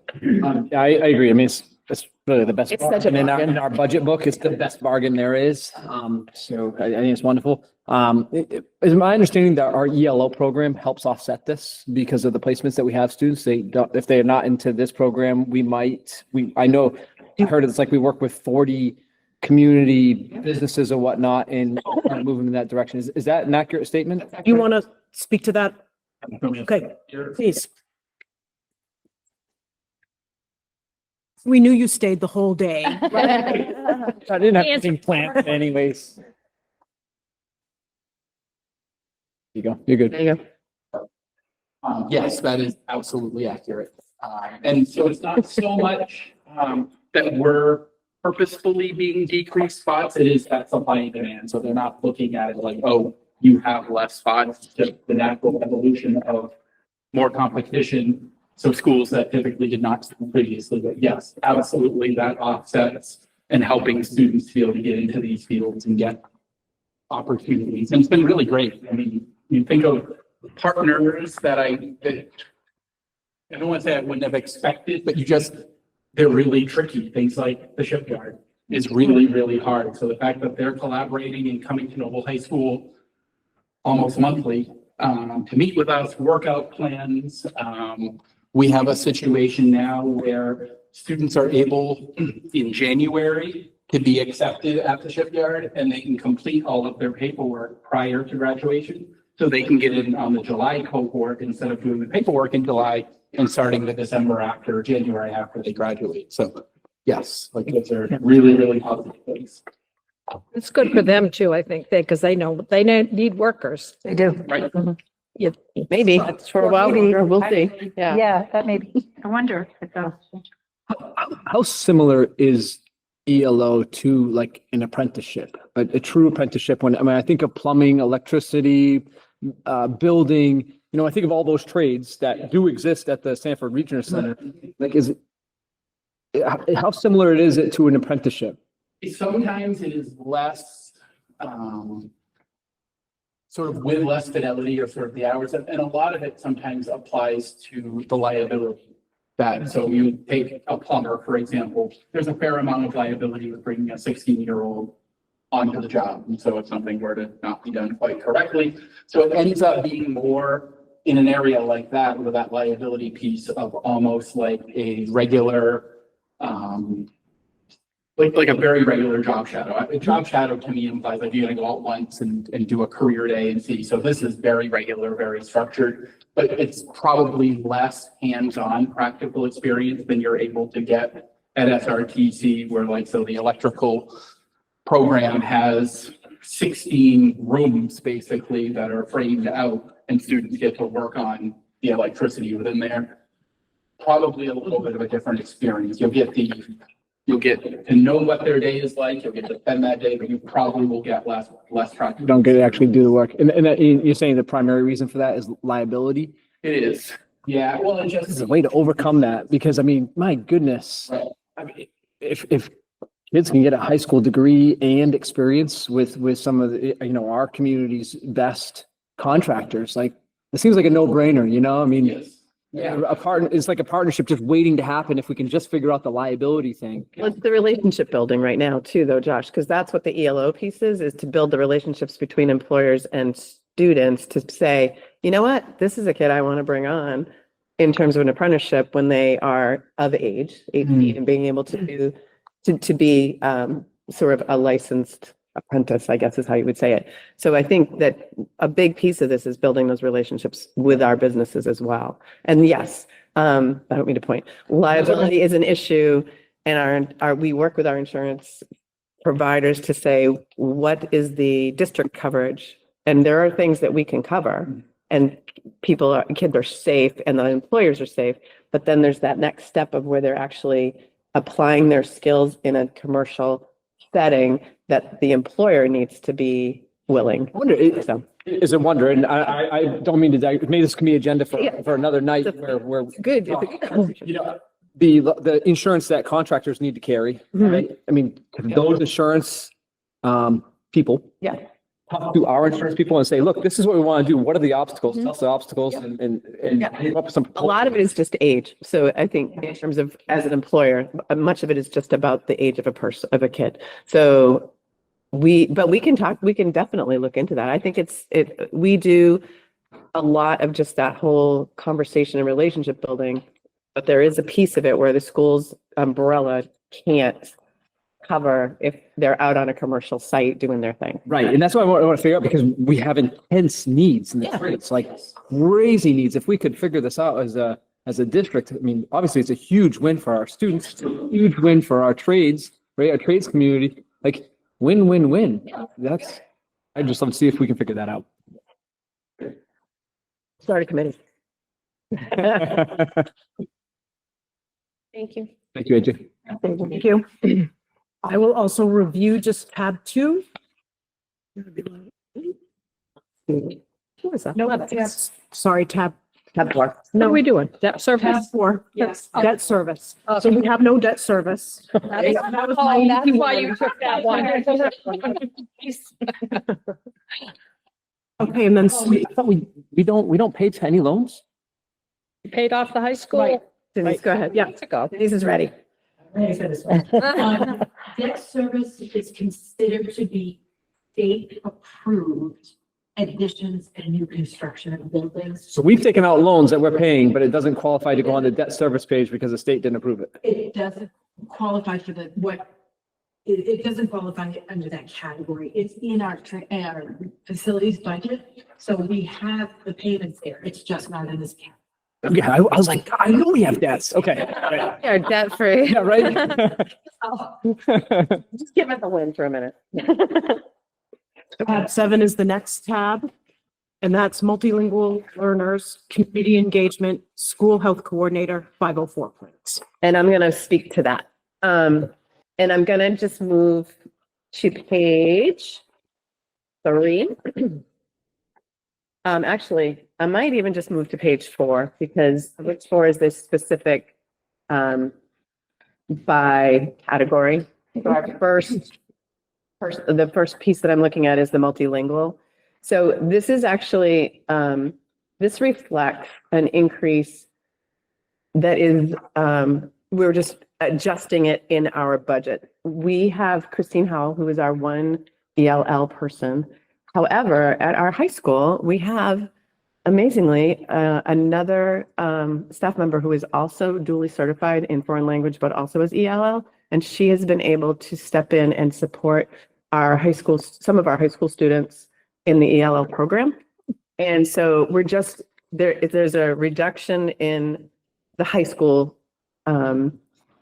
staff line, but the increase of that 19, or well, actually it's probably more like I think on this next page, it's like a 17,000. I don't know how, but anyways, it's really just an increase in that piece of it into the salary line. Because we have just kind of remember, Christine does the entire district. So she's in every building addressing needs of our ELL population. The numbers are not extreme. She probably oversees about 35 students district-wide and has direct instruction with about 26. So, but again, in every single building. So she's dashing around. And then we had, at one point in our lives, we had talked about, adding an ed tech, but that we decided not to do that. We didn't move forward with it. And then the rest of this reflects just the increase to benefits. And in terms of the employee travel, professional development, down a little bit lower, Christine goes to one conference annually if she can, because there isn't a lot happening in the state of Maine regarding ELL. So she tries to go to a national conference. She actually didn't go this past year. So she is looking to head out to, I'm not sure where she is this year, but that's just the $500 is an increase for airfare. So she can get out there and do that. Beyond that, that's that short piece there. Our next page, 5, is about community engagement. So we have drastically reduced community engagement in this particular category over the past 3 years. We have one ed tech, Rebecca Manning, who has now actually transitioned primarily into the special education department. And she works with some students at the high school in the life skills program. They call it the Access program. And they actually are primarily running the Second Chance Closet that comes out of the Mary Hurd Academy over at the Yurt. So she's working with students individually. So we've just reduced that portion in the regular education budget in this piece here. But it's all been sort of absorbed primarily into the special education budget because it's working primarily with special education students. We do leave a little bit in so that she can open up the shop in the evenings, 2 days a week, so that people can come over and access the shop to pick up clothing, etc., and to drop off. And she does a mountain's worth of work and receives very little in return, to be honest with you. But we do keep that facility open on the nights of the food pantry, which is Northbrook Food Trade, does Monday nights, and then she tries to open up on a Thursday night as well to just give more access. The other piece that she does do is she tries to set up, if there are families in need or students in need, we do individual appointments and they come on over and access the facility as it needs be. She tries to work that into her schedule when there are students there that she's already overseeing, so it doesn't cause any extra hours if possible. And that is really that whole piece there. We did increase the supplies a bit because there's just some maintenance pieces in terms of managing the closet and hangers and just things like that that we put in. That's that. So those expenses are down. And then the next page is the school health coordinator that we eliminated last year. And so we have a page that we were able to fund her primarily through grant last year, and we are no longer going to do that. And that position has been eliminated. So that's going to be gone out of the budget. Yeah, in the grant still. Yeah. My guess is that. Yeah. What did you I think the ask, position- Nancy? I'm sorry. So that's going to be gone out of the budget? It's going to be out of the budget in the regular budget. I think the question will be whether or not she'll be able to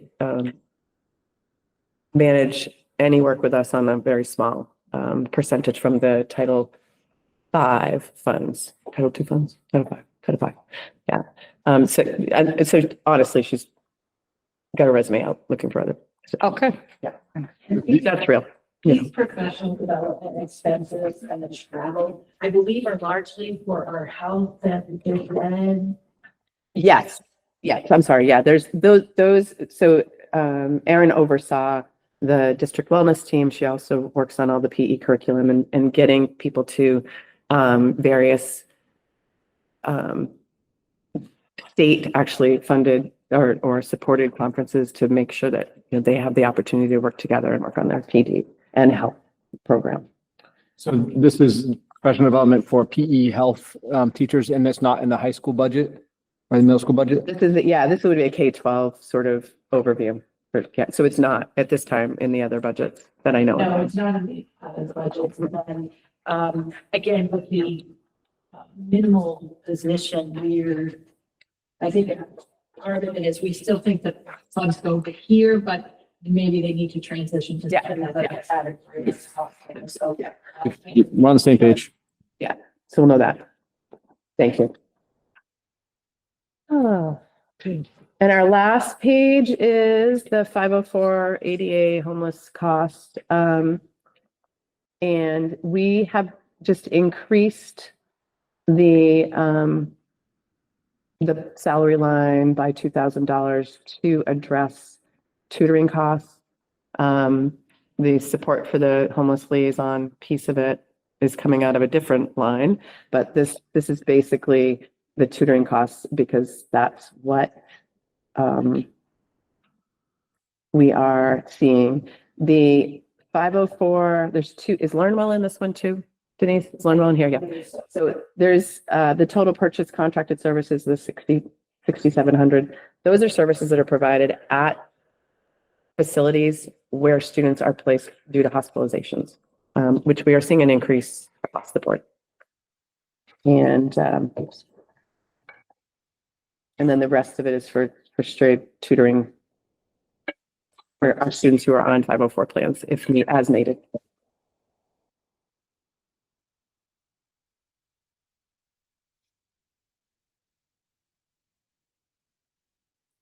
Okay, next. Tab 15 is the library.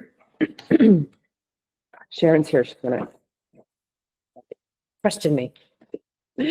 So tab 15 is our district library.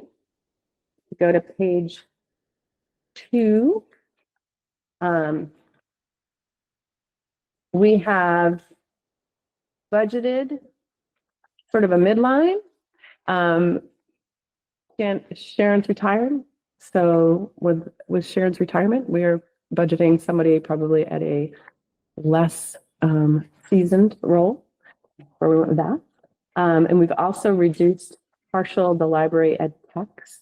That actually is the one that's here from the high school library has been sort of melded together. AJ has worked some magic in terms of allowing support here in the library as well as some other areas where he's been providing coverage for folks. So we were able to reduce that.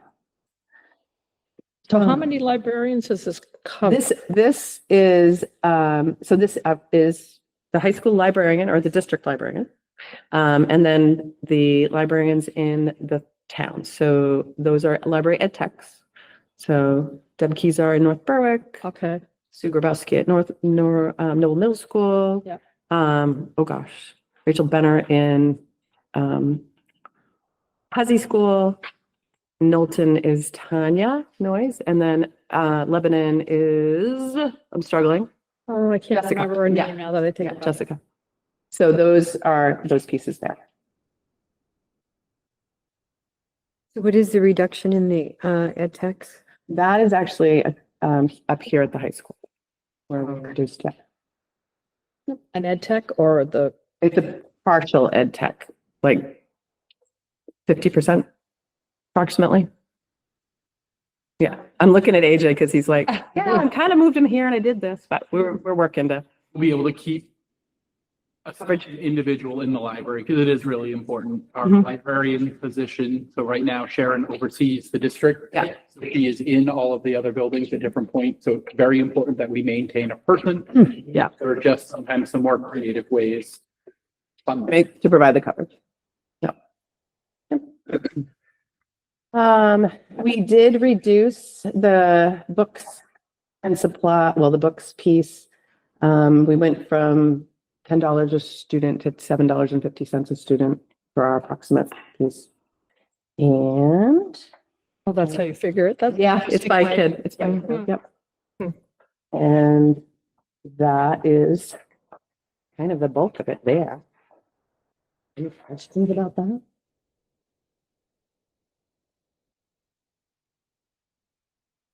Thank you to Sharon for your many good years of service for us. Yeah, she's good. I have 21 as well? Yep, Man, nursing is it 21. Here we go. I have the last. All right. So our nursing budget, if we move to page 2. I think the increases are really based completely on increases in contracts, salaries. I will tell you that at one point there was a request to have an additional floating nurse in the district because there's a lot going on. But with the reconfigurations, we feel like that is not necessary. And the benefit package is what it is. The big, I think, increase you'll see is under equipment other, and that is to have AEDs in all of our buildings, which we feel is really, really important. Say that again. The AED devices Oh, yeah. in all of our buildings. Yeah. That's what that big chunk is there. Other than that, they've really tried to maintain, there's a little bit up in supplies, but that's really just the cost of the increased costs of supplies. I don't think that Amy is not asking for anything, or for any of the nurses, anything really increased. It's just that piece of it. We also did put in a little bit for professional development because that is something that all of our folks are accessing. So all of them. Especially with the AED devices, making sure that people know how to use them correctly and all of those. We didn't have them. I had no idea. Well, we do have them but they also, they need to be updated. So it's, they expire as well. Yep. So that's where we're at, is that everything. So it's more like to. Yeah. Place. All of our nurses, RNs, or Yes, all of our nurses are RN. Mhm. Keep going. Okay, I think that's it for that. Oh, what do we got? Is there a second page? Oh, yeah. Well, the stipend, that is the district, the director of nursing stipend. That is, it's no change. Amy oversees the entire district and makes sure all of our nurses get everything that they need. She works with them for certifications and the pieces of that. And their professional certs are different than teaching certs. So they really, there's a lot of management on that piece of it. But she also pulls the nurses together on a regular basis and goes over protocols and makes sure that we are in compliance. When Amy, we talk about COVID, Amy was our right hand through COVID. That was a tough one. And that was 24/7. Yeah, Like it that was, was she was truly available. 24/7. So anyway, but she does a great job overseeing all that. She also participates in the evaluation of our nurses with our administrative team. Okay. What next? Tab 25, that's system administration. So that is primarily everybody that works in the central office. So like human resources, payroll, all of those positions.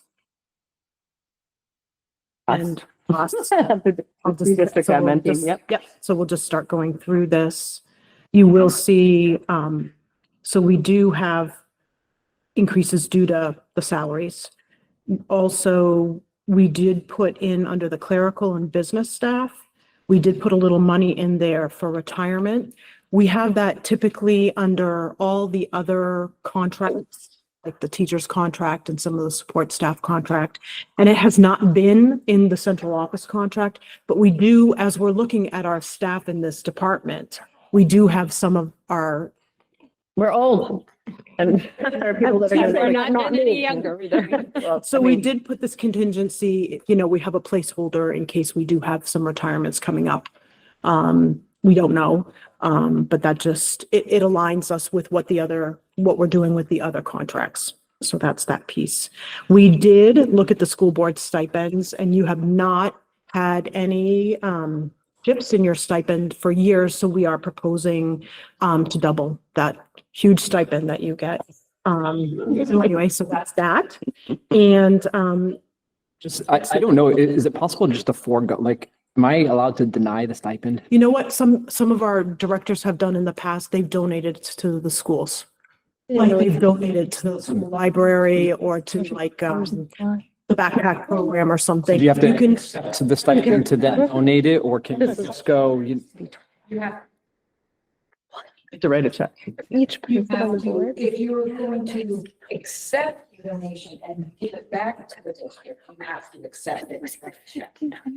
I think if you were to deny it, I think you could just deny it. Do I need to submit that in writing or something like that? You can check on that. You can get back to me on that. I'd appreciate it. I thought this is. Totally unpaid. I didn't even know. Until Oh my God. the end of the year. There were a couple years a while ago that the whole board just decided no. Right. And And- that's totally up to you, but we don't feel like, I mean, and to be honest, it's a very, like, what is it?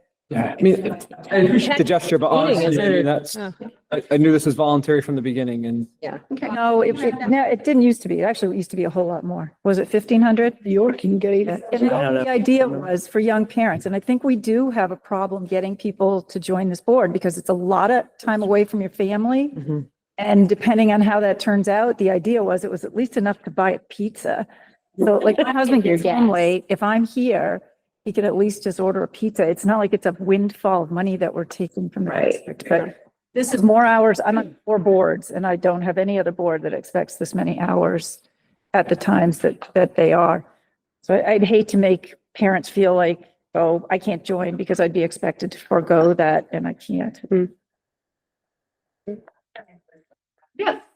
Yeah.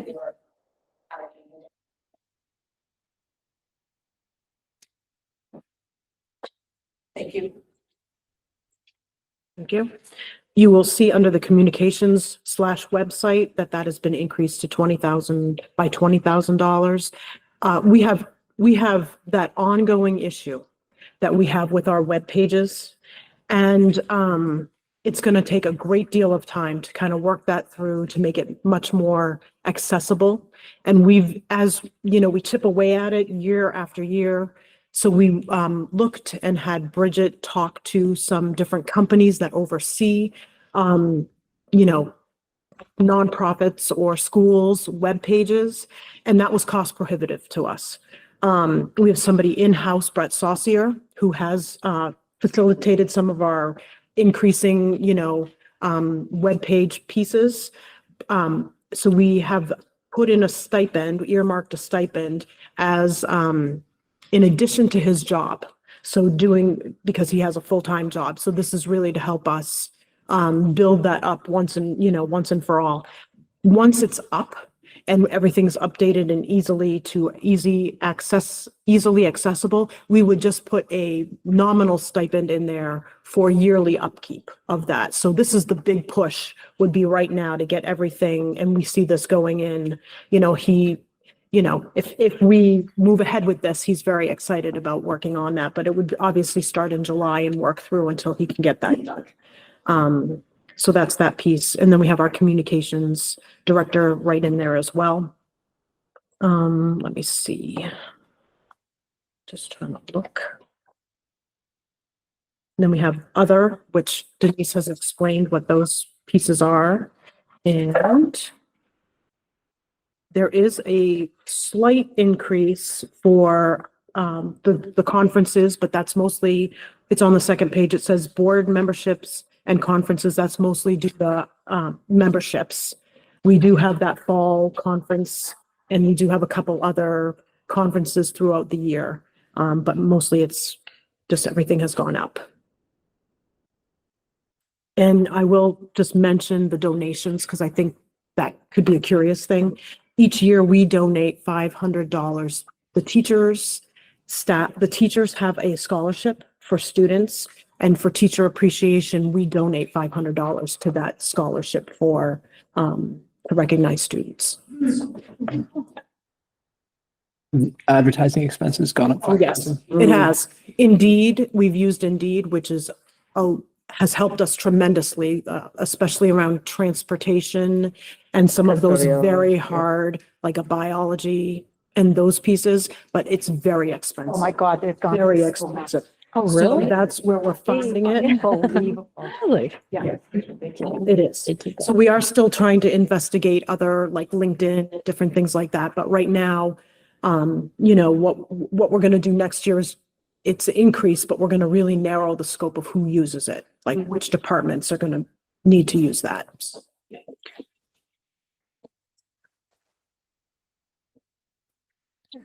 Another question. Okay.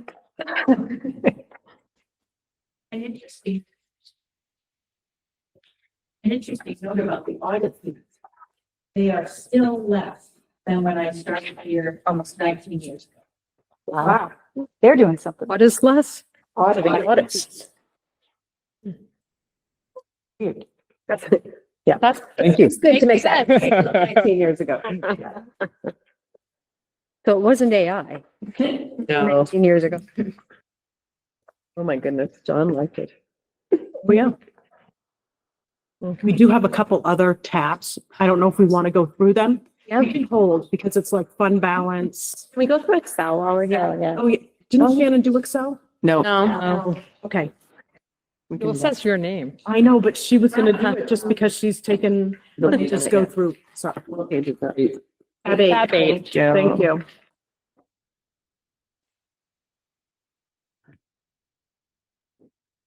So as you know, we've kind of morphed over the last couple of years with moving from a director more to just having a stipend for somebody to oversee the program. So that's where you see that 27.9 decrease. We are looking at, for contracted art and music staff, we are seeing a decrease in that area. We are looking at how we are servicing students in those areas in the arts and staff. So we're looking really at Marshwood, Kittery, York, and how they're working through this particular part of Excel. And they offer a lot of really nice opportunities for the students to get together in the towns versus having like somebody come in and just offer a one-off lesson or a couple of lessons. So we're just trying to investigate some of that. So the preliminary decrease there is simply because of restructuring the way that we're offering that service for students. So that's that piece. Let's see.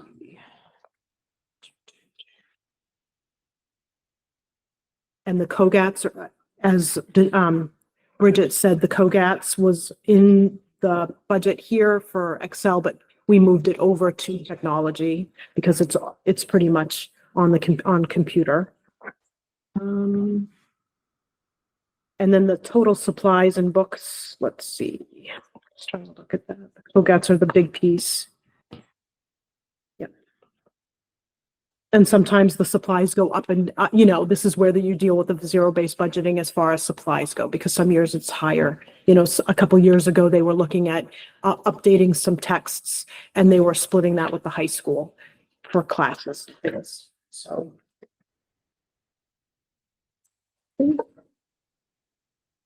And the stipend does remain at that $10,000. Ally? Sorry. So I really want to dig into this entire tab and revisit the entire proposal. I'm not comfortable with us not having an administrator for this position. I believe that we have an administrator for our athletics department. This is the superstars of academia, and they should have a director, I believe an administrator, to champion them. I believe right now, while we're learning so much about exceptional children and dual exceptionality, I think we definitely need to have built-in money for professional development, 100% for the people that are helping in this role. And I don't think $10,000 is enough of a stipend for somebody who is who's carrying out this program to get every year. So yeah, I would be looking for an admin role in this position and an allocation for professional development. Put it on there. Yeah, we'll put it on the list, but I will say Shannon Swiger is the director right now, and she is an administrator. So she does have that administrative degree, and she has done a lot of work with them around curriculum and building things up this year. So she is filling that role as a stipend versus having a full-time person in that position, because when you look at it, and we went through the needs assessment of that position was half-time or 60%, but we saw that there was the same amount could be done with less time. So it wasn't that we were shortchanging what was happening as far as what the director was doing with the directorship. Well, what concerns me is that director, and I think Shannon does a fantastic job, but there was no mention of Excel even in her presentation for the year. So I want it to be something that is their job, is to focus on Excel. Like, these are the kids that we really want to be able to distinguish them. We know right now that Maine is not looking great to the country as far as education, and those kids are college bound. They want to be Ivy League bound. For them to be competitive in that arena, they need someone that's focused completely on their academic success. And Shannon is spread across so much right now. I just don't see how she could be. I mean, kudos to her, but I just don't, I would feel more comfortable with those students having an administrator that is specific to Excel. So I did put that on the considerations list. I agree. And I to Ally's point, the athletic director comes in and we hear almost at every meeting about celebrated athletes. But these kids in Excel largely don't get recognized. And I think it lends itself to this idea that we're doing horribly, that we don't have students that excel. We have a lot of students that excel. Yes. I wonder if we'd have an opportunity to have more identify more if we had someone who was more dedicated to that. Well, yeah, We are with- following the guidelines for the state for identification, and we're right in line with what the state, and we're actually over in the arts. Okay. Significantly over in the arts. Awesome. So we can talk about that because this is just out, this is, I think we all know that come hearings and people are in the meeting, this is a really big deal to a lot of families. Yeah. Yep.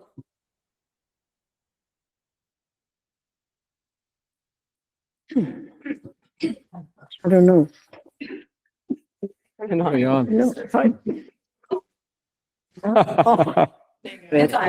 gotta push the button, Nance. See it. I took my glasses off. No, the On or off, on the man? other side. She wants it off. Oh, she doesn't want to talk. Yeah. I don't. want to She was, talk. she was pushing below the button. Huh? Put those glasses on. I was wondering, are we done with the taps? I think we might be. We have a fund balance, Well, we've we've got got facilities, we've got a few facilities. other. Facilities, can we just wait till We Thursday? can wait Thursday for facilities. Fund balance is still messing. That's, We've done the revenue, didn't we? I do just want to make one other comment about Dr. Swider or Shannon. Her budget was teaching and learning. Excel has its own budget. That's why she didn't incorporate the teaching and learning with the Excel. She was going to speak to Excel. That was my oversight because I did not say to her when she was standing up, would you please go Finish up. through the Excel? You let her go. Yeah. That's on the list. So we So talk about fund fund balance. balance, and then I just want to recap what we need for Thursday. So, okay. Now I have a question. Yes. 11. Just a quick one. The fourth grade students are moving in from Lebanon, are going to make a bus haul over here to, if this goes through as planned.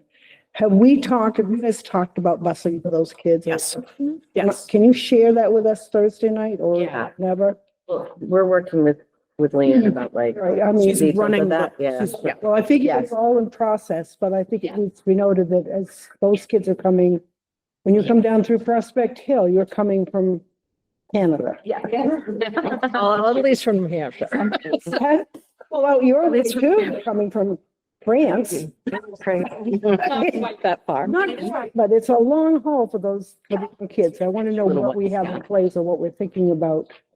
You know, the fifth grades are not as concerned about, but the fourth grades are really, Just, sorry, I'm done. equity across like all of them, because like Ally said, there are a lot of kids in Berwick on the bus for over an hour. So looking I at, don't think Berwick has any spot that's as far. it doesn't, we don't. It doesn't, but I don't think it's the quality of roads that Yeah, do it. quality roads, but it's also the way the buses travel. So I get what you're saying. I think it should look at it for all of them. I'm just putting out there that I'm very concerned about It's fair. of the bus ride for those little kids. And I'm not bringing them in. Okay, I'm done. Denise, do you want to talk about fund balance a little bit? So that's tab 11. It's like, I thought we weren't gonna wait I on. thought you said you wanted more clarity. No, I said my brain is. Oh, okay. Yeah. Okay, Thursday, sorry. Sorry, I thought you asked. I'm sorry. it's all good. I did look it up. We're gonna have a little.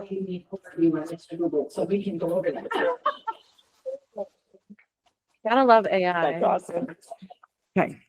So just, no, so we're not doing fund balance until Thursday. Yeah.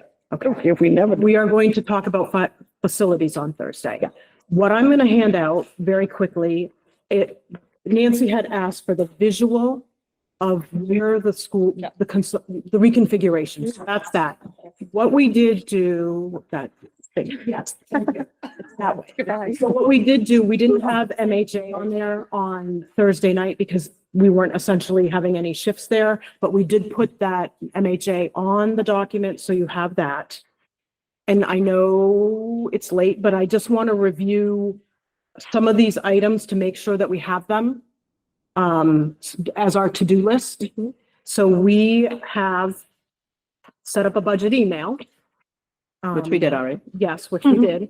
But for next Thursday, share a document with staff moves. See how many, see what percent the permanent subs are not covering. Leanne, for transportation, what will the increase in miles due to the what are the mile increases due to the reconfiguration? Then the fund balance, the total amount of, to run the district, including the grants. So the full amount to run the district. Students per school for the reconfiguration. We had the bus ride from Lebanon, to fourth grade. Professional development itemized by school. Positions of staff and grants in 25 versus what we're proposing for 26. And then for considerations and further discussion, we had the assistant principals, KJS and Boost, Bus Right, Excel, Admin. And professional development. PD funds under the health coordinator and dispersing those to school. That's not a consideration. That just has to happen. The other thing that we're checking out is the denial of stipends for the board. Bring your own device to school. I know Bridget talked a little bit about that, but talk a little bit more about that. And then the HiSAT test and how many students are utilizing that through adult ed. Anything else? One more question, because I've heard it a couple of times in the last 24, 36 hours. If we're going to keep Lebanon School open, what is the reason for moving the kids out? Just, that just needs. Yeah, we can talk We had about. discussion and you must have a purpose, but if we're going to be paying the insurance, the heating bills and the electricity, What's the point? what's the point of moving the kids? We revisit the intramurals at Hanson too. That's a good question. So Intramurals, I'll be looking at the K3 intramurals across, honestly, because that's what I think they did was they eliminated Yes. K3 intramurals, but Yeah. kept it at the 4th and 5th grade. Right. So let's, Yeah. yeah. Did you have on there, and you might have, I might have, about somehow showing what positions are going to another school? Yes, And what that's positions almost- are being Yep. eliminated? We're gonna have a flow chart extraordinaire. Yeah. I will let you know that we're going to work to get that for Thursday, but if we have to talk to every single staff member individually and we have 3 days to do that, we're going to do our best to do that, but we're not sending blanket emails to people. We're talking to people. Yeah. Right, oh, so you Thank mean you're you. gonna talk to people whether you think they're gonna Yeah. transfer or, Yeah. oh, okay, You have to be, yeah, have to. that might not Be happen. sensitive to that, yeah. I have mine on first. I have mine on. Well, then, there you go. Mine is best out. I had my hand up. It's just because you're Stop on the button. microphone, girls. Go. Question. Another question about the fourth grade change. If they have the intramurals or whatever they call them after school, do we have busing for these kids to stay after school so that they can participate in these intramurals in Berwick? That's some of the whole conversation that we're having with technology. Thank you very I much. mean, transportation. No, thank you. I don't, honestly, currently, I don't believe that we actually provide transportation after school. No. We don't have a late. No, we probably don't. We do not have a late bus. No. Parents pick But up. if we're taking our kids out of Lebanon, Yep. all Yep. the way across from Canada to Berwick, we probably want to provide, I mean, when to think about it, Need to think about those. it's a consideration. Thank you. Why is that on? Because I've been kind of thinking, how come there's not a lot of Lebanon kids participating in these things? And that's probably why. Oh, yeah, You know what I'm saying? and it was not a function of financing. It's been a function of drivers. That's why we didn't have late buses, honestly. That was- No, and I understand all, my job. Jerry. All right, Jerry. Thank you. I need to turn it on this time. So do you know what portion of LES that the town of Lebanon owns? Because they have an office and a safe in the building. They don't own it. They don't? They use it. We allow them to utilize this. Yes, it's a school space. So that must have been contractual when it was initiated. It was, I think, a verbal I mean, I think that agreement. they needed Many the years ago. space, so we allowed them to use the space. Lebanon was sold to the district back along for $1. Long time ago. It's also, I think it's one of the few, states that meet the mandates of state government that certain, it has to be like a bunker. And there's a bunker in that office when you walk in. For sure. Impossible to remove it. Yeah. That's the other thing. It's like, how do you get it out? And I don't, when they built the new town office, I don't believe they put a bunker in No, they didn't because because they were allowed to, we were okay with them utilizing that. they've used it ever since you bought the building, right? That's what I thought. And then they moved and then they realized they couldn't get the bunker out, so they, Continue to use the space. and it is. I mean, you'd have to take the wall down, the cement wall, to get it out. Is that, Go ahead. as I continue to mull our discussion here, if I have more questions, how would, or anyone, right, how do we like to go to those questions? You want us to wait till Thursday? You want us to email all board members? You want us to just email you and the chair? Like, how would you like any further questions we have to be handled? In the past, we've had just a document. I know there was some concern about that last year about, is this being shared with other people? I think if you sent it personally, email? if you sent an email with everybody on it and sent it to us, I think that'd be great. Those questions, does that work for people? And just the one way, we're not expecting a response or anything like that. Right, It's just right. add to the list. Like, Yeah. yeah, please add. Yeah. Yeah. I that'd will be say if helpful. something comes in on Thursday, we're not going to. Well, of course, of course. But I mean, obviously, it's the process we're going through, and like, as we think of one thing, as I reflect on all my notes, I might have Of course. other questions that I'm not thinking of right now. I would just ask that those not be shared. Like if I send in a question, I don't. Agreed. Shared with social media. Agreed. Public. Because If you would just highlight my questions for Thursday, the rest of them can wait till the phone.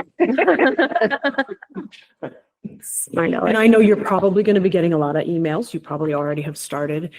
Just so you're aware also that communication is really, really, really interesting and timely because you're the board and you had the information ahead of staff and had information ahead of parents. And that's the chain of communication that we use. So if staff say they were surprised, they were. We know that. We recognize that. If parents are like, oh my gosh, we just found out, they did just found out last night. We had a whole process that we needed to go to, and it wasn't that anybody was trying to slight any group. It was that you are the board, and this is the budget that we presented to you as the board. So if we're involving as many people as we can, when we can, and how we can, but I recognize that you will be getting a lot of correspondence and stopped. And I recognize that. And that's why we're really making a concerted effort to do as much as we can in as quick a time as we possibly can to mitigate some of the uncertainty and stress. Also knowing that you are the board and you are working through the budget. So it's a very delicate balance. right, and if board members can explain that, that's just the way the process works, that nobody's being intentionally left out, that the process has to go in a certain order. I think that's helpful rather than. And we did we went to all of the schools ahead of time just to say, this is happening. No, we did not go through this. Not this, No, not this is no. happening, but just the budget budget's happening. process. Please come. You know, like, we're like, feel free, come. And I can tell you that the rumor mill Mhm. was ahead of those meetings. Yes. Really? And I'm surprised at how accurate. Yeah, That the rumor mill was. So that came for So I was shocked. somebody in the admin, I would say. It came out because it was, my sister called me and asked me before the board meeting, I don't know anything about, I don't. I think there was an assumption about Lebanon Elementary because we've talked about Lebanon Elementary for years. Yeah. So I think there was an assumption. And that's what I kind of said. I mean, it's not just something, because they haven't told us anything. I don't know. Been there. Find out. About it. Absolutely. I feel like that's been a Public focus of meeting. this year. Anyone that's been watching knows. And can we say, if people ask us that, if positions are eliminated or you're moved, I mean, are you going to use, their experiences? It's all based All the seniority, all that stuff. Yes. We have to follow the Mhm. contract, Right. right? And that's why next week is going to be laborious as well, because you have to go through all of those seniority lists to make sure. Yeah. And yes, I know it's and micromanaged. the other thing is our goal would be, as we said the other night, our goal is through attrition, just some normal shifts that we will be able to keep as Well, many it staff sounded as to me- employed. Just from this, there were 5 or 6 positions they haven't even filled yet. Correct, correct. Right there. There are some, yeah. Audra, if I could ask too, that on Thursday, if you reiterated right at the top of the meeting, some of the things that are driving the budget, including attrition and the diminishing number of students, that was a big one.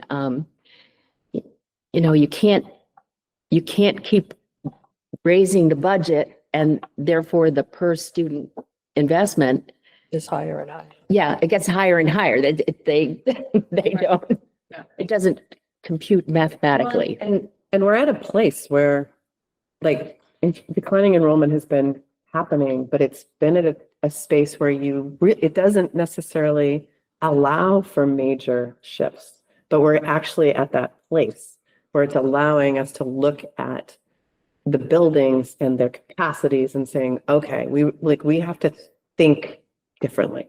And that's where it wasn't always like that.